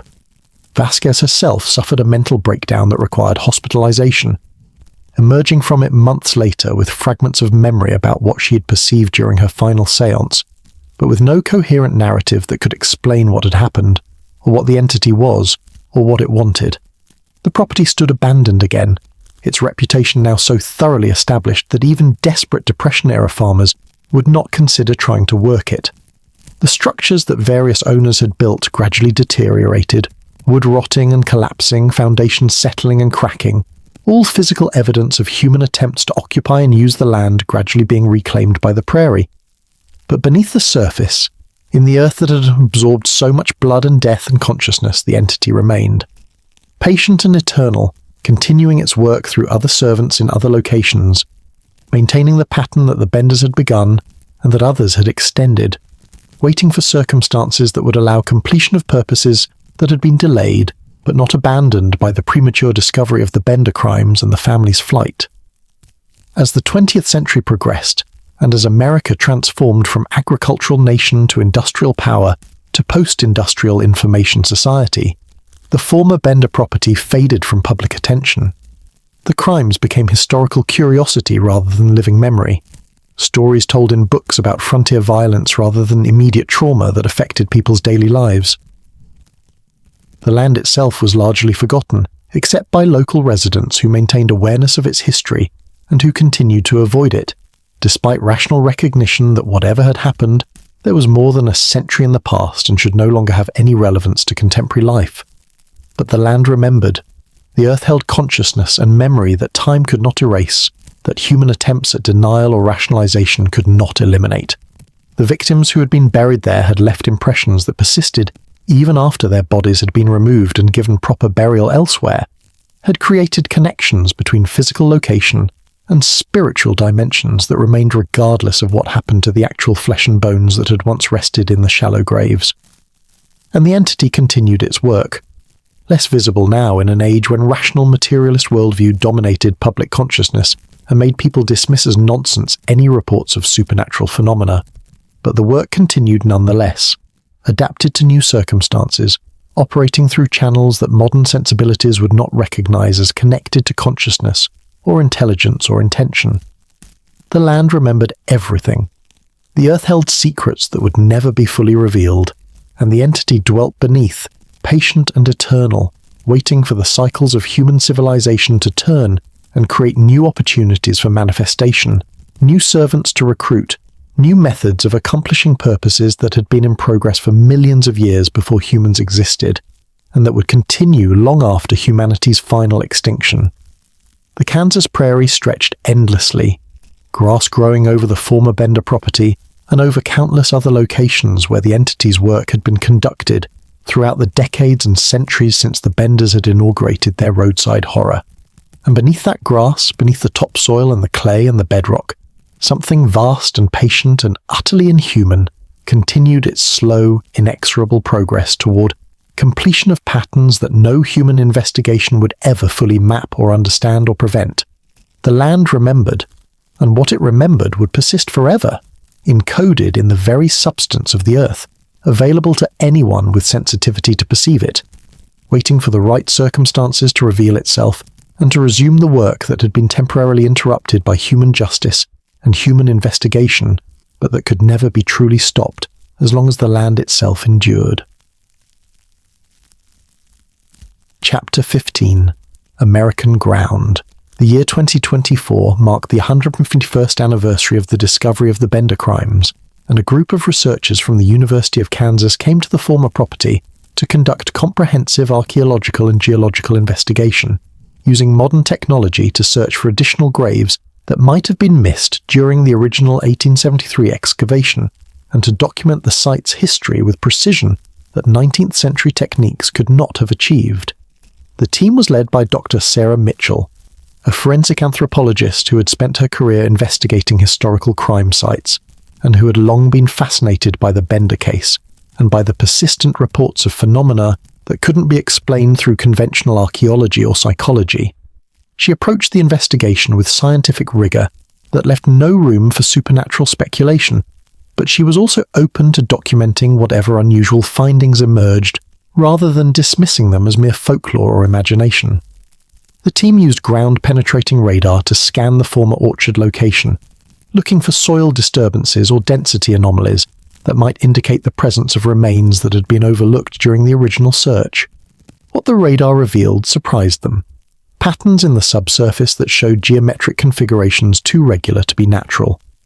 Arrangements of what appeared to be voids or density variations that formed circles and spirals extending far beyond the area where the 11 confirmed graves had been located. "This doesn't make sense," Dr. Mitchell said, studying the radar images with her colleagues. "These patterns suggest the entire orchard was part of some larger design, that the graves we know about were just the most obvious elements of a much more extensive configuration, but there's no indication of additional bodies, just these voids or density variations that create patterns that look almost intentional." The team began excavating at locations where the radar had shown the strongest anomalies, carefully removing earth and documenting everything they found. What they discovered was disturbing not because it revealed additional victims, but because it suggested that something beyond simple murder and burial had been occurring at the Bender property. The soil at these excavation points showed unusual characteristics: crystalline formations that should not occur naturally in Kansas clay, geometric arrangements of rocks and minerals that appeared to have been placed deliberately, rather than occurring through natural geological processes, and most strangely, areas where the earth itself seemed to hold residual energy that affected the equipment the team was using to document their findings. Electronic instruments would malfunction when brought into certain areas. Cameras would capture images that showed lights or shadows that were not visible to direct observation, and team members reported feeling sensations of disorientation or unease that intensified the longer they spent in specific locations. Dr. Mitchell documented all of these phenomena meticulously, while maintaining her scientific skepticism, noting that there were likely rational explanations for everything they were experiencing, even if those explanations weren't immediately apparent. But as the investigation continued over several weeks, as the team accumulated data and observations that increasingly challenged conventional explanations, even Dr. Mitchell began to acknowledge that something genuinely unusual was occurring at the site. The patterns revealed by the radar, the strange properties of the soil, the consistent reports of psychological effects on team members all suggested that the location had characteristics that went beyond what typical crime scenes displayed even after 150 years. One team member, a graduate student named Marcus Chen, who had been conducting electromagnetic field measurements throughout the site, made a discovery that would change the entire investigation's direction. He found that the geometric patterns revealed by ground-penetrating radar corresponded exactly to variations in the local magnetic field, creating what appeared to be a circuit or network of electromagnetic anomalies that connected all the locations where graves had been found and extended outward to encompass the entire former orchard area and beyond. "It's like someone designed this," Chen said, displaying his data to Dr. Ross Mitchell and the rest of the team. "The magnetic field variations create a pattern that's too regular and too extensive to be natural, and when I measure the field strength at the points where the pattern intersects, I get readings that fluctuate in ways that suggest, I know this is going to sound crazy, but the fluctuations almost look like they're responding to something, like they're carrying information rather than just being random variations." Dr. Mitchell examined Chen's data carefully, her scientific training warring with growing suspicion that they had stumbled onto something that their conventional frameworks were inadequate to explain. We need to document everything and bring in specialists in geophysics and electromagnetic phenomena, she decided. Whatever is occurring here needs investigation that goes beyond historical archaeology. But before additional specialists could be brought to the site, the phenomena intensified in ways that forced the research team to reconsider whether continuing the investigation was safe. Team members began experiencing vivid dreams similar to those reported by previous occupants of the property. Dreams of being underground, of experiencing death from victims' perspectives, of encountering vast consciousness that claimed the land itself was alive and aware, and had purposes that transcended human understanding. Dr. Mitchell herself had a dream that shook her scientific certainty more than any empirical observation could have. In the dream, she was standing in the former Bender orchard as it had been in 1872, watching the family conduct their murders, watching bodies being buried in precise geometric locations, watching something emerge from the earth to feed on the deaths that were being offered. And in the dream, the entity, she thought of it as entity, even though it might have been the land itself or something that lived in the land, spoke to her directly, communicated meanings that went beyond language, showed her visions of the pattern extending across Kansas and beyond, revealed that the Benders had been merely one set of servants among many throughout the decades and centuries, explained that the work continued and would continue until completion, regardless of human attempts at investigation or intervention. She woke from the dream with detailed memories that should have faded the way normal dream content does, but that instead remained vivid and accessible, with understanding of concepts that she had never studied, but that seemed to have been downloaded into her consciousness during the dream encounter. And most disturbing, she had knowledge of where additional sites existed, locations throughout Kansas and neighboring states where similar patterns had been created by servants. She had never heard of conducting murders that had never been solved or even recognized as connected to any larger operation. Dr. Mitchell faced a decision that would determine her career and perhaps her sanity, whether to report these findings and risk being dismissed as having lost her objectivity, or whether to quietly end the investigation and suppress the more unusual aspects of what they had discovered. She chose a middle path, documenting everything but presenting the findings in language that emphasized mystery and unanswered questions rather than making claims about consciousness in the earth, or entities that work through human servants or patterns that extended across geography and time. The University of Kansas published her team's report in 2025, creating a document that both summarized the historical evidence about the Bender crimes and acknowledged the unusual phenomena that had been experienced during the investigation without offering definitive explanations for what had occurred.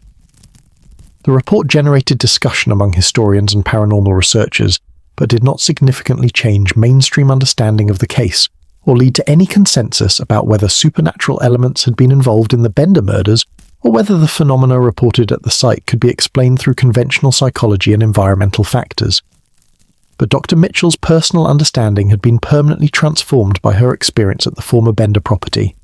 She had encountered something that her scientific training had not prepared her for, something that challenged fundamental assumptions about the nature of consciousness and the relationship between humans and the land they occupied. She couldn't prove that an ancient intelligence dwelt beneath the Kansas prairie, couldn't demonstrate that the Benders had been serving purposes beyond simple criminal greed, couldn't show that the geometric patterns her team had documented were anything more than coincidence or human activity from the 1870s. But she knew, with certainty that transcended any empirical evidence, that the land remembered what had happened there, that something beneath the surface had been strengthened by the violence the Benders had conducted, that the work the family had begun continued through other hands in other locations, that the American ground itself was participant rather than merely stage in dramas that played out across its surface. She began researching other unsolved murder cases throughout Kansas and the surrounding region, looking for patterns that might connect seemingly random crimes to the larger configuration that her dream had revealed. She found more than she expected: clusters of disappearances in specific locations, geometric arrangements of crime scenes that resembled what her team had documented at the Bender property, historical accounts of phenomena similar to what had been reported by those who had tried to occupy the cursed land.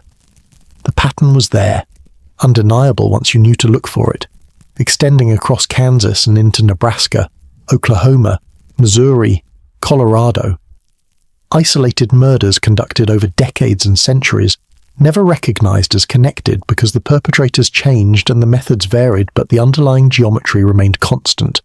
The same mathematical relationships between crime scene locations, the same types of victims selected, the same evidence of ritual purpose beneath surface appearance of random violence.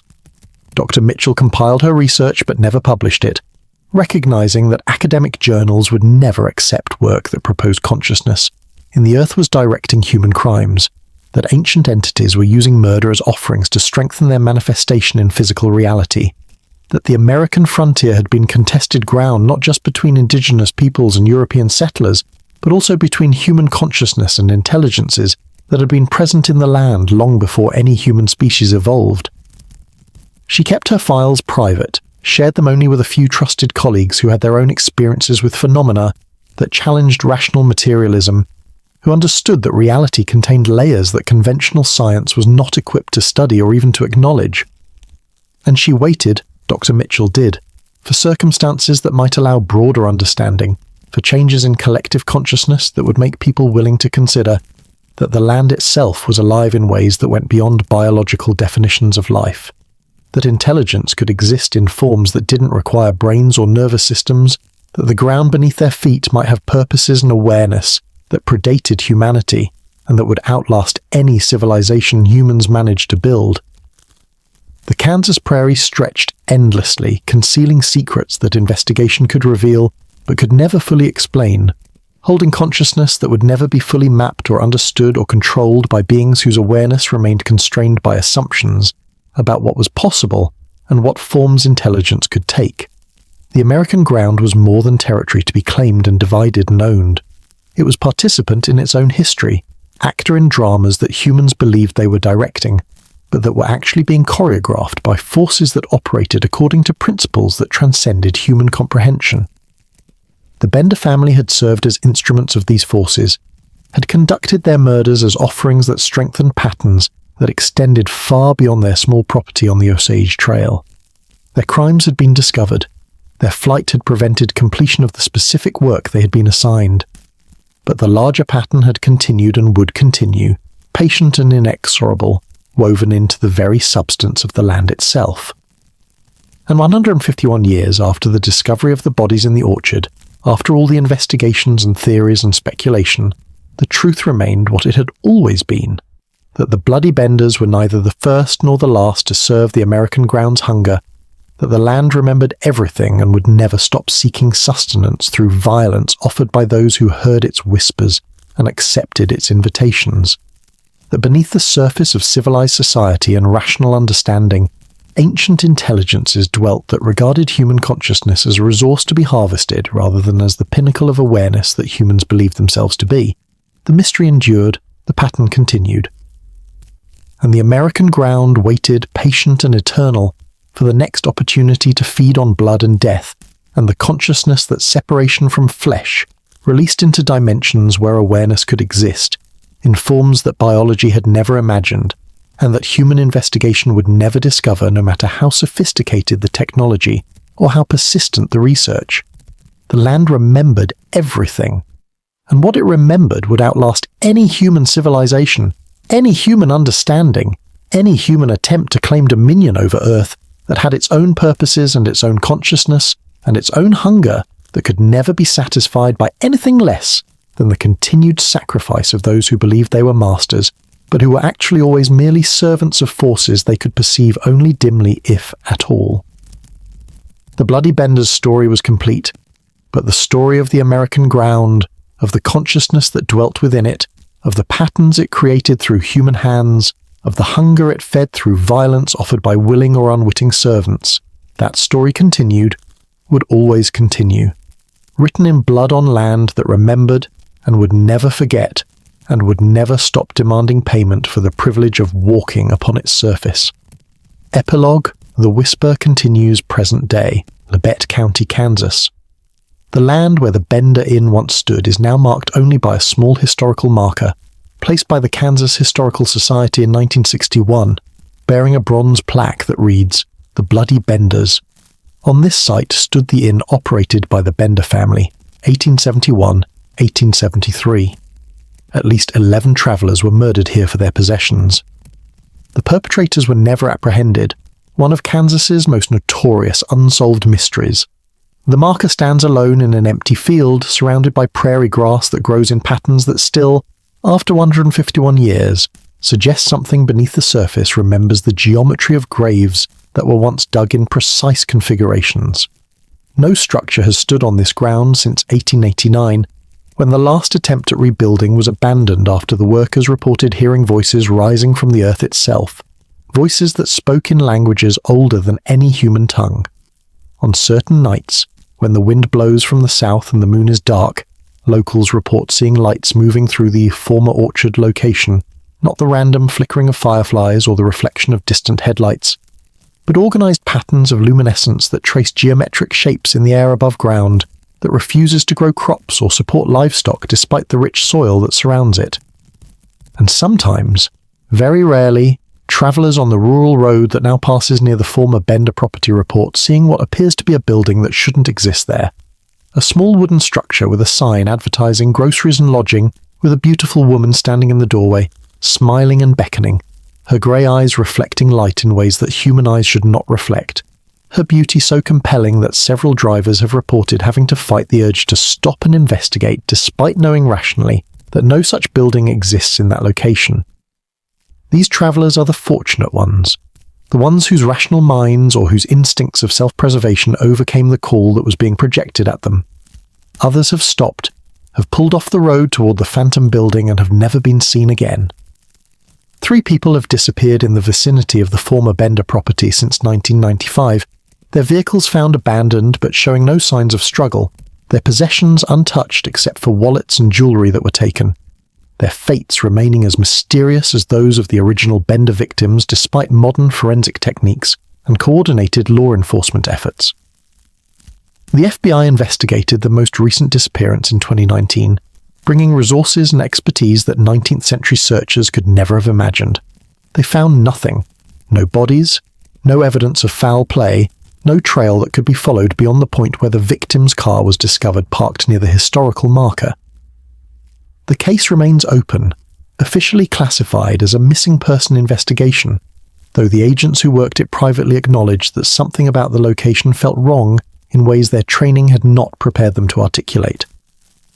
Dr. Sarah Mitchell, now retired from the University of Kansas but still maintaining her private research into the phenomena associated with the Bender property, has documented 17 disappearances in the vicinity of the site since 1873, occurring at intervals that seem random until mapped against astronomical and geological cycles that suggest a pattern operating according to temporality humans rarely consider. She has shared this research with exactly 3 people, all of whom experienced phenomena that made them willing to consider explanations that conventional frameworks could not accommodate.